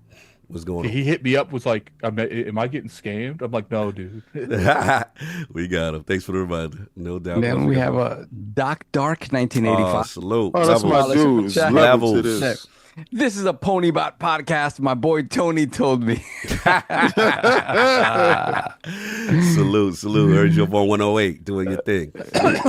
Then we got Champagne Supernova once again, $5 super chat. You just know damn well Cog was the kid recording and yelling "World Star" when the guys got in altercations in school. Stop console war, Cog. Yeah, unfortunately, we were in school long before World Star. I can see Cog in the background. Beat him right. Listen, man. Sometimes you got to throw some sauce on the situation. Toss. Some sauce or some baby oil. I guess. Whoa. Man, so That's it. We're caught up. Because we gotta get your ball before you go. Because I know you gotta go. All right. So this is this was mine. Another bombshell. Shout out to Jason Schreier, Bloomberg, and of course Jess Corden of Windows Central. Microsoft pushes Xbox division to hit higher profit margins. Inside Xbox profit pressure, how a 30% margin target is reshaping everything from studios to strategies and upsetting fans. Microsoft CFO Amy Hood has forced Xbox to deliver an industry margin far beyond what is typical for gaming in general, which will devastate the business if not rectified soon. So let's get to the Bloomberg article first. A little bit of reading here. So the TLDR, like we said, Microsoft Corp is asking its gaming division to produce profit margins of 30% accountability margins, a term the company used in lieu of profit margins. The gaming division has responded to the new goal by canceling products, raising prices, and slashing thousands of jobs, according to people familiar with the business. The new target was implemented by Microsoft Chief Financial Officer Amy Hood and has impacted strategies under Microsoft Gaming Chief Phil Spencer, with games that are cheap to make or likely to generate significant revenue taking priority over riskier bets. So we're going to get into the article. They said they're ratcheting up the pressure on video game. Microsoft Corp is ratcheting up the pressure on video game makers during a difficult time for the field at large. They talk about that 30% accountability margin again. They talk about they have responded by canceling products, raising prices, slashing jobs, and the people who asked not to be identified discussing non-public information. This is the key thing. A lot of people getting mad with sourcing lately, and now I noticed with Jason, he's putting it out there. The average profit margin in the video game industry in recent years has ranged between 17% and 22%, according to estimates from S&P Global Market Intelligence, while coming in between 10% and 20% over the past 6 years at Xbox. Court documents for 2023 revealed that Microsoft gaming business had a 12% profit margin for the first time 9 months of the company 2022 fiscal year. The new goal, which hasn't been previously reported, is at the outer range of what a gaming studio can typically reach in a boom year, said Neil Barber, an analyst with S&P Global. A 30% or better margin is usually reserved for a publisher that is really nailing it. In the past, game makers at Xbox were asked to hit specific numerical top targets, said the people, who were largely told to focus on making the best games possible without worrying too much about finances. However, this new target, which was implemented by Amy Hood, whose team has taken a larger role in the gaming business in recent years. This change has definitely impacted strategies under Phil Spencer, as the division has looked for new ways to cut costs and boost profits. In 2024, Xbox announced that it will be releasing the majority of its games on consoles from rivals Nintendo and Sony for the first time. Earlier this year, Xbox decided to cancel a number of costly projects, including Everwild, Perfect Dark, and Project Blackbird, all of which have been in development for more than 7 years. Not every project is expected to hit the 30% profit threshold, said the people, but many Xbox developers and groups have been presented with the new target. Moving forward, games that are either cheap to make or are deemed more likely to generate significant revenue windfalls may take priority over riskier bets, said the people, while Xbox's floundering hardware division may face a significant rethinking. In a recent interview with Mashable, Xbox President Sarah Bond said the company's next console will be a very premium, very high-end curated experience, suggesting a departure from previous Xbox iterations. And in final, said another Xbox spokesperson said, they take a long-term view of the business. Successes look the same across every project or priority. And they also finalized the statement by saying, we look at the business as a whole. balancing creativity, innovation, and sustainability across a diverse portfolio of offerings. As with creative business, sometimes that means making hard decisions and stopping work on things that are no longer working for a variety of reasons, and shifting resources towards the projects that are more aligned with our directions and priorities. And then finally, I want to get these bars off from shout out to Ches Corder, who has been out on the front line with this for a long time, actually been attacked for it. So it's funny now that Jason has confirmed everything that he had said. What's happening? He had an FAQ. What's happening with Xbox's profit margin? So obviously we said that Amy Hood has set the 30%, and this is their aggressive role to reshape how Xbox operate. Why is a 30% margin considered insane? Most gaming platforms operate on much thinner margins, especially when factoring in hardware costs, game development, and subscription services. A 30% margin suggests major cost cutting or revenue boosting measures, which can disrupt studios, developers, and consumers. How is this affecting Xbox strategy? The pressure to hit high margins may explain recent moves like price hikes, studio closures, and a stronger push towards subscription models and cloud gaming. It's also fueling speculation about Xbox's long-term commitment to traditional gaming, and said, what does this mean for game developers? Developers may face tighter budgets, more monetization pressure, and shifting priorities towards games that align with Microsoft's financial goals. Some insiders suggest this could lead to fewer experimental titles and more focus on proven franchise. And then finally, is this profit push connected to broader Microsoft trends? Yes, Microsoft is increasingly focused on AI, cloud services, and enterprise growth, and Xbox is being asked to align with that vision. The 30% margin target reflects a shift from Xbox as a passion project to Xbox as a business unit, expected to operate in the same way to some of its B2B divisions, despite actually being an entertainment business. So, Saab, I want to get your bars, because I know you got to go. We're going to hear what you think about the 30% mandate, and we have a name now. It's crippling. It's crippling to Xbox. And like I said before, like the idea of this business that's based, it's an art form. It's art. It takes a long time to make, and it's very expensive to make. It's the cross section between technology and art that's what the game business is, right? And when you're part of a corporation as big as Microsoft, right? For a long time, Xbox was this thing on the side that, wasn't necessarily affecting the bigger picture that was happening at Xbox, and that they were fine with that. Yeah, you can say that it was ABK that sort of elevated them to this other echelon, sure. But at the end of the day, I think it goes all the way back to, the decision to make Game Pass a thing and what ultimately kind of saved the Xbox brand. But, I said back then, it's like you made a deal with the devil, and you have to sort of, now you have your comeuppance, right? Now you have to really deliver on that.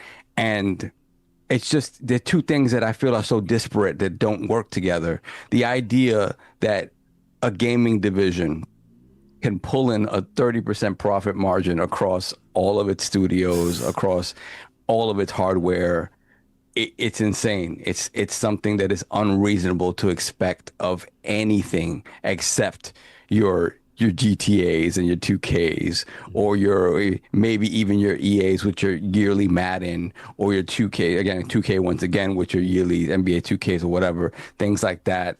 Or a game, especially even 2K would have a hard time doing that. They would do good that 1 month, but exactly. Then what do you do the quarter after that? You just had GTA 6, and that's the thing, right? I'm assuming the expectation is a 30% profit margin across every aspect of the business for the year, right? That's what makes sense, as opposed to year over year. Yeah, year over year. And that's the thing. Ariel Knight brought up the fact, it's like, okay, it's 30% now.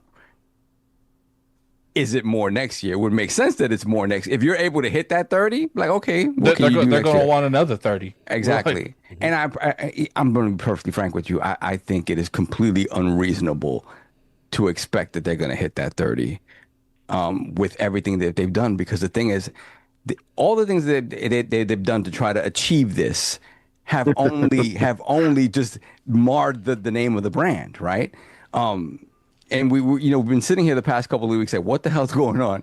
They're raising prices on 5-year-old consoles, and your best deal on this console was day one, which has never been the case in gaming, right? It's to Jez's point, the profit margins in gaming have never been huge unless you have one of those, those sort of killer app games, right? Those killer app games. It just, to me, it's crippling. It's crippling. And ultimately, like I said, before when we were talking about Halo, it's like, I don't know that even the Xbox that we see now that has been sort of marred by all of these decisions and change and have had to evolve, I don't even know what that looks like if this continues to be, what they're supposed to live up to. It is, again, that's what worries me at this point. Is like, if that is the case and they have to live up to it and they don't, at that point is the decision made to nix it completely, right? And the thing that we've been trying to avoid for years now actually becomes a reality because of this unreasonable, expectation of what is ultimately an artistic endeavor, this cross section of art. It is a cross section of art, technology, and business, right? It always has been. But this much onus on the money making has never been it's just never been reasonable to expect. And now you're within Microsoft, you bring in the biggest, the biggest acquisition ever. And now all of a sudden, because they've changed into, these AI is a big thing, cloud services, the growth of enterprise overall. It's scary because ultimately, what does that transform the product into? What does that transform the games into? We've already seen price hikes on hardware that just make absolutely no sense. And if it wasn't selling before, it's going to sell even less now, right? Then everything, the changes to the subscription model, right? That for more and more people, the deal isn't as much of a deal as it was before, right? You have your studios closing. You have all of a sudden now the way games are made is different. We've always talked about how we see certain games that are built differently just because now they have to be built with monetization in mind and all of these things. It's like it affects the entire business stem to stern in a way that I don't feel is sustainable. It just isn't. So it's a scary thing, man. And I hope that this sort of expose and having it out in the wild and people talking about it leads them to sort of look at it again internally and understand that if, unless their goal is to just tank this completely, right? Yeah. And who knows, that could be the case, right? And I know, Cog, you've been saying for a long time, you've been separating Microsoft gaming from Xbox very much because it does feel like it was two entities operating not in unison, but operating in sort of against each other. And that sort of feels like that's what it is now, right? My only thing is this: when it comes to like the messaging and the issues people have had with Xboxes, with the Xbox executive suite, sort of kind of towing the line with this messaging, it's just like, well, my thing is this: if you see this coming in internally, and this is me, me personally. At some point, when they bastardize my baby so much that I'm taking heat for things that I don't like, I'm walking away because I'm just like, this is not. Yeah, and that's the thing, right? I'm not here to question why people stay, right, and take certain levels of smoke that isn't their doing, right.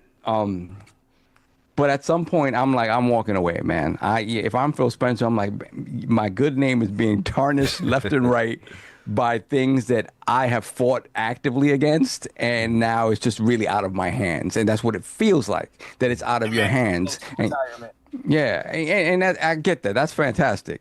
But damn, man, like, you know what I'm saying? The Batman quote is like, either you die a hero or you live long enough to see yourself become the villain. Yeah. And it is one of those things where it's like all the positive things that happen to keep Xbox afloat, right? They've been changed into things that can be perceived as, these were the earmarkers of when things really start to fall, right? And it's just a sad thing to see. But I mean, ultimately, I am fearful for what Xbox has to become Right. with this level of pressure sort of reshaping how they do business completely. It's kind of scary, man. It's kind of scary because, again, nobody has this level of pressure on them in the gaming space to sort of to live up to. Even independent studios that don't have a board and don't have all of these things, it's a different pressure than, hey, this entire first party institution has to be kept afloat by adhering to these desires of the company at large. And it just feels completely unreasonable, almost to the point where they're trying to tank it, which is scary. It's scary to think of if that's what you're trying to do. Just again, pull the Band-Aid off. Right. And do you think, last question, do you think the multi-platform strategy would help offset that, and that's why they were so aggressive to making the games go everywhere, because of these? I think now that we know that 30% is in the building, I think ultimately, that's the only thing that really looks like a positive in the long term, right? You're going to have your fans that are not feeling it up front, right? But ultimately, them being everywhere and Xbox Studios getting to live and finally reaching a point where you don't really have bad quality releases from them anymore. Everything is of a high quality, and they've reached a cadence where sometimes they don't even know where to put their games, right? We just got 3 big games out of their sort of first party, second party stable in the matter of a couple of weeks, as opposed to spaced out, right? So they've figured it out in terms of releasing games that are of good quality. So I think in the long term, putting those games on multiple platforms is going to help them a lot once they get past the talk of like, oh my God, you destroyed your business to become this thing. So I think that's the positive thing in it. Obviously, raising prices on 5-year-old consoles is not a positive. Closing studios is not a positive. Replacing jobs with AI, here and there, whatever the case may be, is not a positive. So I think ultimately, from the game aspect, if they keep it up, that will be the shining light in all of this, and that they will truly become a powerhouse in third-party publishing, right? With people hopefully looking forward to every release that comes out of Xbox Studios and that umbrella. So that is the hope, and I think that's the one thing, the shining light in this, is they finally figured it out there, and they have all this other stuff to worry about. Does that make up 30%? Nah, I don't think so. Again, so you don't even think with the multi-plat that 30% is going to be there? Because I think at the next aspect of this conversation is, how far do you take Game Pass, right? How far, once you start raising prices again, and you start looking at the numbers, who stays, who goes, what is that doing to your potential a la carte sales, right? And do you go back to that? And I've said this for years as well. It's like, I don't know that Game Pass is necessarily a permanent thing, right? Do they go back on it at some point? Because it's like, no, we're just gonna go with a la carte sales, right? And at that point, if you don't have a first party platform anymore, right? We're hoping that you do have a console, right? A first party platform. What does that do for the person that stayed there because they were like, all right, I got my Game Pass and it's still going to be my console. Now it's like, oh, okay, no more Game Pass. Do I care about buying these games a la carte on this platform that is kind of on shaky ground, right? Right. No, I guess my question to you is, because I was surprised. I've always been on record that I was surprised Game Pass is still around. Yeah. I thought, they would finally decouple.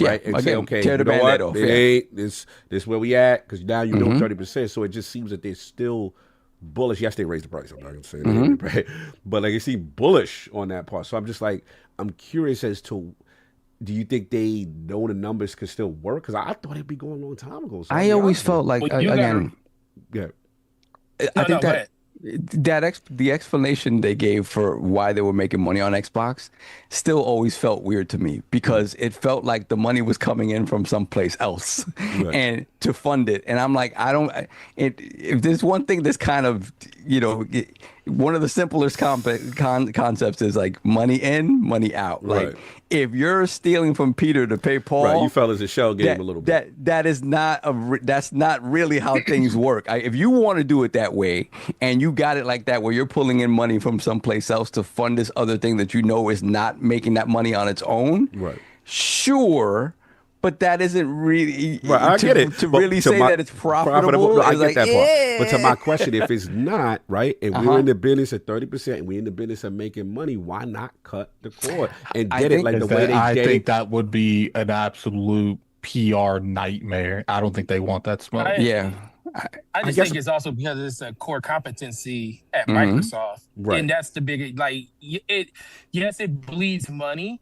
And they definitely probably see some type of figure where they can make it work. But I also think it just goes back to what that competency is for Microsoft. Like it may not be the greatest thing for Xbox, but for Microsoft, they look at it as like that's revenue recurring month over month, year over year.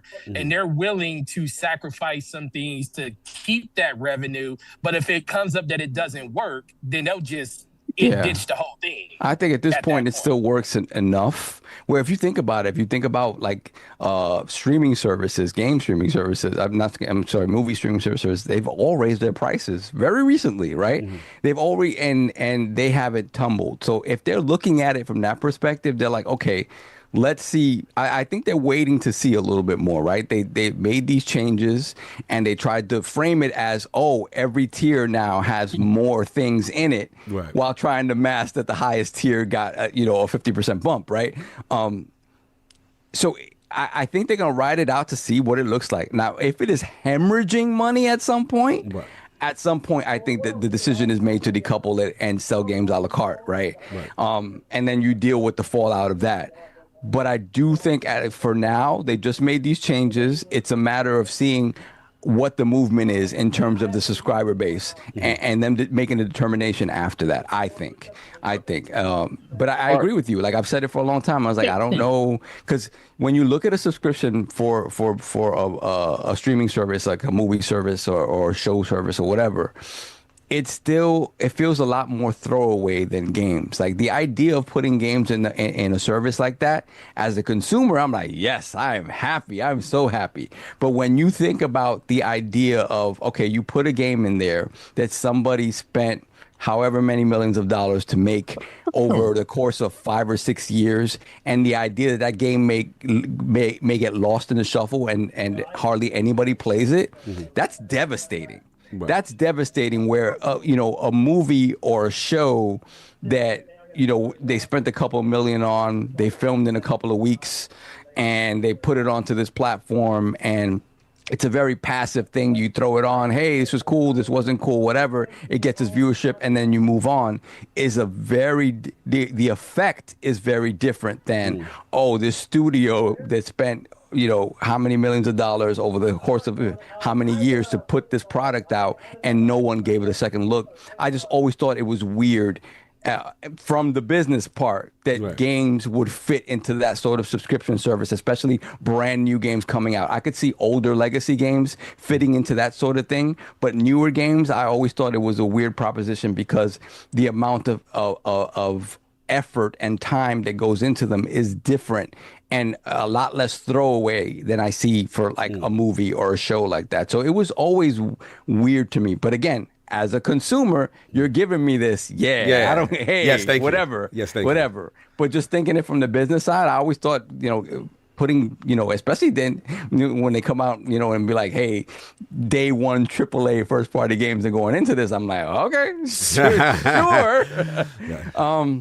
So we'll see. I do think, these recent changes, they have to look at, how things pan out and what that means before they start talking about maybe getting away from Game Pass, or again, and the way you get away from it, it kind of feels like is that you make it more and more unappealing. And then people are like, oh, well, hey, it's $50 now. And, subscriber base has dropped by another 30%. You know what? It's not worth it to us. You know what I mean? Because then you create scenarios on purpose. Yes, in to order make it, to, in order to devalue then the number that gets of the people who still subscribe was smaller, but they're playing at the higher price. At the so higher you end up price. still making more money, or the same. Exactly. And then you could determine whether it works for you or not. But yeah, man, I think ultimately, I just think the idea of this being the truth and it coming out in this way, and now the community being able to see it and talk about it, puts a lot of things into perspective. And again, a lot of makes people it were saying that there wasn't. I don't know if you saw. Some people was like, "There's no way that Amy Hood or Satya would have a mandate like this."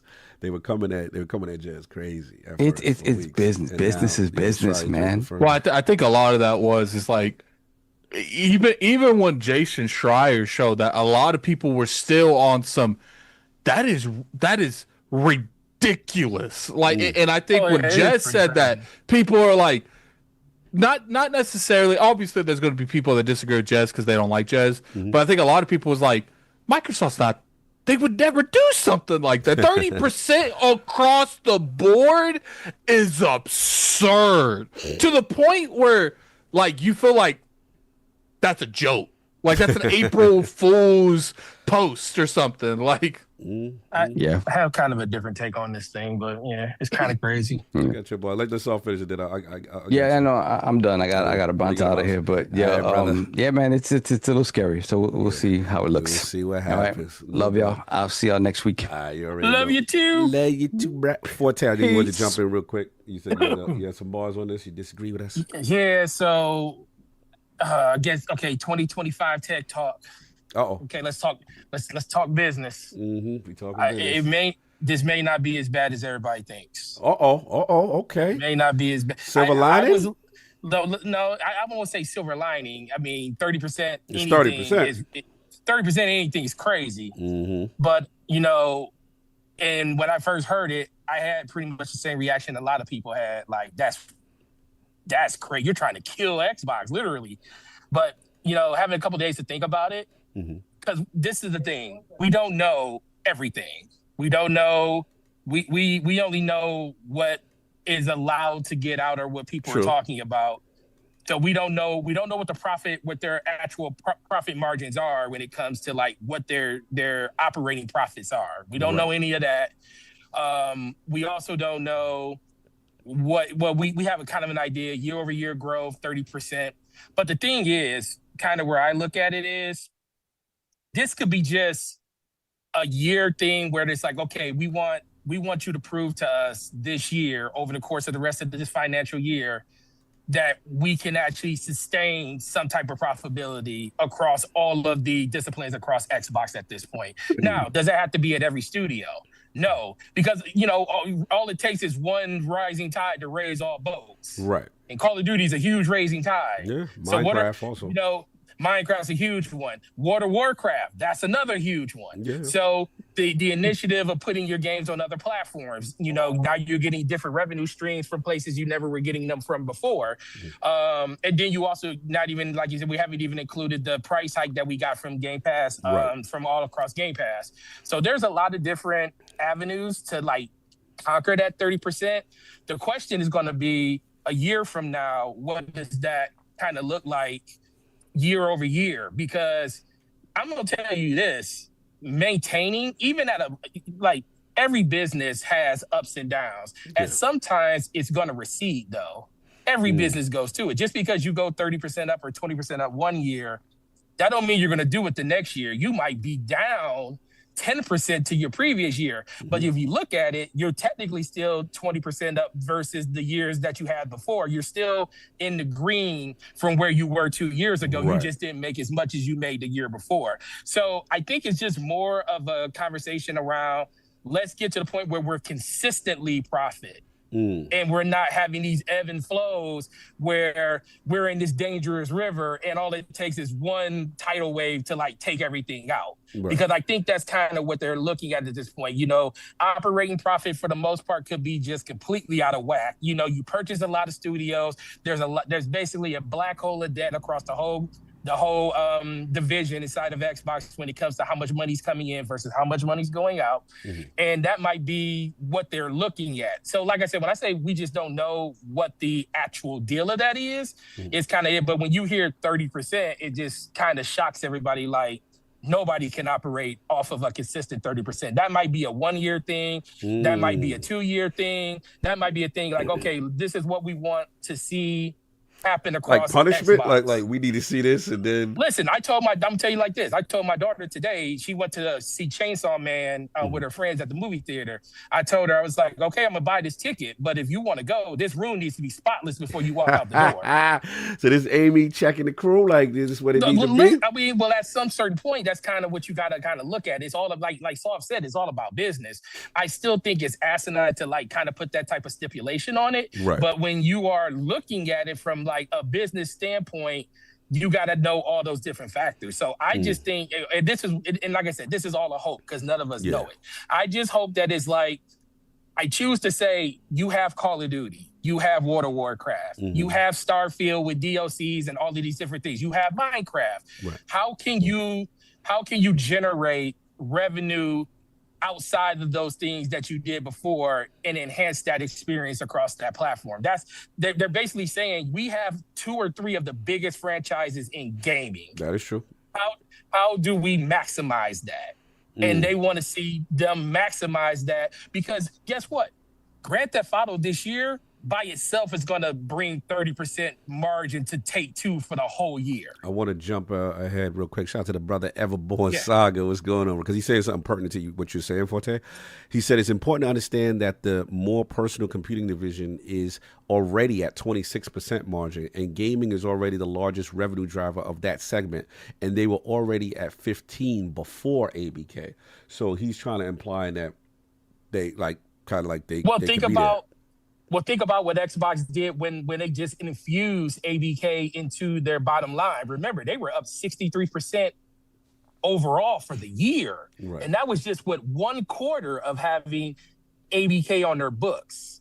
So it's not impossible. Now, it's crazy. I mean, that's a ridiculous number due to the fact that it was cash flow that you didn't have before, and it just ended up underneath your coffers at that point. Right. So, but it's still a simple fact that it's not impossible to think that if you get 20% growth out of Call of Duty, you find a way to, bring back more excitement around World of Warcraft and get more people subscribing to World of Warcraft and stuff like that. Get some extra growth there.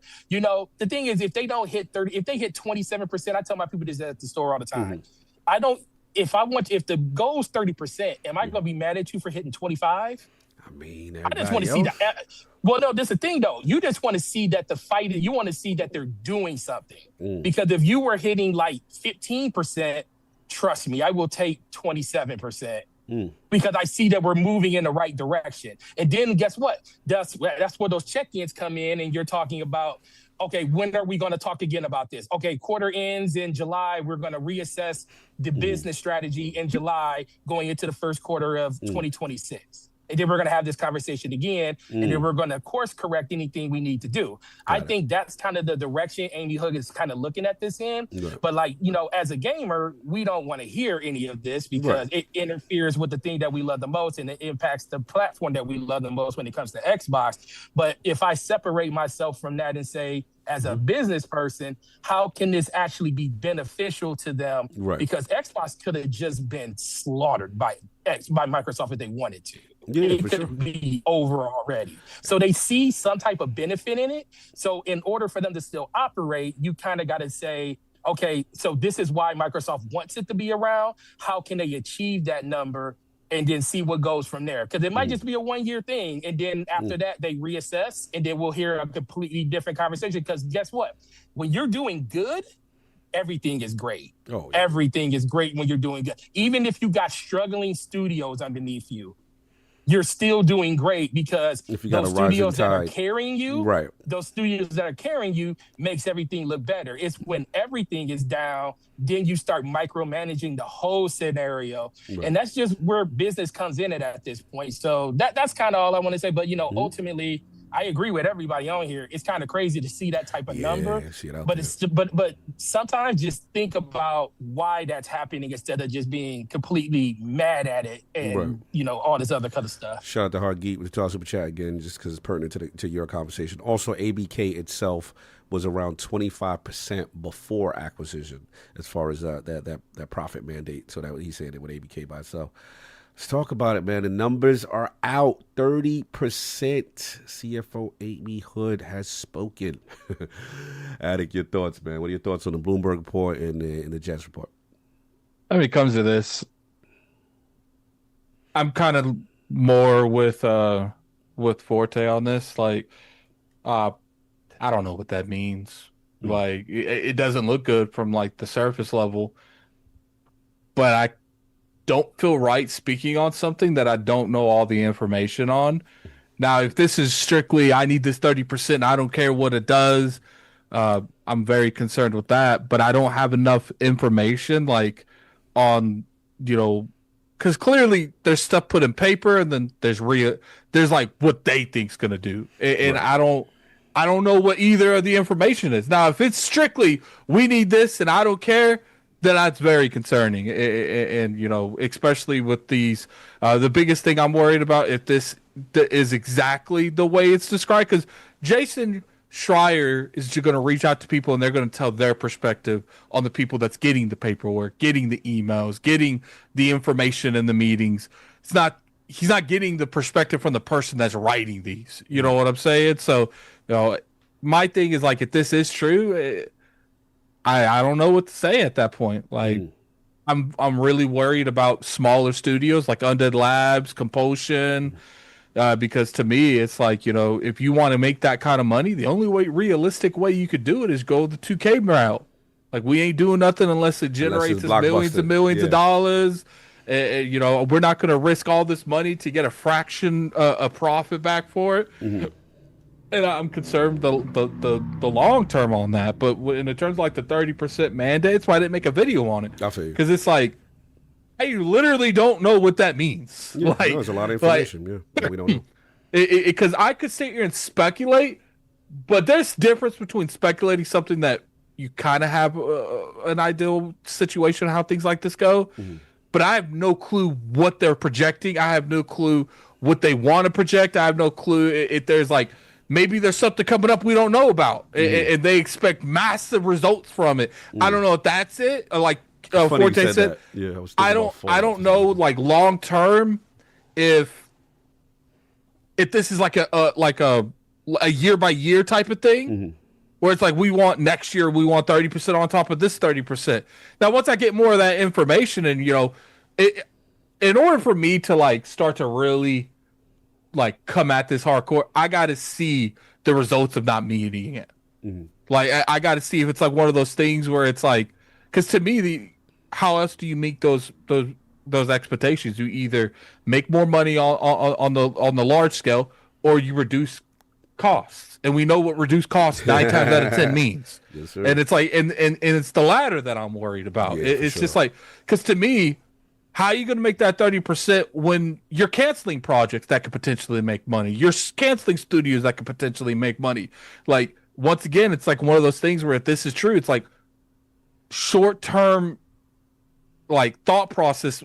When you invest this kind of money, it's more of a long-term thought process where, you expect to make all this money by X amount, and, you build these studios up. So maybe the Undead Labs now isn't nothing, but in 10 years, it's like, man, remember when Undead Labs only made State of Decay? Like, that's how you generate money in the long term with things like that. But I don't know. I generally don't know, and I don't know if I could vocally speak on it.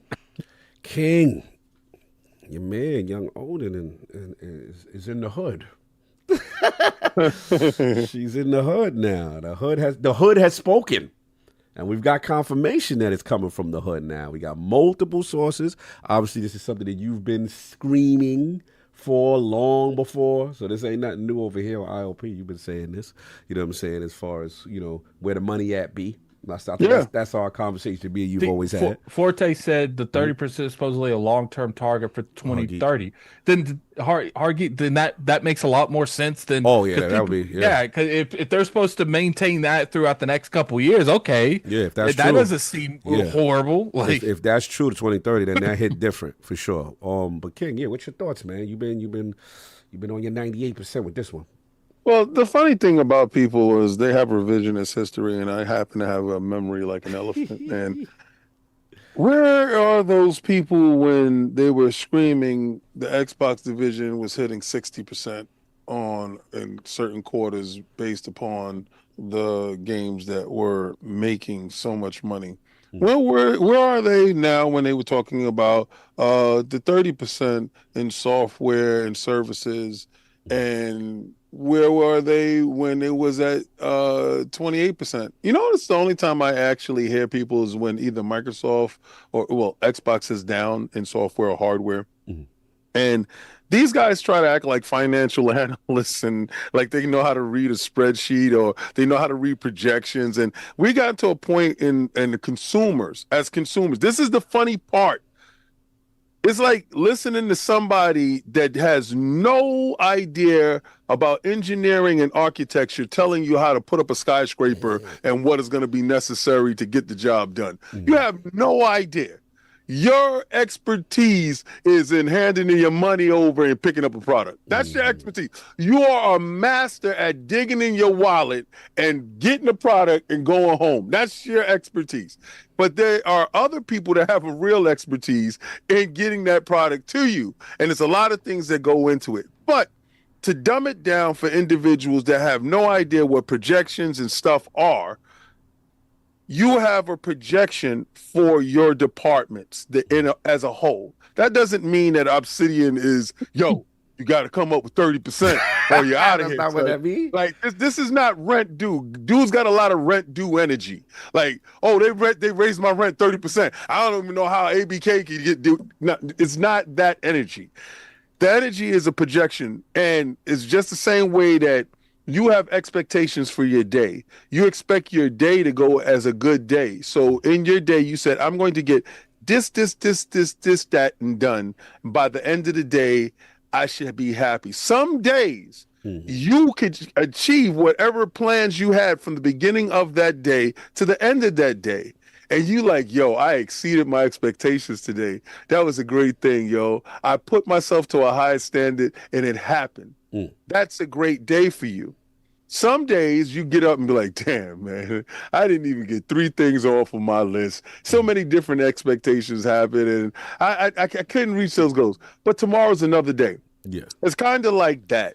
When they go out there and they say, listen, team, this is what we're shooting for. These are the goals. The projections is we can hit this if this isn't in line. Now, a lot of times you guys feel that means we got to cut the fat. We got to fire. We got to do this. Listen, determination of job security is definitely at all times highs based off of AI. That stuff is real. 2 things don't mean the same. Like, just because they have expectations for their departments to achieve a certain goal, this is what happens when you're in a $4 trillion company. That doesn't mean that, okay, we got to fire people, or we got to do this, or we got to close down studios, we got to close projects. Yeah, that may be a byproduct of things, because if there's wasteful spending in certain areas, let's take Obsidian, for instance, right? And let's take the initiative. Let's see, since acquisition and since construction, how many games has the initiative produced? Right. None. Right. And since Obsidian has been purchased, Lord knows these guys have been churning it out, working. 6 already. Right. So you're looking at something that has achieved and went way above and beyond. But on the outside, you will look at the overall health of the company and say, oh, that's fantastic. But when you lift up under the hood, sometimes certain parts of the car is not pulling their weight. Sometimes you have a bad alternator that is pulling on the battery. And sometimes that comes to false starts. Sometimes your car can mess up. So what you have to do is replace that damn alternator. And Initiative was a bad alternator. They was bringing in products that was a lie, vertical slices. You brought different people in to work on it, but it just didn't work out. So that's where you have to look at it and say, listen, to get maximum efficiency, we have to definitely look at the projects that have not produced or brought anything to the fold. That's with anything in this life. We cannot keep continuing to fund projects that aren't going to see the end of goal. And that's what Matt brought up. Matt brought up the fact of the matter is, like, the engagement is what is necessary, but you can't have engagement if you don't have product. And if I ask you, yo, when is this product going to be done? And for 7 years, you have not delivered anything. Well, listen, the bell tolls for thee today. Right. And this has to close, and this has to happen. They brought in the best and the brightest. So again, it's not about doom and gloom, and it's not about having a hatchet over your head over the door of the studio. What it is holding you up to a standard that you can achieve. But you have to actually think about it. If the studio isn't performing, would you continue to support that? Do you continue to support an employee that's not giving up maximum effort? And this goes to a deeper problem over at Microsoft. No, I'll lose my job if that person ain't doing it. Facts. So then you have to look at it. There is stuff called productivity reports on departments. Well, since AI has been implemented at every employee at Microsoft, knowing that every time you work on your computer, your productivity report is being analyzed by the AI, your what is it, co-pilot, your buddy, he's right there reporting, snitching, if you will, everything that you are actively doing. So if Tom takes a cigarette break or he walks away from his computer for a certain amount of time, all that stuff is logged in. I want you to realize they are going through everything with a fine-tooth comb to get efficiency to a different point. Is that a good thing or a bad thing? It's not for me to have a concern about, because at the end of the day, I'm a consumer. But if you're walking into a corporate type environment and you're upset that your corporate employer has 30% productivity rate that they want to try to hit for all studios. Some studios may not hit it. Some studios may come close, and some studios may fall extremely short. But that's when you go look at the rest of the history of the studio and try to figure out things. And different employees. Don't think Satya is not being held at that same 30% standard or whatever the standard is for him, because there's an AI metrics that I've explained to you. Each employee has a rating system. And if you fall below that rating system, you are gone. That's exactly, it's cutthroat, it's cold, it's a cold environment. They're not your friend, they're not your buddy. But when we try to pull away and try to figure out what's going on in a $4 trillion company, and then we're trying to attach all the loss that went on from the acquisitions and the mergers and the finalizations of what happened, you can't have 3 different HRs. You can't have 3 different people doing the same job. Somebody is redundant in those spaces. So you have to know a lot of jobs aren't coming back based off of that redundancy. You can't start taking one issue and attaching it to another issue to make your point. The 30% could be troublesome. I don't think so. Based on the year-on-year growth in services and software.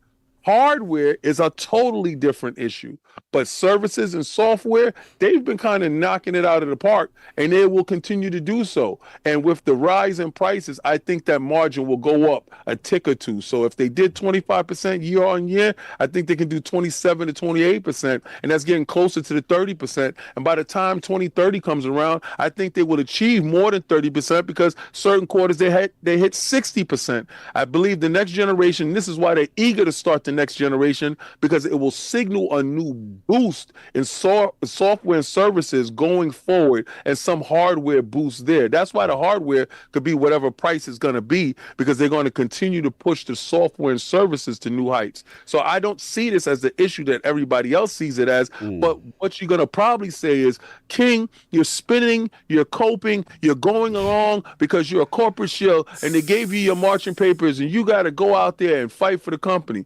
I don't give a damn, because I'm not employed by them. What I am is a master consumer. The moment they put out something, I'm going to take my money. I'm going to do this. I'm going to put both hands, like in Japan. Both hands. Yo, you stupid. He said like in Japan. And I'm going to get said product, and I'm going to do just like the rest of y'all.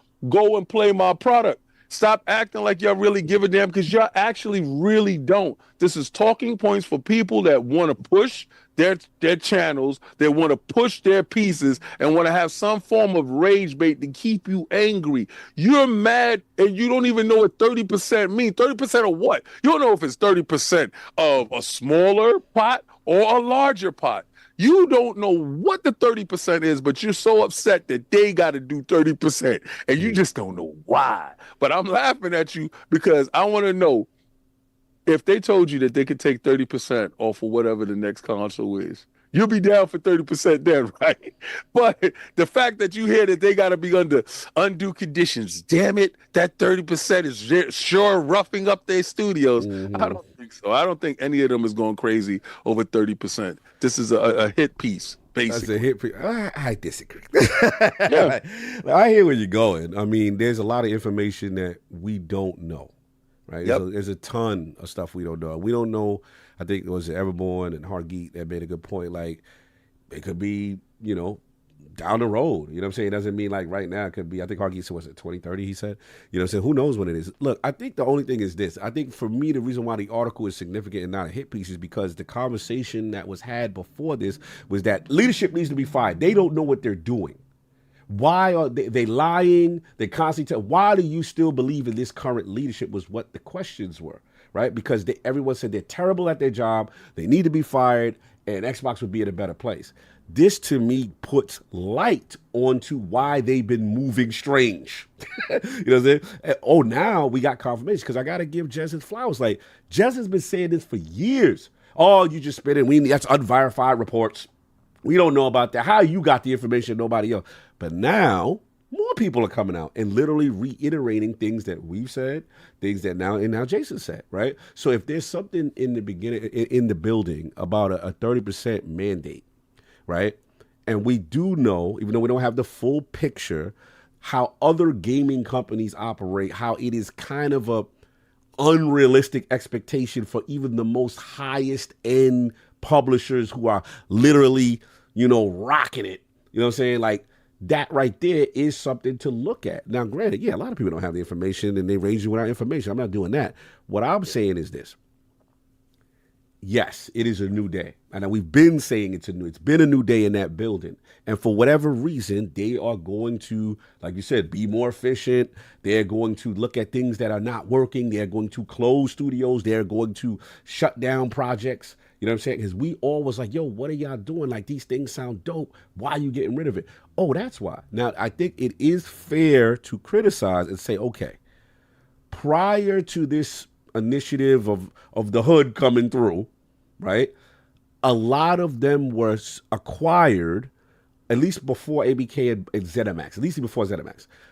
A lot of them were acquired under the pretense that, yo, you can do what you want creatively. Don't worry. I remember speaking to the head of Ninja Theory, and you was with me, Kik. It was your interview. She was like, it was Nina Christensen. Yeah, she was like, look, the way it was explained to me, we're like, we had this small little beer dispensary, and now we got the Budweiser access and all these resources. We could create how we want. We have no pressure, right, to worry about anything else. Just create and go ahead.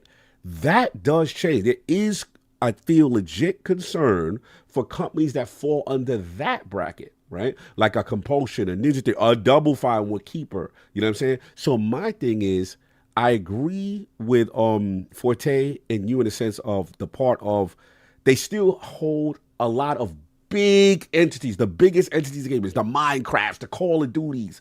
You know what I'm saying? The WoWs and Blizzard and all this stuff. Like, they still are the owners and the stewards of these. And we forget about the mobile stuff, right? You know what I'm saying? The Candy Crush and all that stuff. So they've got major stuff theoretically to offset stuff, right?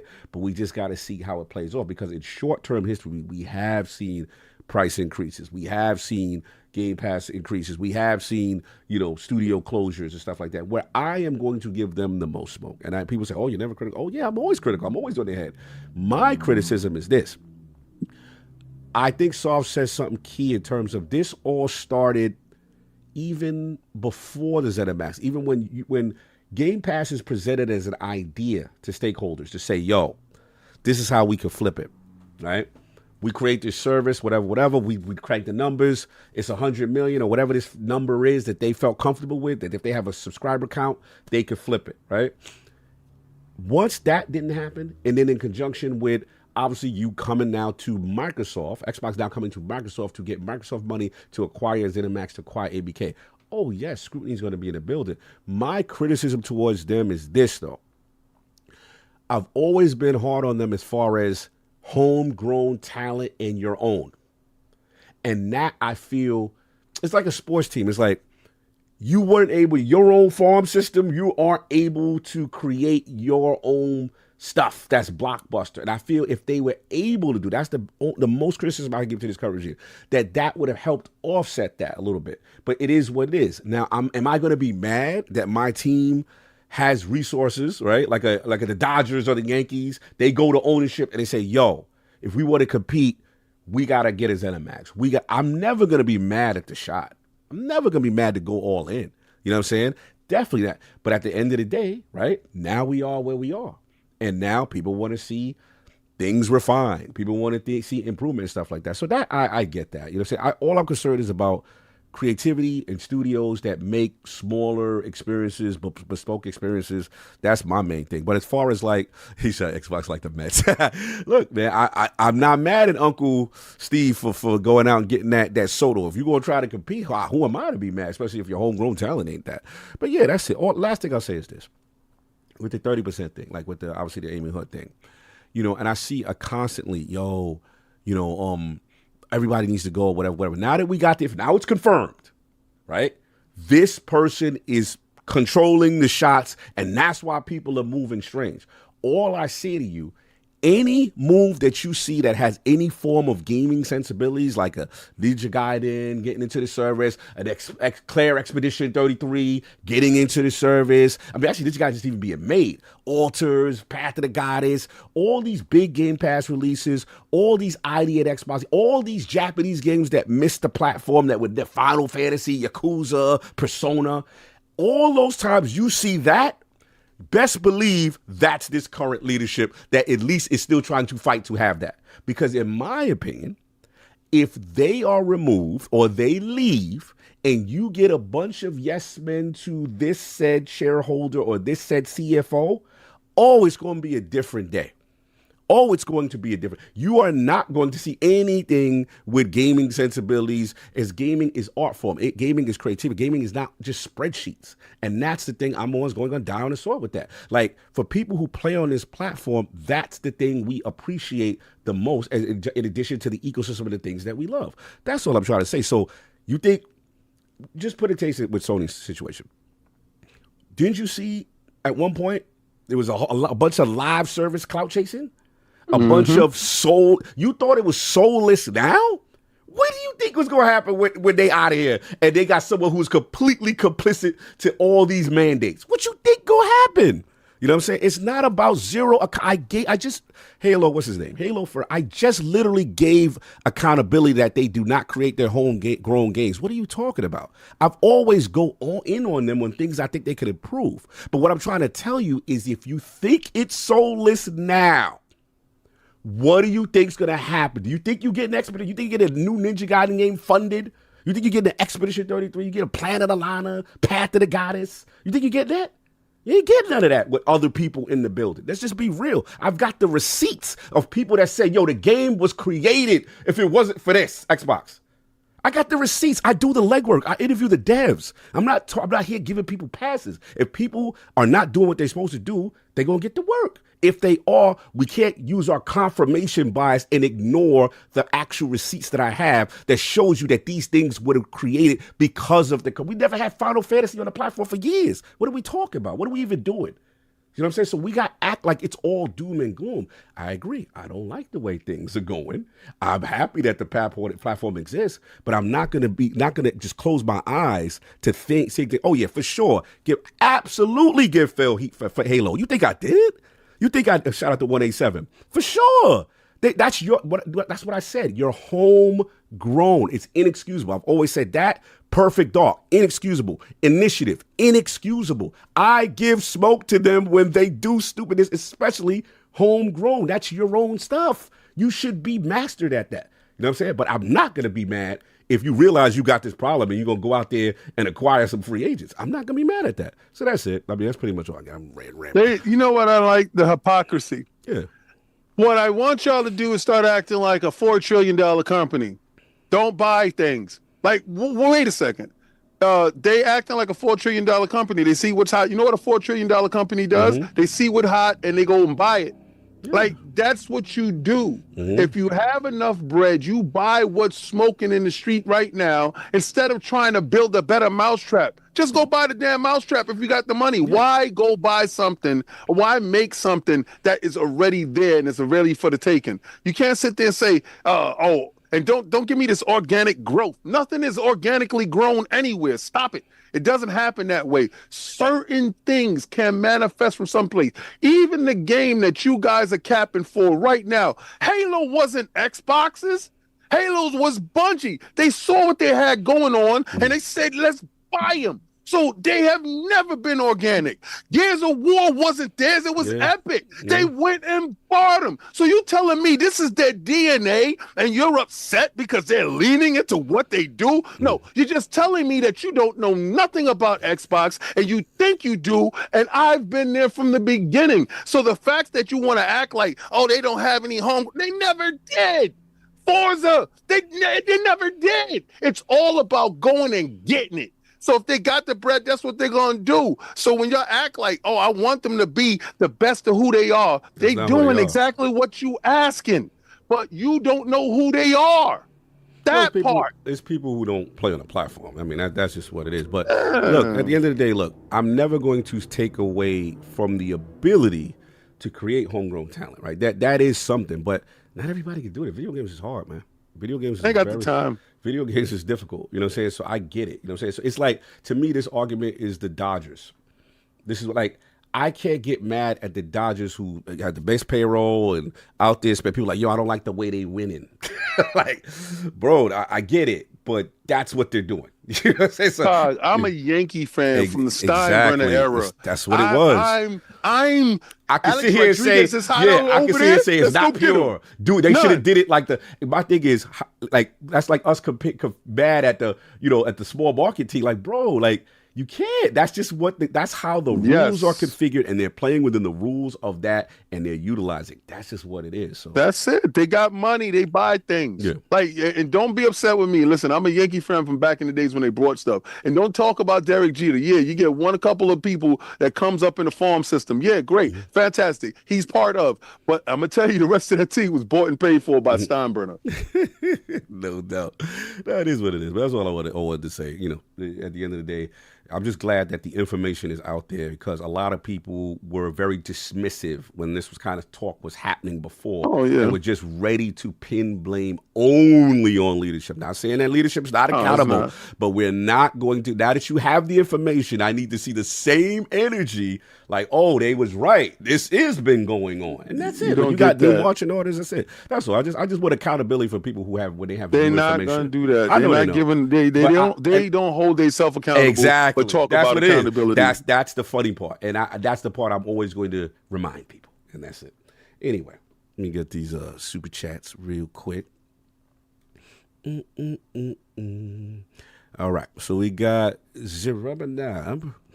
Wow, I haven't seen him in a while. Yes, Romanab with the 10. Phil told us why this is happening a while ago. He said ABK was about acceleration to their end goal, and they would have to pay back the loan. This is why costs are up in games. You didn't finish games games of service. It didn't finish the last part, Romanab. Yeah, there was some mention of this. There was definitely some mention of it on some level. The Winter Soldier.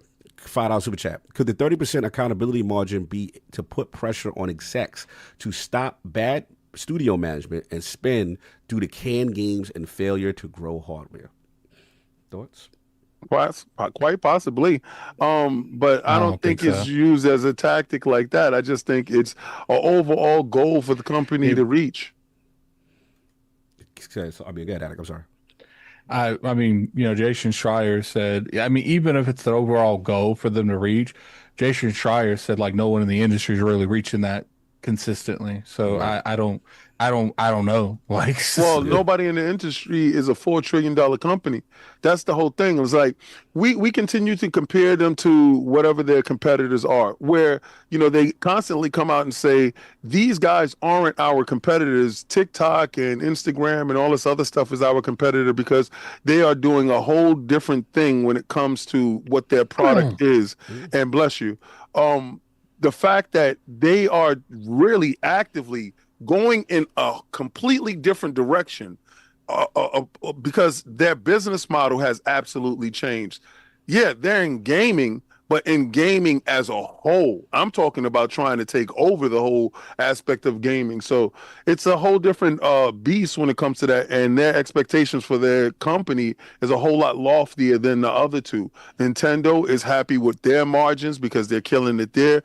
PlayStation, I don't really think they're happy with their margins. And I do believe that they have different goals for their studios as well, because people forget when Hiroki came through, what was Hiroki's margin? Did they live up to it?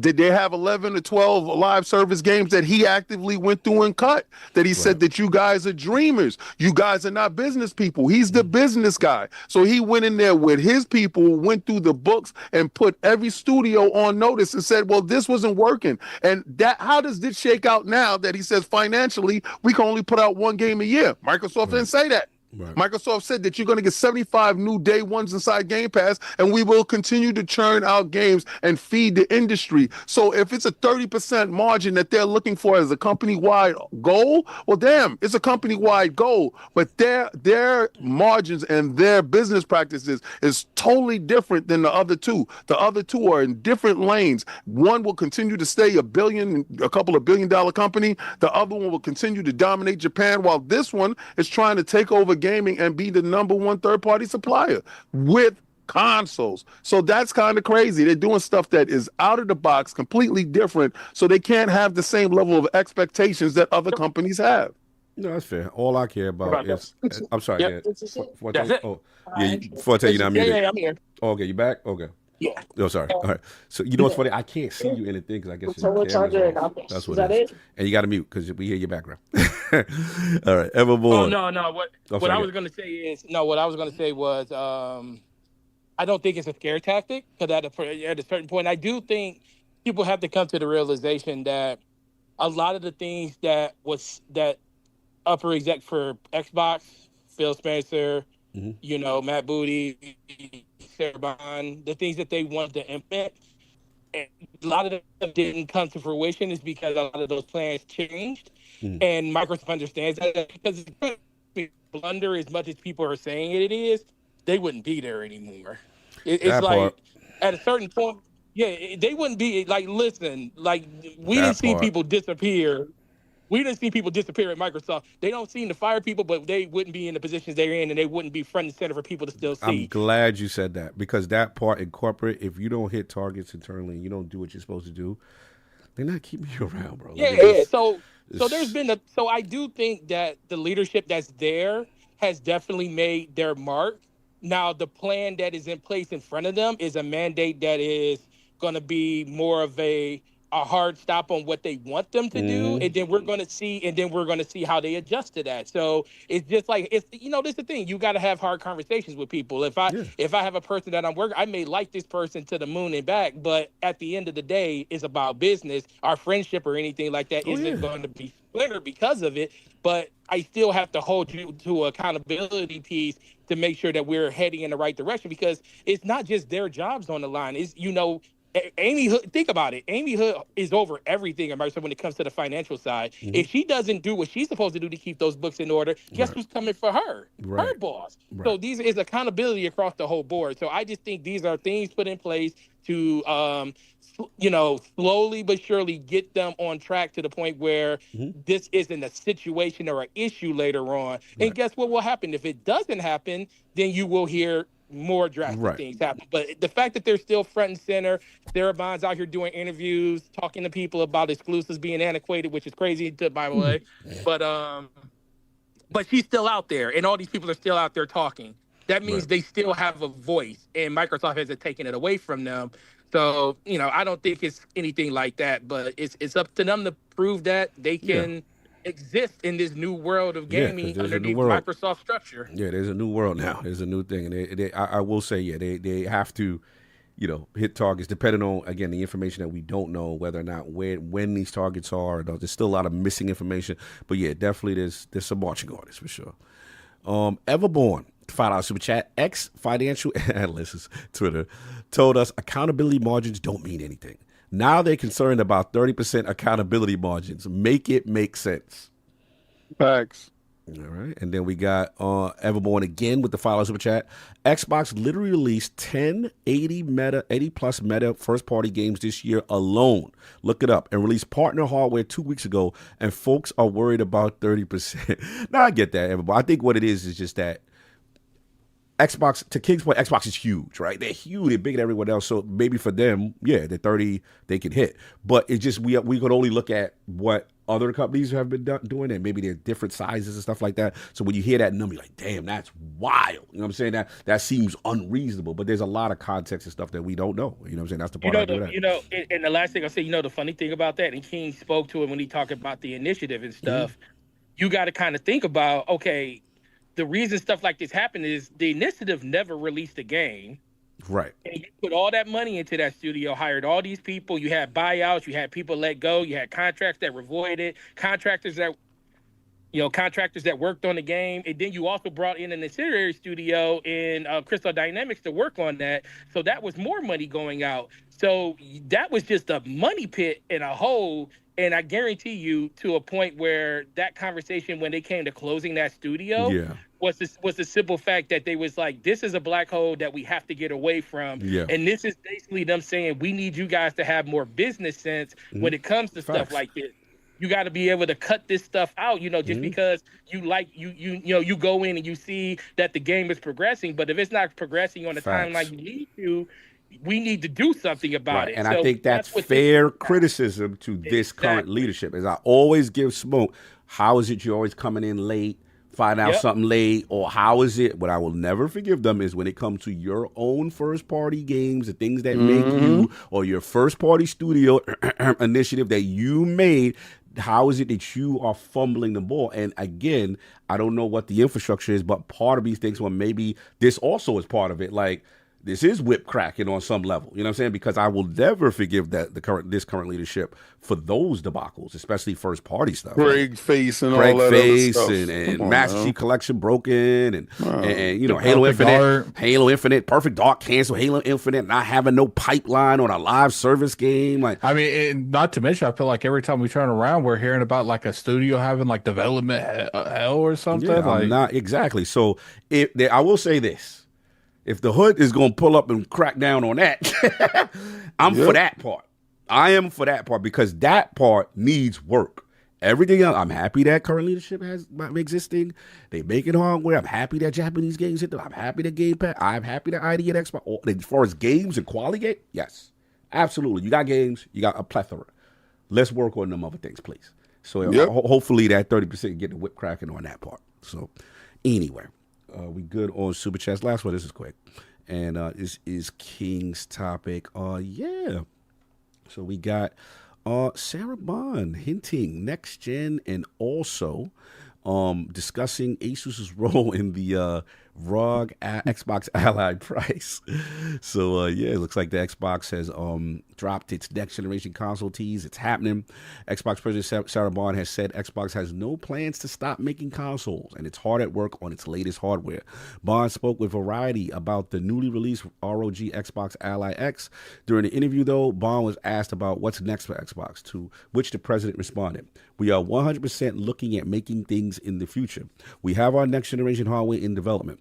We've been looking at prototyping, designing. We have a partnership we've announced with AMD around it, so that is coming. Going back to the ROG Xbox Ally, Bond went on to say, what we saw here was an opportunity to innovate in a new way and to bring gamers another choice. In addition to our next generation hardware, we're always listening to what players and creators want. When there is a demand for innovation, we're going to build it. As for what new hardware Xbox will specifically offer, Bond said that they wanted to make sure that people have a choice that caters to both hardcore players that want the best possible performance and casual players who just want to play, however, is more comfortable to them. Xbox President Sarah Bond also touched on the decision to release a $1,000 Xbox ROG Ally X and a $600 model while speaking to Variety. We looked at how do we create multiple options for people, and it really was Asus, because this is their hardware.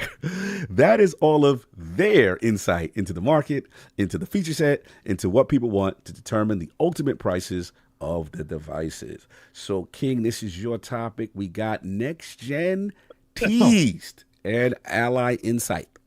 Yo, did you see the double speak that she just used right there? She touted this $1,000 device as a premium device to give you a basis of where they're going next, but then spun the block and said, but it's them for the price point. And because the heat that you're putting on us, I don't really like the heat. So Asus was definitely thrown under the bus on that. So quick to when you was praising it. Yeah, that's us, me. Mm-hmm. Oh, but that price. Oh, no. That's them over there. You know how they do. You know how they do. They ring it up over there. All right, so back to corporate language. Yeah, you go that corporate language means you're gonna pay a lot. That's what that means. She sat there and said it's gonna be a curated premium situation. This is a curated premium situation. They have two versions of this. Like she said, the casual and the hardcore. So you can be appeased. Next device is going to be the same. The bigger question is, who's manufacturing the next device? Microsoft never manufactures any device. I want y'all to get this part, right?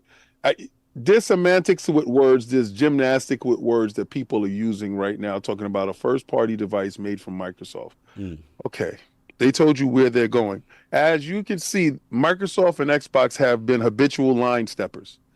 Every time that they cross the line, they have never come back past that line, right? And I know you're going to sit there and say, well, they rolled back the prices on some other stuff, King.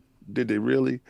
I just really want you to look at it because they rolled those prices into something else. Something else happened as an effect of turning a different way. Microsoft is like water. If that way is blocked, water is going to find its level in another direction, but it's going to get to ultimately where it plans on going. Now, where it plans on going is absolute domination from Bill Gates' original idea. You have to go back because, again, I'm talking to the individuals that think they know Xbox that don't know Xbox. Let me tell you something. Bill Gates wanted a device that had ran Windows inside the living room. They bamboozled him and got a device in the living room and stripped down Windows. He was absolutely furious with that situation. Those rebels that did that actually got the console there. So could you imagine being the richest dude in the world standing on stage with The Rock presenting something that you not fully behind because that's not truly your vision? Right. Ultimately, the intelligence and the foresight of that individual and what his original vision is being achieved now. You have a Windows device that plays your Xbox game. So what happened throughout the years is they built up the Xbox brand. But ultimately, come next go round, you're going to have a device in your living room that is running Windows. Funny how you took a long way to get around to exactly where you're going to get to because that's Microsoft water finding its level. It was always supposed to be here, no matter how much circumventing that they tried to do throughout the years to get it away from what it's ultimately supposed to be. This is what it's ultimately supposed to be. It's supposed to be a device that plays everything, but also plays your things. And it's supposed to be something that is curated to the gamers ecosystem, where you are centered in gaming. So I'm just giving you marching orders from the words that they've been saying the whole time. Haven't they said they didn't want to center gaming around you? Haven't they said they wanted to put you as the center of gaming? Didn't they tell you that they wanted to have your experience to be as different as possible? Well, the next console is going to be absolutely different, but it's going to cost you a pretty penny because you said premium. When corporate people use words like premium and expensive, those type of words, premium and luxury, those are two words you don't want to hear out of somebody's mouth that has something that you want. All right, something that you want, and notice where those words are attached to. It's attached to a Lamborghini, Ferrari, Gucci, Fendi, Prada. It's attached to those stuff that is high line models, right? When they say stuff like premium and luxury, that means that you will pay more. So they did say that she have something for casual. So I got to bet Anita Cog on this because after further thought process to what she did right there. When she said the price point is Asus, they don't want that. They don't want the drama. They didn't like the drama of that. Right? So that's why you got that little white version that, I don't know why it's there, but it's there. But it's there for individuals that can get it. And if you look at the Mashable interview, when they talked about the lesser, the affordable version, the lesser featured version, she was like, that's something that you can get for your kids for under the Christmas tree. So it was like an also thing. Right. They will have an also thing for you too. So that console, trust me, is going to come in at $14.99. That they're going to have another console for $999. And that console is $1,000. Listen, we already crossed the Rubicon. You already got consoles out there that's $800 that didn't start off that way. You got the marketplace is already jacked up. When Nintendo can offer you a machine for $500, PlayStation can offer you one for $750, Xbox can offer you one for $800. My $999 is not far-fetched. When you can go to the marketplace right now and look at the MSI Claw for $13.99. Handhelds, miniature devices. Yeah, these devices are for who are looking for them. Right. Again, those days of getting a $300 console is dead. I think we are being pushed out. I think the conversation that she had is telling you, putting you ahead of time. Now, no longer are you anticipating when you hear about new hardware coming. The moment they tell you that, that means start saving your money. That's what it means now. It doesn't mean before, get ready, we gonna have fun. No, get ready, we gonna get your wallet. That's what this means now. And don't be shocked at the sticker price. So a lot of you guys were shocked at this price when I was telling you that it was gonna be what it was. But again, we are here now. So do I think it's going to be a first-party device? This is the semantics and gymnastics of the words of the corporate entity speaking to you. She's telling you that, it's going to be first-party. Phil, it's going to be first-party. They let the fake slip happen at that, the breakfast show, whatever show that she was on. Good Morning America. Right. Where this is where the magic happens when we make the next Xbox. That's all curated. All that was a play to show you. You thought something slipped. Nothing slipped. They're going to fabricate the thing there. They're going to design it there in that lab, and they're going to ship it out to somebody else to manufacture it. They do not make chipsets. They don't do anything. They just design the form factor and design the user interface. We know what the user interface is going to be now because we have this device, and they told you it's going to lean into this. So I want to be clear. You don't think they're making a dedicated? You don't think that it's going the new device is going to have Xbox console like OS in any form? Like we won't be able to play. It will be a ROG Ally form. No. It's going to have their stuff in there. It's just going to be. Because currently that's the beef with people that have the ROG Ally. They can't play all their Xbox games. I just want to be clear that this device is going to play all your stuff. Oh, okay. Because this device is the companion device into that. This device, this is the reason why they're going to have multiple chiplets inside the Magus device, whatever it is. The multiple chiplets is going to allow it to have that the dual operating sense. And when you do hit the Xbox button, you will be on your Xbox console thing. This is the way they get around stuff. What they want to do is have a device that is able to play everything, but also going to be able to play all the stuff that you do have. Remember when Sarah did come out and said, we're future-proofing your library. Right. That's future-proofing your library. So the complaints that you're having now, this is a Windows device, not a Windows console. Right. That's what I think, So this is not a console. This is a device that plays your Xbox games, and it plays all of your Xbox games. The thing is, streaming is something that you're not interested in. And they understand and they hear that, but they're going to get you a device that's going to do that. Mm-hmm. Don't think it's going to be cheap. And I don't ever expect anything that does everything to be cheap. There's a difference between you get a sedan and you get an off-road vehicle. Mm-hmm. An off-road vehicle is able to do multiple things. Mm-hmm. And depending on the inline that you get, some of those off-road vehicles cost a lot of money. Yeah, they could drive on the road, but in a tough time, it can go off-road. Well, the next Xbox is going to be able to drive on console stuff, but then if you want to do something strange for some change and Wolverine come out day and date on PC and PlayStation, well, guess who's playing Wolverine 2? You. Mm-hmm. So you can't want it all, but want it for less. And I know as a consumer, that's what you're looking for. We are past that. The economy is not sustaining that, and they aren't going to ever subsidize another piece of hardware, ever. So don't look for it. Don't ask for it. It's not happening. It's going to be pay like you wait time. And I guess this generation is going to stay the longest. I think it's going to be more gamers that stay on the Series S and X and PlayStation 5 and not move over to the next consoles based on the barrier of entry is going to be so damn high that I don't see how the industry moves forward into the next generation without having something compelling. I think Xbox is going to be that compelling piece, but for that price, it's going to put a lot of people off. We will see.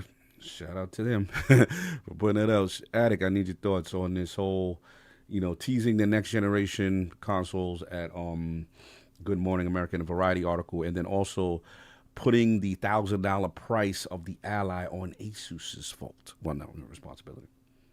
Well, when the problem is when you don't make stuff in house, you have to share profits with another company. So that's why most of these companies, they don't want to partner with, they might partner with someone to manufacture it, but they don't want no one else's name on it because then they have to share profits in terms of the hardware itself. So it probably is Asus's fault because at the end of the day, Asus is going to want their part of it, and Microsoft's going to want their part of it. So it's going to raise the price of the overall device. Because look, at the end of the day. This is what happens when you don't want to compete. They could have made their own. Now, obviously, there's a variety of things that could have went down. I don't know why they didn't make their own handheld. I don't really care, to be honest with you, if they made their handheld or not. That's more of a you guys. You guys would benefit that more than I would. But as far as next gen, very curious on what that price is going to be. Very curious if they make their own platform or maybe they have Asus make it, and this ROG Ally is a testing grounds to see if they can form a partnership long term. Curious to see how exactly they make money off of offering everyone to buy stuff on Steam, because to me, there's got to be a bottom line for them to make money, and if you just let everyone go to another store, I'm wondering how they make money doing that.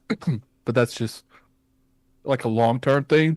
So, the funny thing with all this, it ultimately comes down to, I don't think you're going to see a platform or hardware manufactured by Xbox and Microsoft until we get that unified UI experience with Windows 12 where everything is integrated together. Because I think until that point, because this is it's the proving grounds now. How do you cut the biggest cost? Well, R&D. We know R&D costs a lot of money. It's a lot of money going to developing this stuff.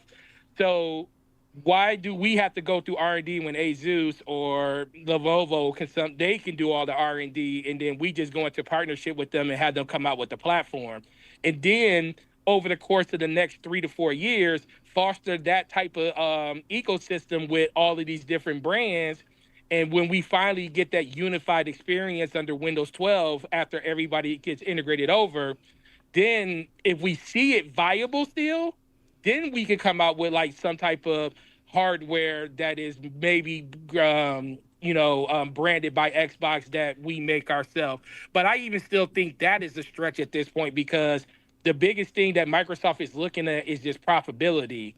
And the way you're and the way you're only going to get to that is by not overdoing expenditures. And R&D is one of the big expenditures outside of the only thing that matters the most is the healthcare and employees. Outside, those are the only two things that supersede R&D, because R&D of hardware is literally a money sink, and you are literally telling your investors we're willing to lose money on this to bring people into our ecosystem. And they have already told us that we do not care if you play in our ecosystem or you play in someone else's ecosystem, because it is all the same. The reason they come out with a commercial saying this is an Xbox is because it's not because they're telling you that's an Xbox. They're just telling you that it doesn't matter where you play. You can still play our games and have our experiences inside of that ecosystem. And if you want a curated experience by us, unfortunately, you're going to pay for it. And that's where we are right now. Yeah, it looked like that. Addict, you finish yours? Yeah, it comes down to it. I'm okay with them, having someone else make the console. I am concerned on like logistic wise on who's responsible for like customer service and stuff, because taking from someone that's done plenty of frontline customer service, there's nothing more upset with someone calling like a company that has a Netflix subscription. You just so happen to offer the app, and then how many times Netflix will say it's our fault, we'll say it's their fault, and then we have an angry customer going back and forth and between the customer two. get run around, and not no one. They doing the legwork for the two companies, and eventually nothing gets fixed. And nothing gets fixed. Oh yeah, I know about that. That's why. Yeah, so, you finish your boss. I'm curious on how that works, because I just don't want a logistic nightmare, because it happens a lot. And then I'm also just curious on how they make money on this. Especially if that entry fee is $1,000+, and then you have like a scenario where maybe they sell a fraction of a fraction what they normally sell because of that, and is Asus going to want a long-term relationship if they don't sell what they like hasn't projected in their mind? It was like rumored, I know like Jez debunked it, but it was like rumored that one of the reasons that the handheld canceled is because it could have been an argument in terms of how many needs to be sold. So, I don't know if that's a logistic that would be there. But that is definitely, because it's like I said, my biggest fear is not selling enough units where third parties do just pull out. They don't see it's worth it. And, if they get the PC versions working very well and they're essentially the Xbox version, because one of the biggest points to being on a console is optimization to your console. It's the reason why like a lot of games, for the most part, you got a few games that come out every year, especially like multiplayer games, but they're not as buggy as other counterparts on stuff, and it's because they were made on one thing, especially first party stuff. If a first party game comes out messed up, that's entirely the first party thing.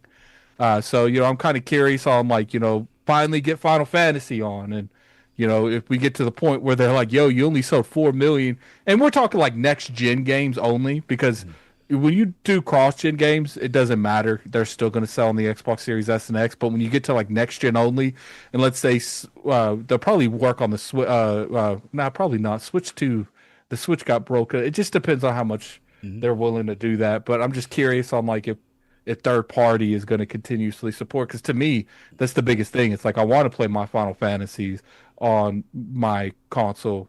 I want to play the Dragon Quests and stuff, and we finally got to a point, and I'm a little nervous on if it doesn't even meet Microsoft's expectations, what does that mean for the third party publishers that are publishing games on it? And they start making only next gen only games, and they're starting to be like, we'll get to it later. Well, guess what? Well, guess what, Addict? It comes back to that whole question of the chicken and the egg. Am I going to be the one that's going to front this money? If you want to take on the risk, and we put our name on it, I'm perfectly fine with that because guess what? My name may be on the system, but I'm not the one to put up the money to manufacture and build the product. This is Microsoft telling everybody is like, when it comes to hardware, we already got our stance. We telling people that they can play their games anywhere. We still have consoles out there in the ecosystem for you to buy. When it comes to Xbox Series S and X, we don't know what the future of their own hardware when it comes to them producing is going to be. But as of right now, they have offerings out there. They are telling people there are other ways to play their games. But if somebody wants to come up and go into a business arrangement with them and say, we still believe in it, because that's what these third parties are saying. We still believe in the Xbox name. Right. And we feel like we can actually benefit that name by bringing hardware to the ecosystem for people to still play. Are you willing to go into a partnership with us to be able to have those games and those games available on it? Microsoft says, absolutely. We're just not going to be the ones that's going to front the bill for it. And this is the litmus test, though. That's the litmus test, though, because guess what? If Microsoft doesn't see uptick in their sales or they don't see people going out supporting that, then they have the idea that nobody really cares about an Xbox hardware anyways. So why would they want to go and put that money up on their own? It comes down to the consumer at this point. We always tell people speak with their wallet. This is the opposite of that. It's like they want to see if people really love the Xbox ecosystem the way that it is. And I'm not saying you should go out there and support $1,000, $1,200 console or something like that. They're basically just telling you, we are going to give a console to the people that want it, but it's not going to be something that everybody is going to want because everybody's probably not going to be able to afford it. And if that's the case, here's the system for you. But if it isn't, going back to 2013, there's a PlayStation out there for you. There's a PC ecosystem out there. We got a ROG Ally X out there when it comes to the Xbox handheld. So we have different disciplines across different hardware and platforms. It just really comes down to what ecosystem fits you the most. And that's what people have to make the decision off of. And then we're going to see how Xbox and Microsoft move off of that. And it really just comes down to the consumer at that point. Yeah, so that's just my biggest fears. You know, they could definitely have another company make it. I would prefer them to make it because there's a lot less headaches, and you know, it's easier to lower that cost if they're the ones manufacturing it. Well, you know, obviously not them, but they're the ones that's doing everything in house. And that's one other thing. If they're not willing to subsidize their end, if let's say Asus not willing to subsidize their end, and then the cost of the actual console itself, and everyone wants to make money, I can see why King think it'd be like $1,400. Like, because when you got two people trying to make money instead of one, it's going to raise the cost for the whole product. It's not really that, sorry for cutting you off. It's not really that why I think it's going to be that price. It's just that current market conditions dictate that you can't put out a piece of hardware that is supposed to be a new piece of hardware at a lesser price than existing hardware.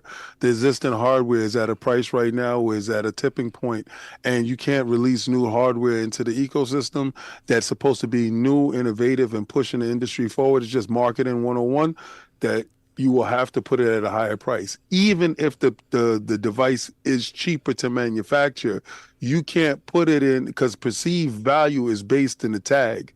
So you can't produce something into the ecosystem. And let's just say like the Nintendo Switch, right? It's at $500 now. You can't come out with a Switch 3 and put it at lower than what the current console is for. So you have to come in at a higher price tag, even if your device is cheaper to manufacture. Yeah, we're gonna see. We're gonna see. You know, obviously, when I heard the statements from her in reference to, you know, the next generation console, I was happy. I was like, okay, we got it. Now the semantics on whether or not or how it's made, whether it be an OEM device or dedicated Xbox, that's still up in the air.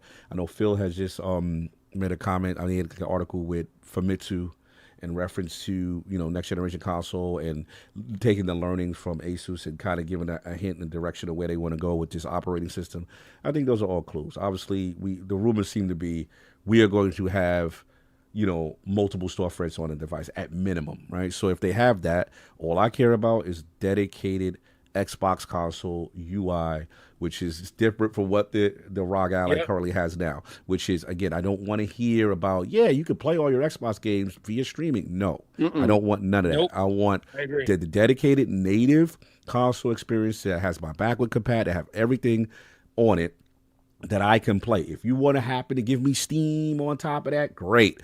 But make sure that I have my library and everything that came with me, because don't shell game me and talk about cloud is me accessing my library. No, it should be an Xbox, like you said. Like if you're gonna say if you're gonna say everyth's an Xbox, you need to make sure that this hardware that has your name on it is. I don't think you'll have to worry about that. I think that if that was the case, that's dead. Right. Now that's DOA. Yeah, because my thing is, at the end of the day, not everything that y'all got is Play Anywhere. Not everything y'all got is Game Pass. And I have a digital library with you guys for over decades. Yeah, a very fraction of my games are Play Anywhere. Exactly. So I don't want to hear nothing about, streaming is the way that. No, that's an optional thing if I choose to do on another device. So that's with me. As far as the the approach, I do agree, be a king in the middle, because I do agree that, look, when you say premium expensive, we know what you say. We already know. You know what I'm saying? Like, we already know 1,000 plus. I'm not backing off of that. But I do think I am softening my own stance with the dual SKU. I do think the dual SKU will happen. And I do think the lower price point, they recognize that if they go all out, which they want to do, what is it? Magnus is supposed to be all out. These are the rumors, right? Moore's Law and these guys.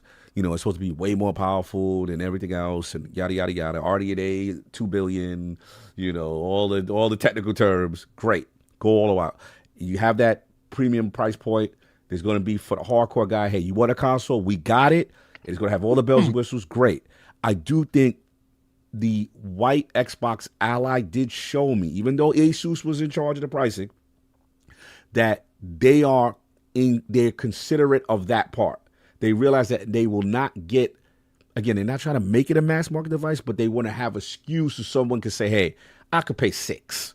You know what I'm saying? And I know King disagrees, but I do think they will have a lower joint for that, and we'll see what the sacrifice will be, because we know, obviously, with the Series S, the sacrifice was the memory or whatever, we'll see. I do think there is a little hope for it in the sense of, remember, we're seeing reports that they're pulling out of production out of China.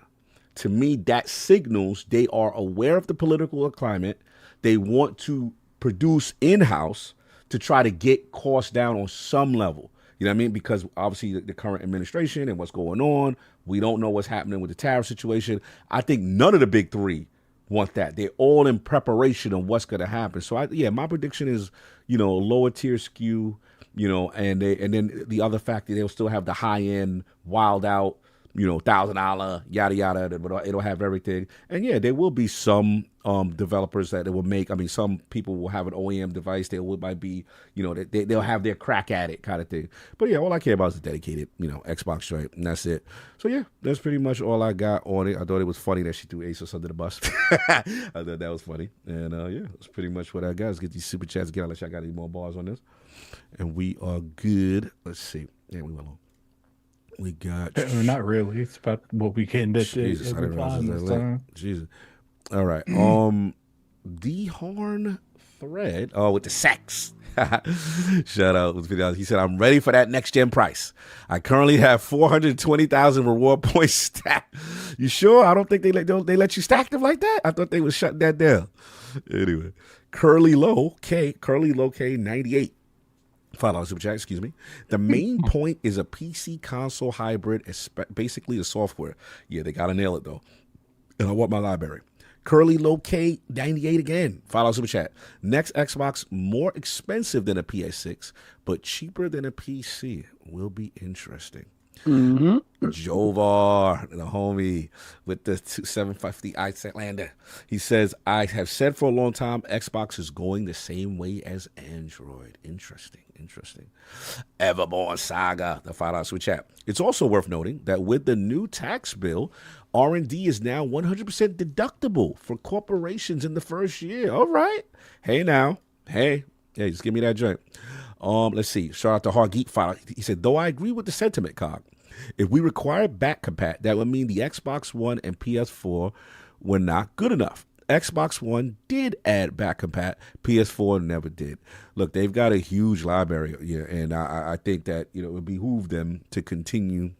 And they've used those talking points. It's got to be back compat at this point. Yeah, they've used it. So I'm actually confident in that part. All I care is about the dedicated console OS. Because the thing is like that's literally been their whole sell for years. Yeah. It's got to be back compat. No doubt. Shout out to Stitch member for 71 months. If the console is supposed to release next year, do you think we get a teaser trailer in the Sony Awards? However, I'm assuming you mean the Game Awards. However, just rip the Band-Aid and build a PC and get the best gaming experience. Look, some people are already doing that right now. They're going to PC, you know what I'm saying? And PC Game Pass is the best deal in gaming for people over there that like the ecosystem. As far as next year, I don't know. I'll defer to King on that one. I think maybe 2027, but I don't know what King thinks. No, that console's coming out next year. Oh, you think it's next year? Okay. Yeah, well, it's going to come out on your birthday because shout out to next November being the 25th anniversary. Listen, next year is shaping up to look like a console launch. Expect Grand Theft Auto to be pushed into the second half of next year. Expect and the only reason why I'm so bullish on this attitude. Shout out to Tom Henderson. I think he had put out some white papers not long ago talking about the next Call of Duty is being developed on the next Xbox hardware and slated to release in 2026. So that is next year, and that's the next Call of Duty, and is being developed for the next Xbox hardware. So you can't talk about the next Xbox hardware and having a game being released without having the hardware.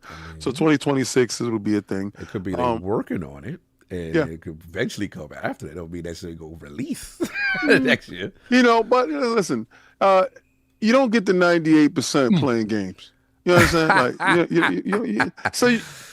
So I mean, you were the same person that said that hey, it was just stimmies. You were that guy. Well, and then that was then. It was stimmies then. Right. So then, can I subtract then? No, let me ask you a question. You also said the Outer Worlds 2. You also said the Outer Worlds 2 was going to be. Oh no, I didn't know the verbiage on the thing. Anyway, but I didn't literally look at it. But you also thought, the Forza was going to do it. Right. And stuff happens, right? But then we got the Halo. Stuff happens, right? Well, I mean, I knew Halo was coming. You did too. So stop acting like that. Stop with your fake console war. You stop. See, you just got here. You don't even know how to console war right. You console war roll. Yeah, like your console war style is trash. We just want to know when we can get some subtractions. So, but listen. You got your stimmies. You got your stimmies, right? Yeah. It's over, right? It's over, right? Yeah, so now, so the government don't send you no more stimmies, right? Yeah, that's it. No. So okay, so now they just actually get games. Now let's pay. It was a test and it worked. Fantastic, like it's good. It's up. Cash in. Let's go. Cash in. Let's ridiculous. Go. No. Spin doctor. I feel that. Look, you think it's coming next year? I thought that was interesting. I don't. Put your knees on it. I'll put my knees on it. Go for that. Let's do bend the knee. Let's do bend the knee. Now 420. We know what day it is. Yeah, 420. That's what we're smoking up. We're smoking on that Halo pack today. So we're doing a bend the knee on the date itself. No, next year. On the next year console. Yeah, he's like next year. Now my bend the knee, just so we're clear. Watch this. Xbox hardware. No. See, there we go. All right, know what you got. Listen. Yeah. This is. They consider this an Xbox hardware. Right. But I don't consider that. That's Asus. That's what you doing. ROG. It's called the Republic of Gamer Xbox. Well, I'm going to explain. I'm going to explain a couple of things. So we don't got a minute. Thank you. Yeah, we don't. Long as you back down, we good. Yeah. But listen, guys. As long as you know that there's no dedicated Xbox hardware from next year. The King tried to knuckle up, but he ran. He'll tell you. Listen, he console war wrong. I'm not console war. I'm an instigator. Console war is you. I am a world-class instigator. Listen, I have extended, sir. Listen, I will say, Cog. I will say, yes. using the excuse I'm instigating, you can literally do that to anything. You can literally say I'm instigating anything. That's what I do. No, now you're gaslighting. Now you gaslighting. I do that too. I'm nice at that. Oh, I'm nice. Yo, my gaslighting, son, I get the stove cooking, bro. I owe news. He say, hey, I ain't ducking that fade. I ain't ducking that fade. That's who I am. He's the only person I ever know that is like, yeah, I'm good at gaslighting. I'm good at that, bro. My gaslighting skills is insane, son. I get busy. Anyway, let's get up out of here. Lord Addict, where can I find you?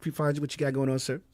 You can find me on Twitter at Lord Addict ILP. You can find me on YouTube at Gaming Addict. I'll be streaming a lot this week. I'm getting back into that. I was going to stream, but this went a little too long. Tactics. Yeah, I've been playing that game on the hardest difficulty. Is annoying sometimes, but I appreciate we're coming through. We had like 700 people at once. Oh wow, that's what's that was nice. Hit that like button on your way out. Hit that like. Let me see. We're up to 300. All right, that's better. We'll get called with the flex. Yeah, son. We're not doing that. We're not doing that. He said, "Yeah, he agreed. We're not doing that. Yeah, the likes, not for the reason." Anyway, Lord King, where can the find you? What you got going on, sir? You can catch me at Xbox Frontline News, where I'm gonna have some fun with this one. We're getting back to business. You can catch me at Frontline Gaming Streams. Fight Night Friday was fun. We got back to actual fighting games, based off of the fact that Dip Down likes to write checks with his mouth that his ass can't cash. So again, had to put hands and feet on that guy. Now, Dip Down is the guy that get the one game that everybody stopped playing. He's still playing Killer Instinct. So the fact that he's a member, he comes in here with his little member's privilege and be like forcing us to play it. But then we get him to play modern fighting games where he has no sensibilities and we beat the hell out of him. Yeah, so it's like jump, dip down so as we get over there. But we was playing King of the Fighters, and again, the King was doing what the King does.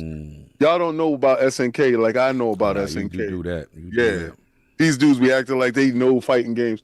But if any of you feel like you know fighting games, show up on Friday and I'm going to show you how much you don't know. And let's see if you can take my 2% then. Let's see if you... I'm going to give you 2% there. Because I can't handle the whole 98%. No doubt. He's my man Forte. He don't got his camera on, so I think we got a setting when I don't see him. Because he don't care. Is Forte still in the building? No, he's there. He's right there. He's right there. It don't show for me. No, but you when we did the Obsidian thing, you turned it off. Oh, it still remembered that setting? Yeah, you bad. Oh, that's why. I'm like, all this time, we don't know if you're telling the truth because you gaslighting. He scared the hell out of me when he started talking at the first. I was like, yo, what are you doing? Now, I saw him there the whole time. Talking. It was funny because what it is, Attic is right. We had an interview and I had to hide participants. So I was just like, oh, okay. I didn't know it remembered that setting. So anybody who doesn't have their camera on, I can't see. I just fixed it now. Now I see. All the time I ain't see him. That's crazy. Yeah, he was there. I saw him the whole time. He missed your face, Forte. What up? You saw what I sent you? You saw what I sent you, right, Forte? I did. Shout out to that.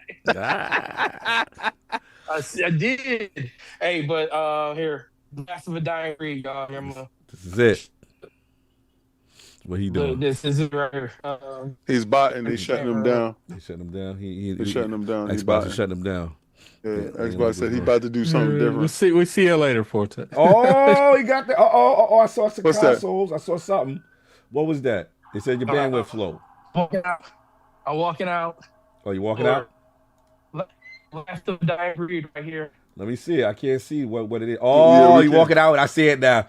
That's it, man. Hold it tight. Hold it strong. It might be. We only get one more of those.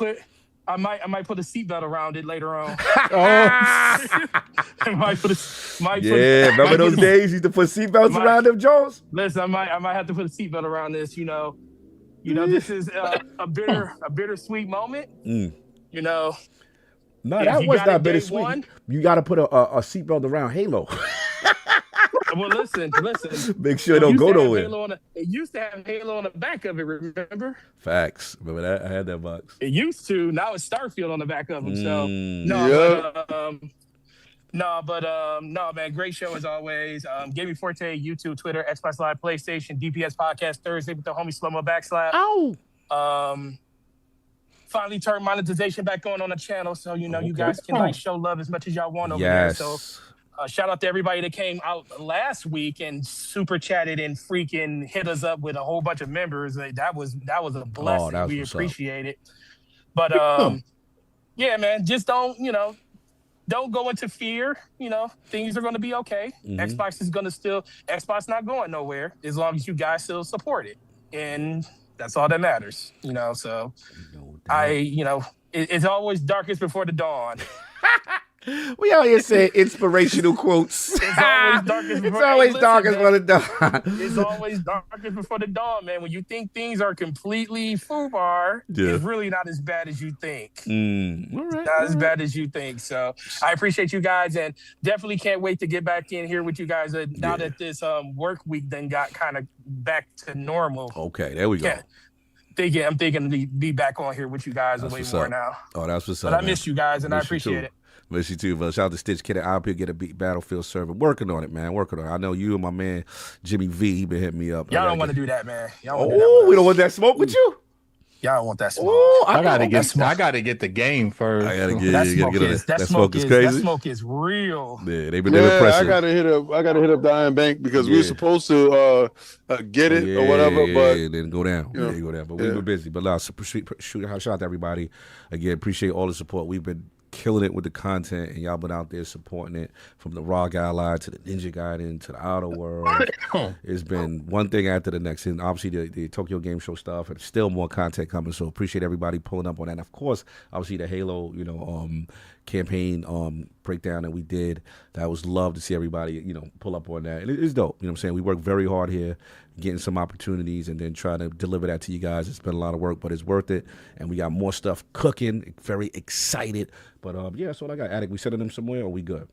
We're going to send him my dude over there, Rex. He's over there playing tactics right now. He's been struggling a lot. Like a lot. Like he's rage quit this game 3 times so far. Oh damn. So yeah, no, every time he gets to like one of the hard walls, it wall him straight out of the game. So I hope you guys enjoy that. Go over there, ILP Raise, man. ILP Raise. You already know. Hit the like button on that and hit the like button over there. No doubt. We up out of here. Enjoy your Sunday. Peace.